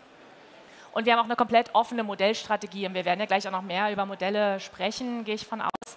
Das ist wirklich extrem wichtig. Es gibt nicht das eine Modell mehr, mit dem ich alles machen kann. Man will als Kunde oder man will als Unternehmen auf verschiedene Modelle nach Anforderungen setzen können, die auch einfach handlungsfähig, wechselfähig bleiben. Und das ist was wir ermöglichen wollen, ja, sodass man wirklich jedes Modell nutzen kann und hier so aufgestellt ist, dass man das braucht auch für die Zukunft. Und all das kann auch genauso betrieben werden, wie ich das will. Ja, ich kann das on-premises betreiben, in jeder Cloud, in einem Hybrid-Cloud-Ansatz, in einer Private Cloud und bleibe hier auch wechselfähig. Ja, und kann mich auch, wenn ich das möchte, komplett autark aufstellen, das wirklich auch Air-Gap betreiben. Nicht nur die Plattform, auch wirklich eine End-to-End AI Lifecycle Governance in dem Zusammenhang, ja, sodass ich hier wirklich Air-Gapped mich aufstellen kann, wenn ich sage, ich habe diese Anforderungen. Und wie gesagt, bleibe aber handlungsfähig, auch wenn ich merke, Anforderungen, ja, die Situation, die geopolitische Situation, die verändert sich. Ich möchte Themen rund um die Plattform oder die Infrastruktur verändern, dann kann ich auch das weiterhin tun. Also für mich zeigt sich so ein bisschen in der Konsequenz daraus, dass wir Unternehmen helfen können, die eigene Souveränität zu behalten mit den Technologien, die wir letztendlich bereitstellen. Ja, und jeder es für sich entscheiden, wie er es letztendlich deployt, und das ist letztendlich das Thema Offenheit der Plattform. Absolut, ja. Kontrolle und Handlungsfähigkeit ist, wie man es wirklich zusammenfassen könnte für die Kunden, ja. Ja, jetzt hattest du schon das Thema Plattform. Ja, kann ich noch eine Ergänzung machen? Gerne. An Franz gerichtet jetzt. Ich meine, wenn wir jetzt über Large Language Modelle sprechen, dann brauchen wir ja zunächst einmal enorme Rechnerkapazität. Ihr habt in Baden-Württemberg den Quantum Computer zusammen mit IBM. Wir haben jetzt letzte Woche alle gehört, dass wir Jülich eröffnet haben. Klar, Abhängigkeit von Nvidia mit den 24.000 Chips da drin. Aber das ist ja schon mal ein enormer Schritt in die richtige Richtung. Auch nicht nur Souveränität in Richtung Europa, sondern auch in Richtung Deutschland, weil Jülich ist der schnellste Computer in Europa. Also das ist ja schon mal positiv. Oder ich meine, du klang so ein bisschen relativ negativ, was du jetzt vorgebracht hast, was uns alles fehlt. Na, ich habe eher den Anspruch an der Stelle formuliert. Ja. Also wir sind jetzt auf der, zumindest soweit die Veröffentlichung das hergibt, Jülich ist jetzt der viertgrößte von dem, was wir so wissen, was man so zählen kann. Ja? Das heißt, da sind wir schon auf dem richtigen Wege unterwegs. Aber wir müssen schon, so wie ich es eben formuliert habe, darauf schauen, dass wir nicht nur von woanders einkaufen. Es gibt jetzt heute keine abgeschlossenen Systeme mehr. Ich glaube, das hat Lisa auch richtig aufgezeigt. Aber die Unternehmen, die das nachher nutzen, ich gucke sehr stark natürlich auch auf die Fahrzeugindustrie, möchten ja auch dauerhaft aller ihrer Internationalität, möchten diese Unternehmen eben ihre Autonomie und Souveränität wahren. Und dafür muss Europa sich anstrengen, dass das möglich ist und auch an europäischen Standorten möglich ist. Also wichtig ist, dass wir in Rechner investieren. Das ist das eine. Wichtig ist, aber da kommen wir vielleicht nachher nochmal zu, wir brauchen auch die Leute, die das betreiben. Aber wir müssen dieses ganze Zusammenspiel von Software, Hardware müssen wir beherrschen. Und sicher gehen wir gleich nochmal auf Bibliotheken ein. Da will ich jetzt nichts zu sagen, sonst überholen wir uns selber. Ja, danke dir, Franz, auch für diese Ergänzung. Und wenn wir über Souveränität sprechen, wir haben jetzt über Infrastruktursouveränität gesprochen, über Komponenten der Plattformsouveränität. Ja, und ich denke, eine wichtige Perspektive ist das Thema Datensouveränität. Und wenn wir über Datensouveränität sprechen, bin ich sehr bei Content. Ja, und ich denke, das ist das, was unsere Industrie, unser Land, unseren Kontinent ja auch letztendlich als Stärke hervorbringen kann. Über diesen ganzen Verlauf der Industrialisierung haben wir einen wahnsinnigen Datenschatz erarbeitet. Ja, und diesen gilt es eigentlich zu heben. Und Lisa, ich denke, das war ein wesentlicher kritischer Erfolgsfaktor, auch für das Large Language Model, das wir im Defense-Bereich in den USA gebaut haben, nämlich das Thema Content. Ja, vielleicht kannst du mal das Thema kritische Erfolgsfaktoren beim Aufbau des defense-spezifischen Modells erläutern, was wir dort eigentlich gelernt haben und was wir daraus ableiten können dann für ein Automotive-spezifisches Large Language Model. Ja, es ist wirklich ein unglaublich spannendes Projekt, das wir da zusammen mit Janes gerade durchführen, wirklich um da ein industriespezifisches Verteidigungsmodell zu erarbeiten. Janes verfügt über die weltweit größte Sammlung von Open-Source-Daten für Sicherheit und für Verteidigungsthemen. Und was wir hier tun, ist ein kleineres bzw. mittelgroßes IBM-Modell zu feintunen und das zu befähigen, einmal, ich sag mal, den ganzen Kontext der Verteidigungsindustrie, das ganze Fachvokabular wirklich einordnen zu können, um einfache Fragen in die Richtung auch unmittelbar beantworten zu können, ja, also dieses Domänenwissen zu haben. Und gleichzeitig ist das Modell aber auch gefeintuned worden, um die sehr komplexe Datenstruktur, die Janes hier vorhält, für diese ganzen verschiedenen Informationen intelligent interpretieren zu können, um also wirklich die relevanten Informationen schnell und effizient abgreifen zu können. Das sind wirklich unterschiedlichste Themen, also länderspezifische Informationen, aber auch das aktuelle Events, die auch dann entsprechend diskutiert werden müssen. Ja, das liegt alles in einem sehr großen Knowledge Graph vor. Und mit diesen tagesaktuellen Informationen will man so ein Modell natürlich nicht trainieren. Ne? Die müssen ja ständig weitergepflegt, validiert werden, damit man dem auch entsprechend vertrauen kann. Das heißt, was wir hier machen, ist mit diesem jetzt getunten Modell, mit einem agentischen Retrieval-Augmented Generation-Ansatz auf diese aktuellen Daten von Janes zuzugreifen und dann auch wirklich sehr komplexe Anfragen beantworten zu können. Ja? Und dadurch, dass wir uns hier für so ein kleines Modell entschieden haben, passiert das auch extrem effizient, extrem schnell. Wir sind auch energieeffizient, kosteneffizient hier unterwegs. und können jetzt sehr, sehr komplexe Fragen industriespezifisch antworten. Ja, aber ich habe es ja richtig verstanden, IBM-Business-Perspektive ist nicht, den Content bereitzustellen, sondern wir arbeiten ja mit dem Content-Provider Janes zusammen, den wir über API letztendlich immer im aktuellen Content an das industriespezifische Modell andocken und letztendlich das als Gesamtlösung an unsere Defense-Kunden und Public-Kunden in den USA insbesondere verkaufen. Und ich denke, das ist sehr spezifisch, was sich für mich ergibt. Das ist die Trennung zwischen einem Plattformanbieter, einem Produktanbieter dieses industriespezifischen Modells und dem Content-Provider. Und da schließt sich für mich eigentlich direkt die Frage an, wer könnte denn ein Content-Provider der Automobilindustrie in Deutschland sein oder in Europa sein? Aus meiner Sicht ist der im Moment nicht existent. Und es stellt sich doch die Frage, wer könnte diese Rolle übernehmen? Franz, hättest du Ideen? Ja, eine ganze Menge an dieser Stelle. Will aber noch mal aufsetzen auf dem, was Lisa gesagt hat, weil das ist, glaube ich, für uns wichtig, wenn wir es für die Autoindustrie verstehen wollen. Die Autoindustrie steht unter dem Druck, schneller entwickeln zu müssen. Wir waren früher gewohnt, dass so alle 7, 8 Jahre da mal ein neues Fahrzeug kam. Da kann man auch viel rechnen und viel entwickeln und sehr viel Versuchsschleifen noch machen. Also man hat mit Hardware operiert. Das ist nicht mehr die Kundenerwartung. Die Kundenerwartung ist heute, dass ich so alle 3 Jahre komme. Wir haben das auch bei einigen Elektrofahrzeugen gesehen, die kamen auf den Markt, die waren super, die waren gehypt. Und nach 3 Jahren kamen anders und das Auto wurde uninteressant. Klassische Fahrzeugentwicklungsprozesse konnte man nach 3 Jahren kein neues Auto nachschieben. Das ging einfach nicht. Deswegen müssen wir schneller werden. Wie können wir jetzt das nutzen? Für die Autoindustrie sind das ja Tools. Die wollen ihr Auto machen, die brauchen diese Tools. Und wenn es darum geht, mit welchen Bibliotheken können wir arbeiten, dann werden wir ganz viel in der öffentlichen Bibliothek machen. Jeder rechnet heute in AI-Modell dem, was so weltweit öffentlich auf irgendwelchen Servern ist. Man darf es nicht immer, man hijackt auch schon mal Daten. Ja? Von den, sage ich mal, normalen Chat-GPTs, wo man fragt, wo man Blumen kaufen geht, sonst was, ja, bis hin dann zu professionellen Modellen. Also es gibt einen öffentlichen Bereich. Wenn ich nur in dem öffentlichen Bereich arbeite, fehlen mir Daten. Ich werde nicht gut genug und ich bin viel zu langsam und ich brauche viel zu viel Energie. Das ist erstmal die Erklärung dafür, dass wir auch ein gemeinschaftliches Sammeln von Daten benötigen, über viele Firmen hinweg, die am Ende ihre eigene fahrzeugspezifische Allgemeinbibliothek füllen. Da kommen wir gleich nochmal drauf zurück. Das wäre eine Riesenhilfe, so eine solche Bibliothek.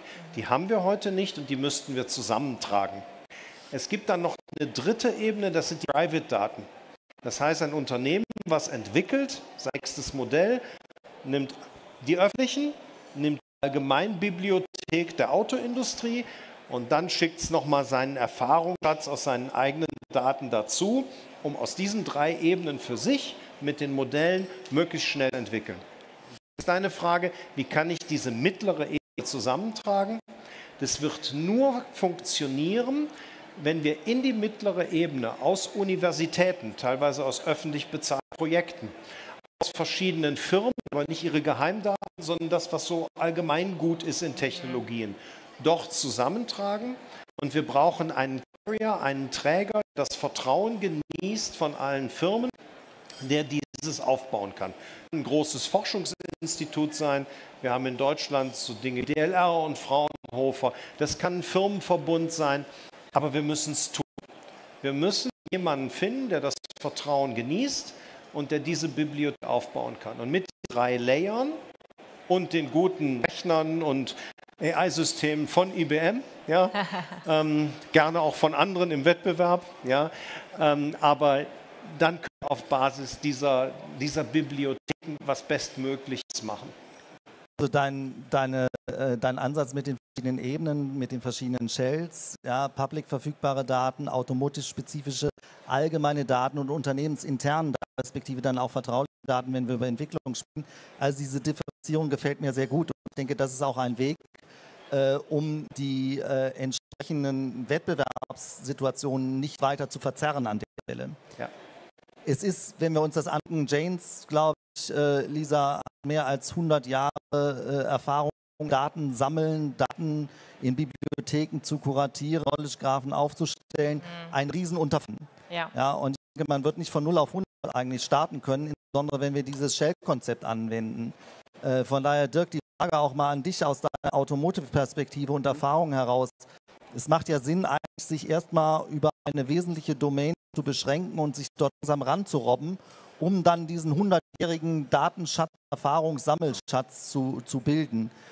Wo würdest du im Moment die Priorität, auf welcher Domäne würdest du im Moment die Priorität in der Automobilindustrie sehen? Gut, ich meine, es gibt ja schon einige Beispiele, wo LLMs eingesetzt werden und auch erhebliche Vorteile erzielen. Die meisten Fälle, die ich sehe, liegen im Moment im Bereich Entwicklung. Ja, also da das Thema Requirements Management auf Plausibilität zu prüfen,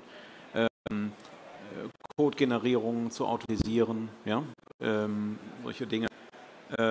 Ich sehe noch einen Riesenpunkt im Bereich der ganzen Customer Experience. Und wer hier mal sich auf der Messe das Modell Souveranity angeguckt hat, hier meine Partnerschaft auch mit Nvidia, ich habe es jetzt hier nicht gesehen, aber letztes Jahr auf der ELIF, das ist wirklich beeindruckend, weil die sind mittlerweile so weit in ihrem Modell, dass man wie Menschen sprechen, jetzt nicht in diesem Interview, wo du die Fragen stellst und wir beantworten das nach und nach, aber wo man auch kontrovers diskutiert und man sich unterbricht, das merkt die Engine und stoppt, hört zu und antwortet darauf direkt wieder. Ich weiß, also das war jetzt natürlich ein gut trainierter Use Case sicher, aber trotzdem beeindruckend. Deswegen glaube ich, kann das ganze Thema Agent, Chatbots, die wir jetzt mehr in einer, ich würde mal sagen, mittelmäßigen Performance sehen, ich glaube, da kommt noch viel, viel mehr. Also in dem ganzen Thema. Also Entwicklung und da natürlich kann man sagen, in der gesamten Bandbreite, aber ich habe jetzt so 2 Punkte rausgegriffen, wo ich glaube, man entweder enorm Zeit einsparen kann oder halt Kosten reduzieren oder halt in der Kundenwahrnehmung entsprechende Vorteile erzielen kann, nur um 2 Sachen zu nennen. Ich denke, gerade in den Bereichen, wo viel Collaboration notwendig ist zwischen Herstellern, Zulieferern und sonstigen Entwicklungsdienstleister, also dein Stichwort aufgreifend aus dem Entwicklungsbereich. Das ist auch das, was sich letztendlich in meinen Gesprächen mit unseren Kunden herauskristallisiert, dass gerade der Fokus auf den gesamten Entwicklungsprozess im Moment liegt. Ja? Schließt sich mit deiner Aussage, Franz, von eben, ja, wir müssen schneller entwickeln, wir müssen schneller Go-to-Market von unseren Produkten haben, gerade in der Automobilindustrie. Hier ist ja auch immer die Rede von China Speed. Ich glaube, das ist wichtig. Also ob China Speed, die machen das gut, wir können das auch. Ja, also deswegen freue ich mich immer, wenn andere das können. Wir können die Dinge auch. Aber wichtig ist, gerade in den neuen Technologien ist Geschwindigkeit. Das habt ihr jetzt mehrfach gesagt. Das beginnt beim Rechnen. Und natürlich können wir auch immer mehr rechnen. Wenn ich das auch nochmal auf so Verbalebene hochzoomen darf, dann müssen wir aber auch schneller werden im Prototyping. Und wir müssen schneller werden im Prototyping, die richtigen Tests zu fahren, die wir dann auch wieder schneller auswerten müssen. Da ist schon wieder AI mit im Spiel. Ja? Also die Specs zu machen fürs Testing und nach dem Testing schneller das auszuwerten. Also ganz früher hat man gesagt, ich muss 3 Wintererprobungen fahren, um mal zu gucken, wie das Auto aufheizt. Ich kann mich da noch dran erinnern. Das geht heute nicht mehr. Ja, ich muss Klimakammer fahren, ich muss meinen Test durchführen und ich muss mit meinen ganzen Systemen, die ich dahinter habe, jeden Aufheiz, um bei diesem Beispiel zu bleiben, jede Aufheizkurve durchzufahren, zu gucken, dass es immer und überall auf der Welt gut funktioniert. Und deswegen glaube ich, dass wir so viele Chancen haben mit diesen neuen Ansätzen und daran können wir auch wieder unsere Models und unsere Bibliotheken schleifen, wenn wir das gut machen. Und das wird uns Geschwindigkeit bringen. Ja? Und plötzlich brauche ich nicht mehr 3 Wintererprobungen, sondern eine halbe auf dem Prüfstand, gut gerechnet. Und schon habe ich mal für diesen einen Case, habe ich mal schon eben 2,5 Jahre aus dem Entwicklungsprozess rausgenommen. Das muss ich jetzt natürlich für alle Bauteile tun. Das ist schon hochkomplex. Aber gehen geht das, wenn wir das wollen. Und dann brauchen wir die verschiedenen Fähigkeiten.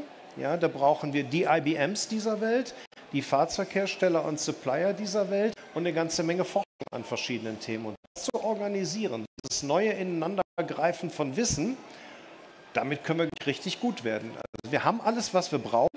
Es wäre nur gut, wenn wir jetzt kooperieren. Und dann werden wir noch besser. Ja, danke. Also eine gute Perspektive. Ich möchte noch mal die Diskussion in Richtung wenden zum Thema Trennung von Large Language Model, Plattformanbieter und Content Provider. Jetzt haben wir das Thema Janes im Defense-Modell. Sie haben ein Geschäftsmodell für sich entwickelt, die Company Janes an sich, was sich ja trägt und was sich rechnet. Das heißt Kuratierung und Bereitstellung von kuratierten und qualitätsgeprüften Daten. Wenn wir uns mal überlegen, und das geht auch in deine Richtung, Dirk, was du gesagt hast, Fokus auf Domain, ja, worauf wollen wir uns fokussieren? Wie können wir so ein Modell aufbauen? Das ist unwahrscheinlich, oder wie können wir Content aufbauen? Lass mich formulieren.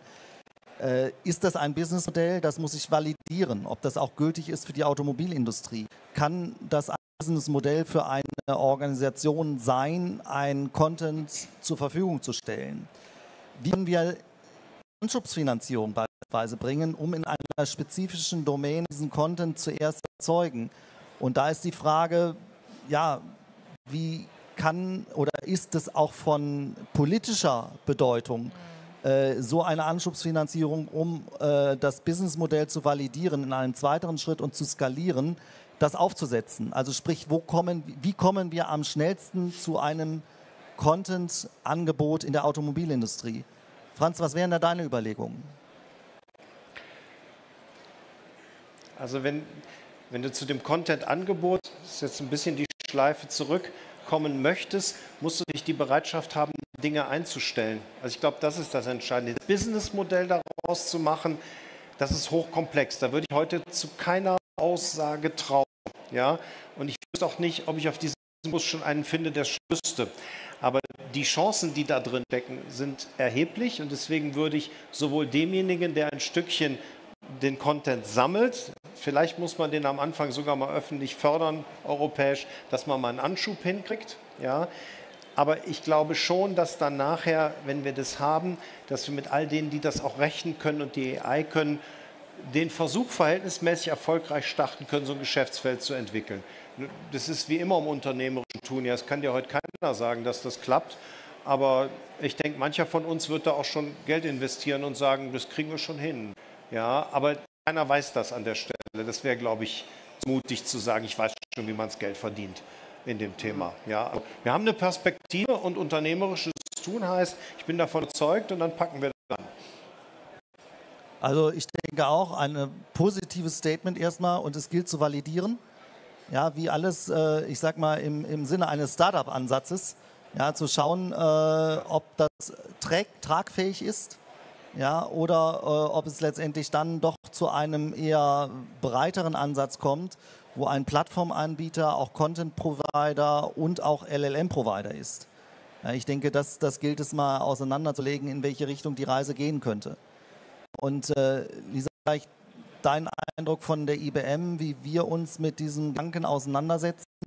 Defense-Modell ist eine Geschichte, Content ist eher eine nachgelagerte Priorität von unserer Sicht. Also wir werden uns dort nicht die Bresche schmeißen, ja, sondern wollen ja eigentlich ein Gesamtmodell im Markt anbieten. Wie ist da deine Sicht nochmal drauf? Ja, absolut. Also um hier dran anzuschließen, ne, also die richtigen Daten zu haben in der Zukunft wird der Dreh- und Angelpunkt sein, um KI wirklich gut einsetzen zu können. Und das wird einfach, ob das jetzt für Organisationen oder für Unternehmen gesprochen ist, entscheidend sein für den Erfolg in der Zukunft. Das heißt, stärker in die Richtung zu gehen, auch wenn das jetzt nicht ist, was IBM selber treibt, ne, aber wo wir natürlich gerne der Partner sind, um dann die Modelle entsprechend zu trainieren. Das wird sehr, sehr zielführend sein. Und Janes zeigt ja auch, die setzen ja komplett auf Open-Source-Daten. Die Daten sind ja da, oftmals. Ne? Und das gilt natürlich für den Automotive-Bereich genauso.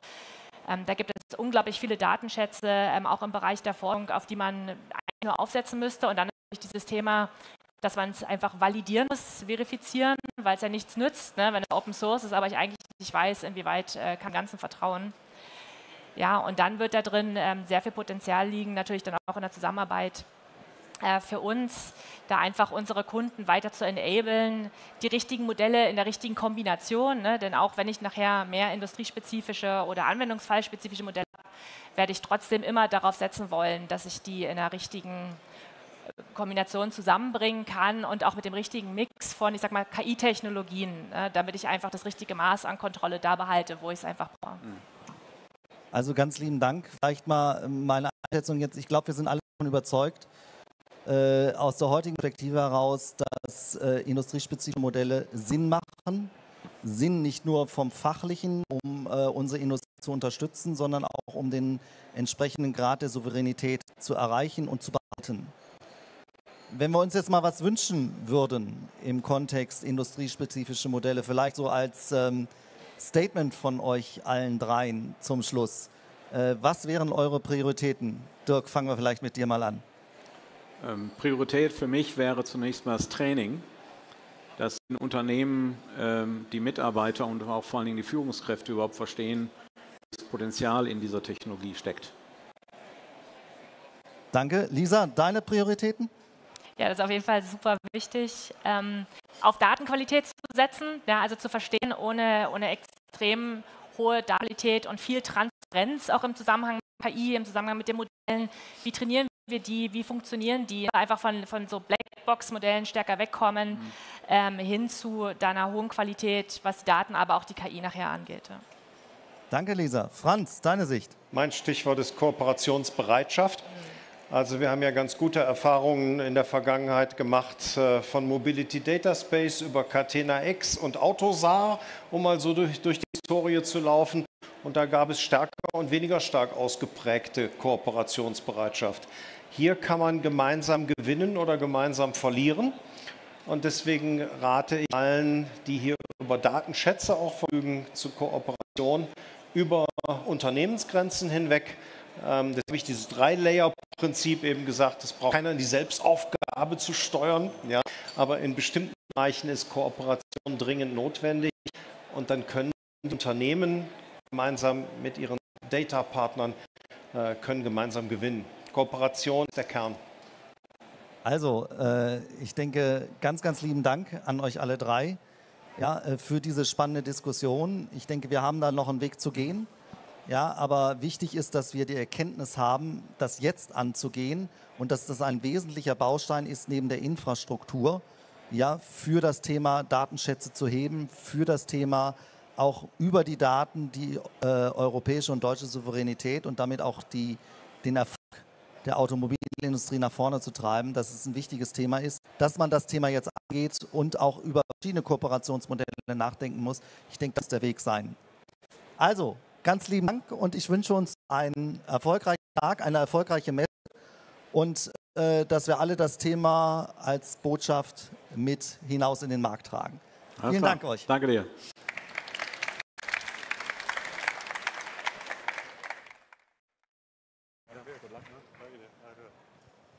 So, thank you very much. So, I think we have now a quick switch and then we will also start with the introduction.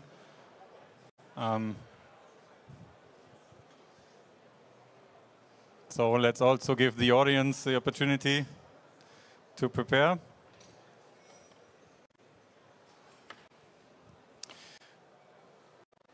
Good, so welcome also from my side to our last presentation of the day, the final one.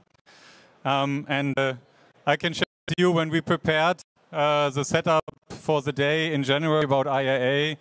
We also talked about, how to also include China and Europe into the discussion.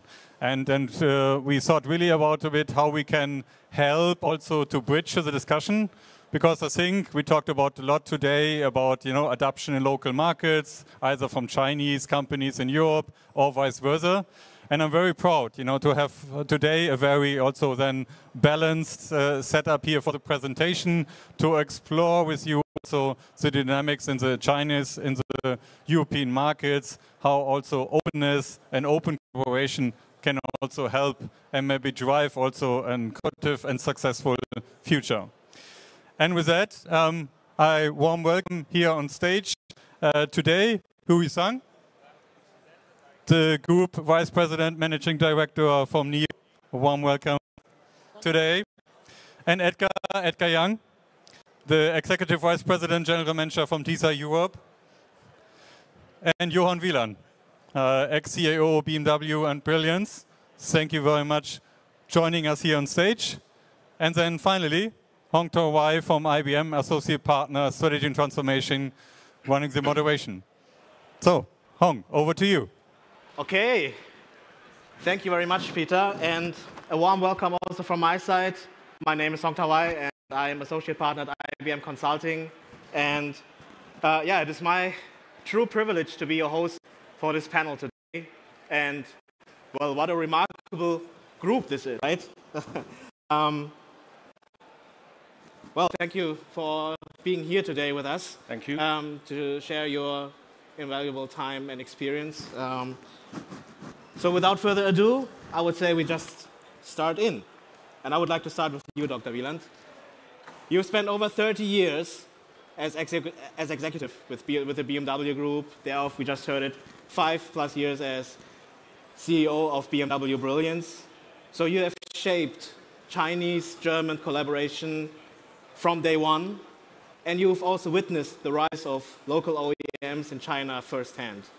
So today, as an independent advisor, you are challenging the industry to prioritize digital intelligence over powertrain. And yeah, so my first question naturally goes to you, and it ties back to this. Was there a moment during your time in China even when you realized, okay, we must fundamentally rethink the way we approach the industry's transformation?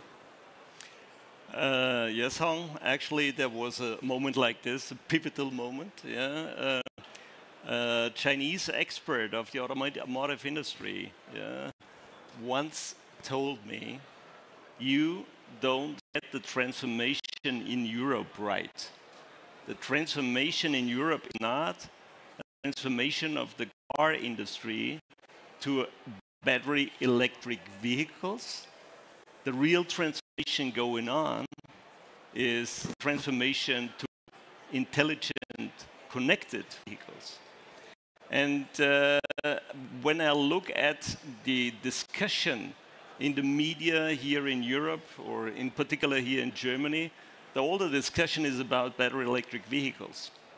And we have to be careful not to miss the even bigger transformation to software-defined vehicles, to digital features, because this transformation, in my eyes, is even bigger. Yeah? If you see right now the discussion about here the internal combustion engines and vehicles like this, we see in China the focus is new energy vehicles, yeah, and on intelligent connected vehicles. I can recommend to the audience here, have a look on J.D. Powers. J.D. Powers has an award for intelligent cabin, yeah, and you wouldn't believe, yeah, 11 awards for the intelligent cabin in China did go to Chinese models. So this has to be a wake-up call, and this is why I'm happy to sit here and have a discussion with you guys, yeah, because we miss big opportunity if we only have a discussion about the powertrain. Yeah.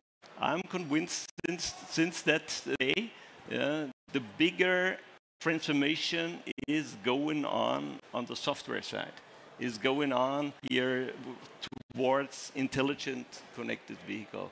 And this is why I'm happy that I can address that issue here, Hong. Yeah. Thank you very much. So yeah, and we do have, luckily someone here from the challengers, if I may say so. Mr. Zhang, you've just celebrated a significant milestone.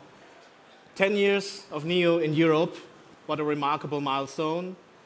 You today have 5 R&D centers across Europe. This is a true testament to innovation between China and Europe. You cooperate with leading German automotive suppliers like the Bosch, ZF, Continental. So I would like to, maybe you can take us a little bit behind the scenes and tell us how this collaboration is characterized. Yeah, first of all, thank you for having me, right? And especially besides Johan, so we know each other for years. And first of all, we are not a challenger. I think we are joint pass finger for this transition, what Johan just mentioned. That's very important, number one. Number two, just for those who don't really know about NIO, how many have heard about NIO or even driven the NIO cars? Wow. Wow. A good approval, thank you. I will send the picture to my boss, telling him well done with the brand building, right? Thank you for that. I think, as Hong Tao just said, we started really 10 years ago, setting up our global design headquarters right here in Munich, the heart of the automotive capital in Europe. And after 10 years, we could expand in 7 countries until today. So we have 5 R&D centers only in Europe, and we have in Munich, in Berlin, in Schönefeld, Brandenburg, and also in close to Budapest, as well as in Oxford. Because most of you know NIO, we used to be the first Chinese team participant in the Formula E. And with the Nielsen Piquet Union, we even won the first Formula E champion in the history. Right? And coming back to your question, how we really worked with or collaborated with in the ecosystem with a German supplier or European supplier, I think the first thing, if you understand the NIO, we always stand for as an innovation leader. Yeah. So if you work in the supply industry, you should know we are always love to be the first to make your advanced technology as the first in the mass production. I will take the example. So the newest executive technology flagship in NIO called ET9. And this car is equipped with steering by wire.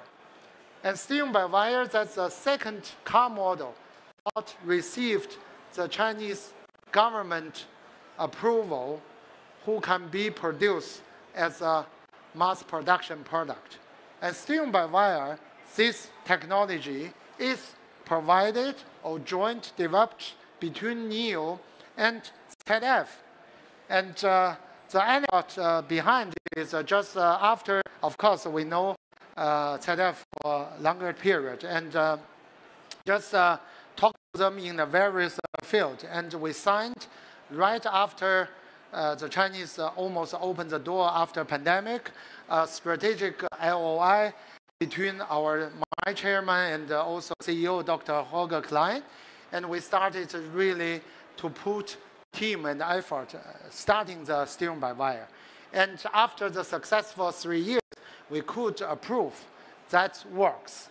And the other example I want to definitely mention is in our ET7, we were the first implementing a sustainable interior material. Of course, we respect the BMW a lot in regard, right? And this company was a startup in Allgäu. I don't know whether you know Germany. In South Germany, is a small area called Allgäu. And we identified them, and we developed with them. And luckily, we were the first using this material. You can find in YouTube or RTL. I think it's called Karun, K-A-A-R-U-N. And then afterwards, I think there's also even the significant German car maker from Baden-Württemberg also use that material, right? So that is also another good example.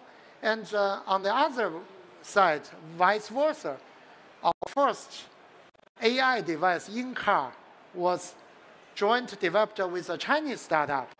And we developed them, and they became a leading player right now, right? I think Edgar knows about them. They started 9 years ago, about 50 people, and now there are 3,000 people with various production. And also using NIO, the first entrant ticket, and they probably also discussing with BMW or some other Western OEM. So in summary, this tells us how the ecosystem and the collaboration between the Chinese car industry and the German/European automotive industry. Well, thank you. I think this demonstrates how critical this idea of co-creation is for your journey. And on this note, Mr. Young, I would like to bring you in because we have a similar talk in the preparation of today. But from the top, so DSE is a leading tier 1 automotive supplier in China. You're also already deeply rooted in Germany. You've been here for 12 years now already. And just like NIO, you're not just visiting, right? You are investing locally, you are building plants, you are hiring European talent, and you are co-developing solutions with OEMs. So I want to bring back this idea of co-development. And as I said, in preparation of this talk, Mr. Young emphasized one thing that was particularly interesting for me. You said that to win trust locally, this idea of ecosystem innovation is non-negotiable for you. So maybe you can just shed some light on your philosophy regarding this. Okay, thank you again for having me. And I will not compete against Mr. Zhang to ask how many of you know about DSE SV. Sorry, we are not so much known, but actually we were 7 years in the Siemens Video group. So we were actually part of Siemens Video, and later Siemens sold Video to Conti, and Conti separated with us, so we become a local Chinese company in 2010. And after 2010, we think that Germany is the most important place that we have to go out of China, so we set up our office in Meinerschaft already from 2012. And after that, in 2019, we bought a local German company and increased the headcount from 100 now to 220. And from last year, supported by our customer and also the local government of Spain, we are now building a new plant in Linares, Spain, Andalusia. And it will be ready next year for production, and we will deliver from there to our customers in Europe. When we are building the plant, we already start to develop our supply chain here. So for a display, that we need some plastic parts, some metal parts, that of course we can transport also from China to here. But we really want to be sure that we have local partners. So we already nominated our plastic supplier, metal supplier, which is European companies produced in Europe. So if we summarize the past 15 years, how we achieved our growth in China, we think ecosystem was one of the most important reasons. So here in Europe, we are here, like Mr. Zhang said, we are not a challenger. We just want to be here, rooted here, and develop with the ecosystem. So yesterday and today on the auto show, by the way, we have a booth in B3, so you're welcome to visit us. Actually, I met a lot of companies, not customers only, but also some local partners for human resource, for technology, for services. This is the happy part that I have, to enjoy the discussion with them, how we develop together, how we serve our customers together better. So we really believe that we have to grow here with all the partners. And we have a very important partner that we will sign a strategic partnership tomorrow morning. So please, this is something very new for the European automotive industry, that we will create something new and try to contribute to the industry. Please look forward to that. Tomorrow morning, 10:30. Thank you. Yeah, great. I think this just underlines that this is not just a platform to demonstrate, to give showcases, but also to really spark new ideas of collaboration, right? So, thank you for that. I have to, you know, since I have you here, and we, you know, Dr. Wieland, you have already shed some light on the importance of software-defined vehicle, and we already heard a lot of our experts today speaking about this topic. And when you mention software-defined vehicle and the importance of it, and we've just heard a lot of arguments for open co-creation, you're already guessing it, we need to speak about open source. So I would like to hear your reaction statement that I'm going to read out to you. It's going to sound a bit provocative, so this is why I needed to put it down. So, yeah, please, Dr. Wieland, I would ask you for your initial reaction to this. Open source is Europe's missing accelerator, and specifically, open source is the only viable path to rapidly advance our software-defined vehicle capabilities, software quality, and development speed, while keeping customer value central. Wow, great statement. Yeah? I think we cannot overestimate the importance of the speed of the processes. There's a lot of talk about the China speed. There's a lot of talk about why have Chinese OEMs become so innovative. Let's be very honest. I did work 33 years for a German premium brand. A premium brand owes to its customers the best technology. And it owes to them innovation.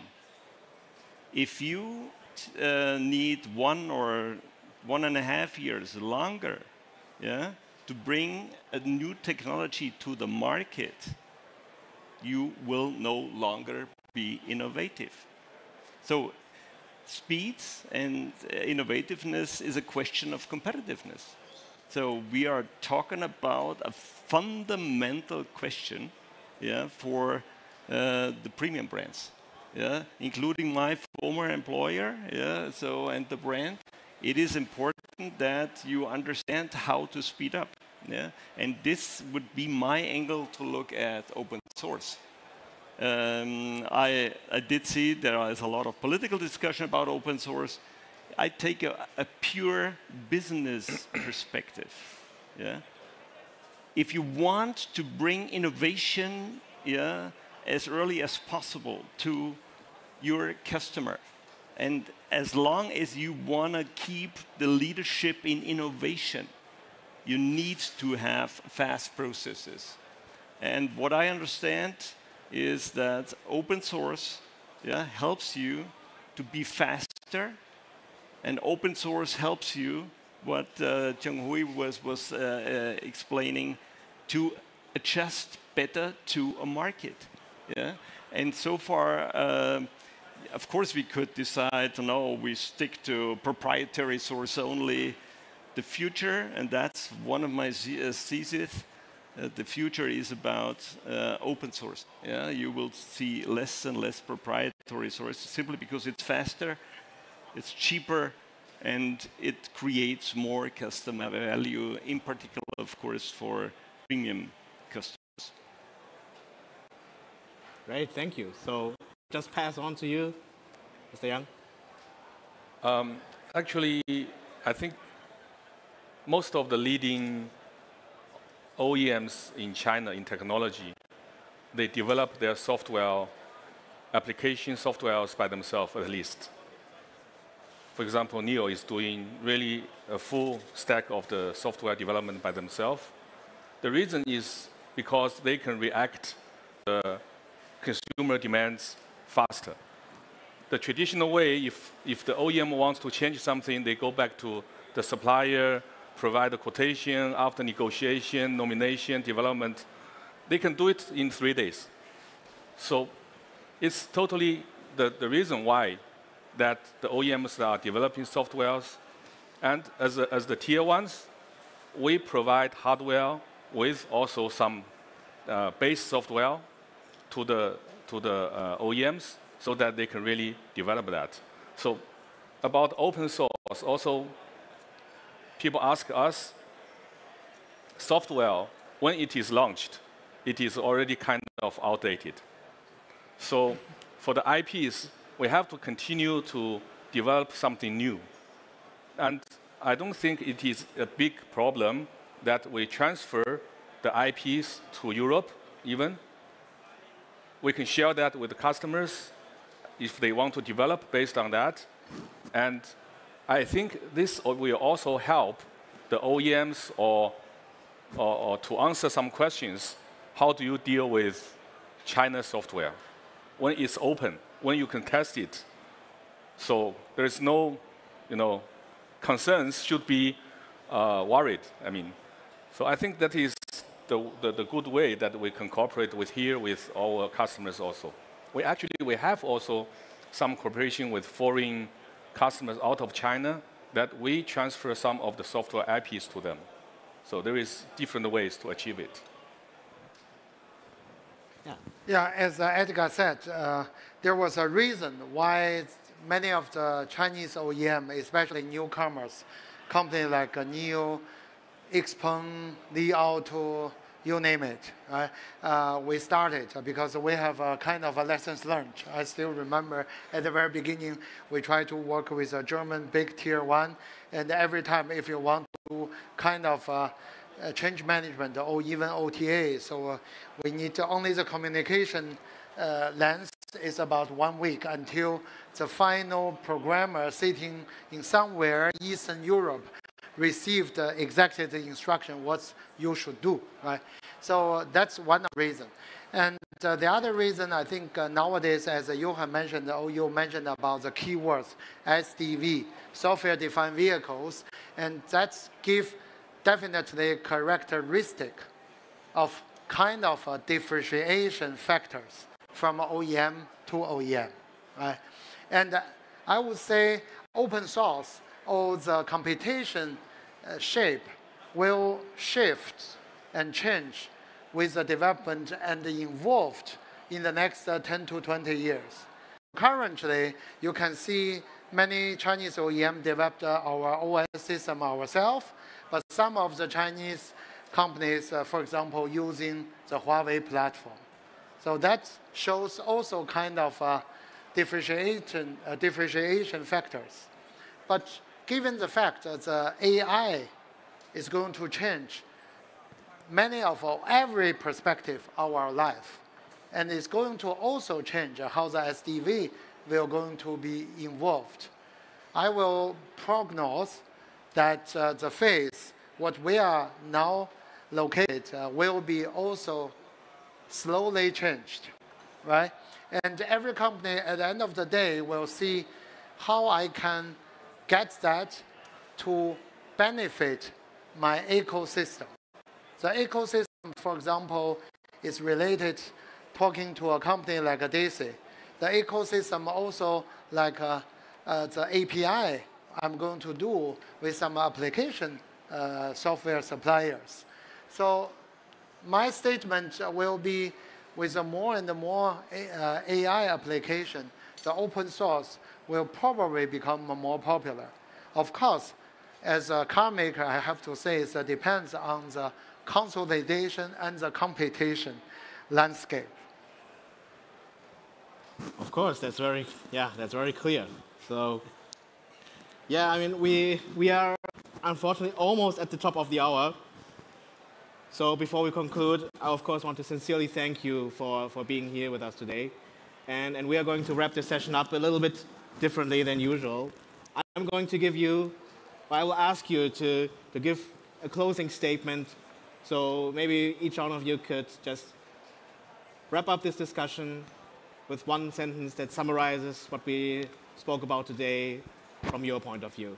And Dr. Wieland, please go ahead. Okay. I think IAA should give here all the participants a lot of confidence. Yeah?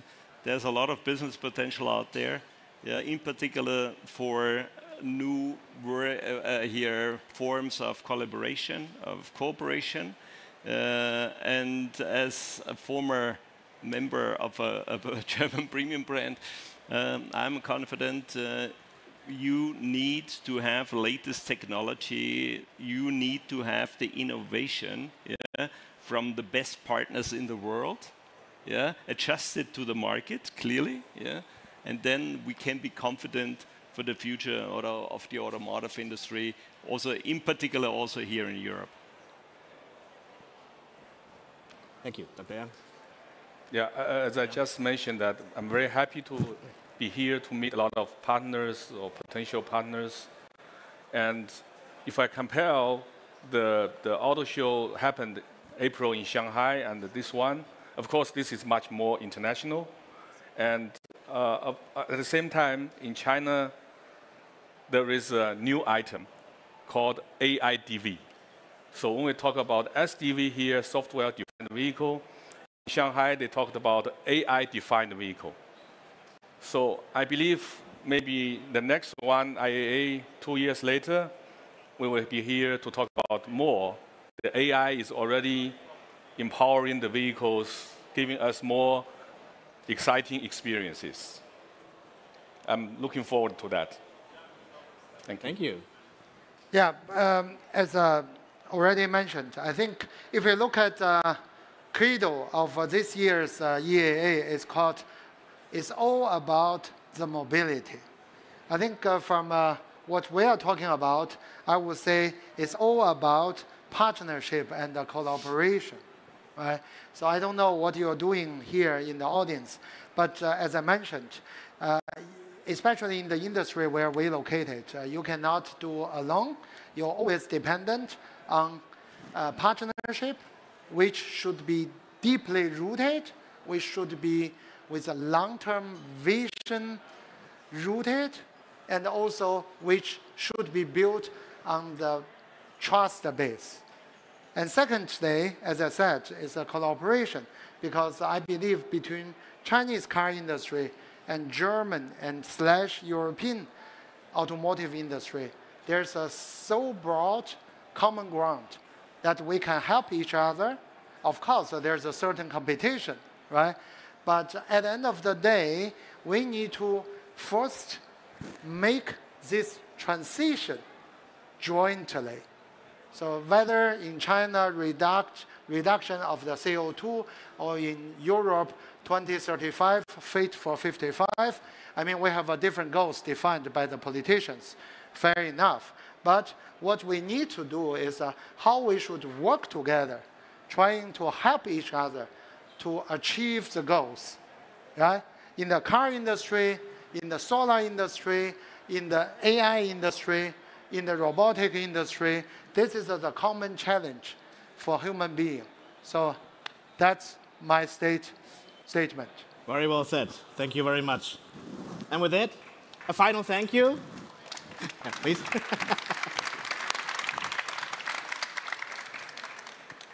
So yeah, final thank you to our extraordinary panel. Yeah, thank you very much for being here, and thank you also for being here. Those tuning in online, thanks for joining. And yeah, we hope to have sparked some ideas on automotive collaboration today. And with that, Peter, back to you.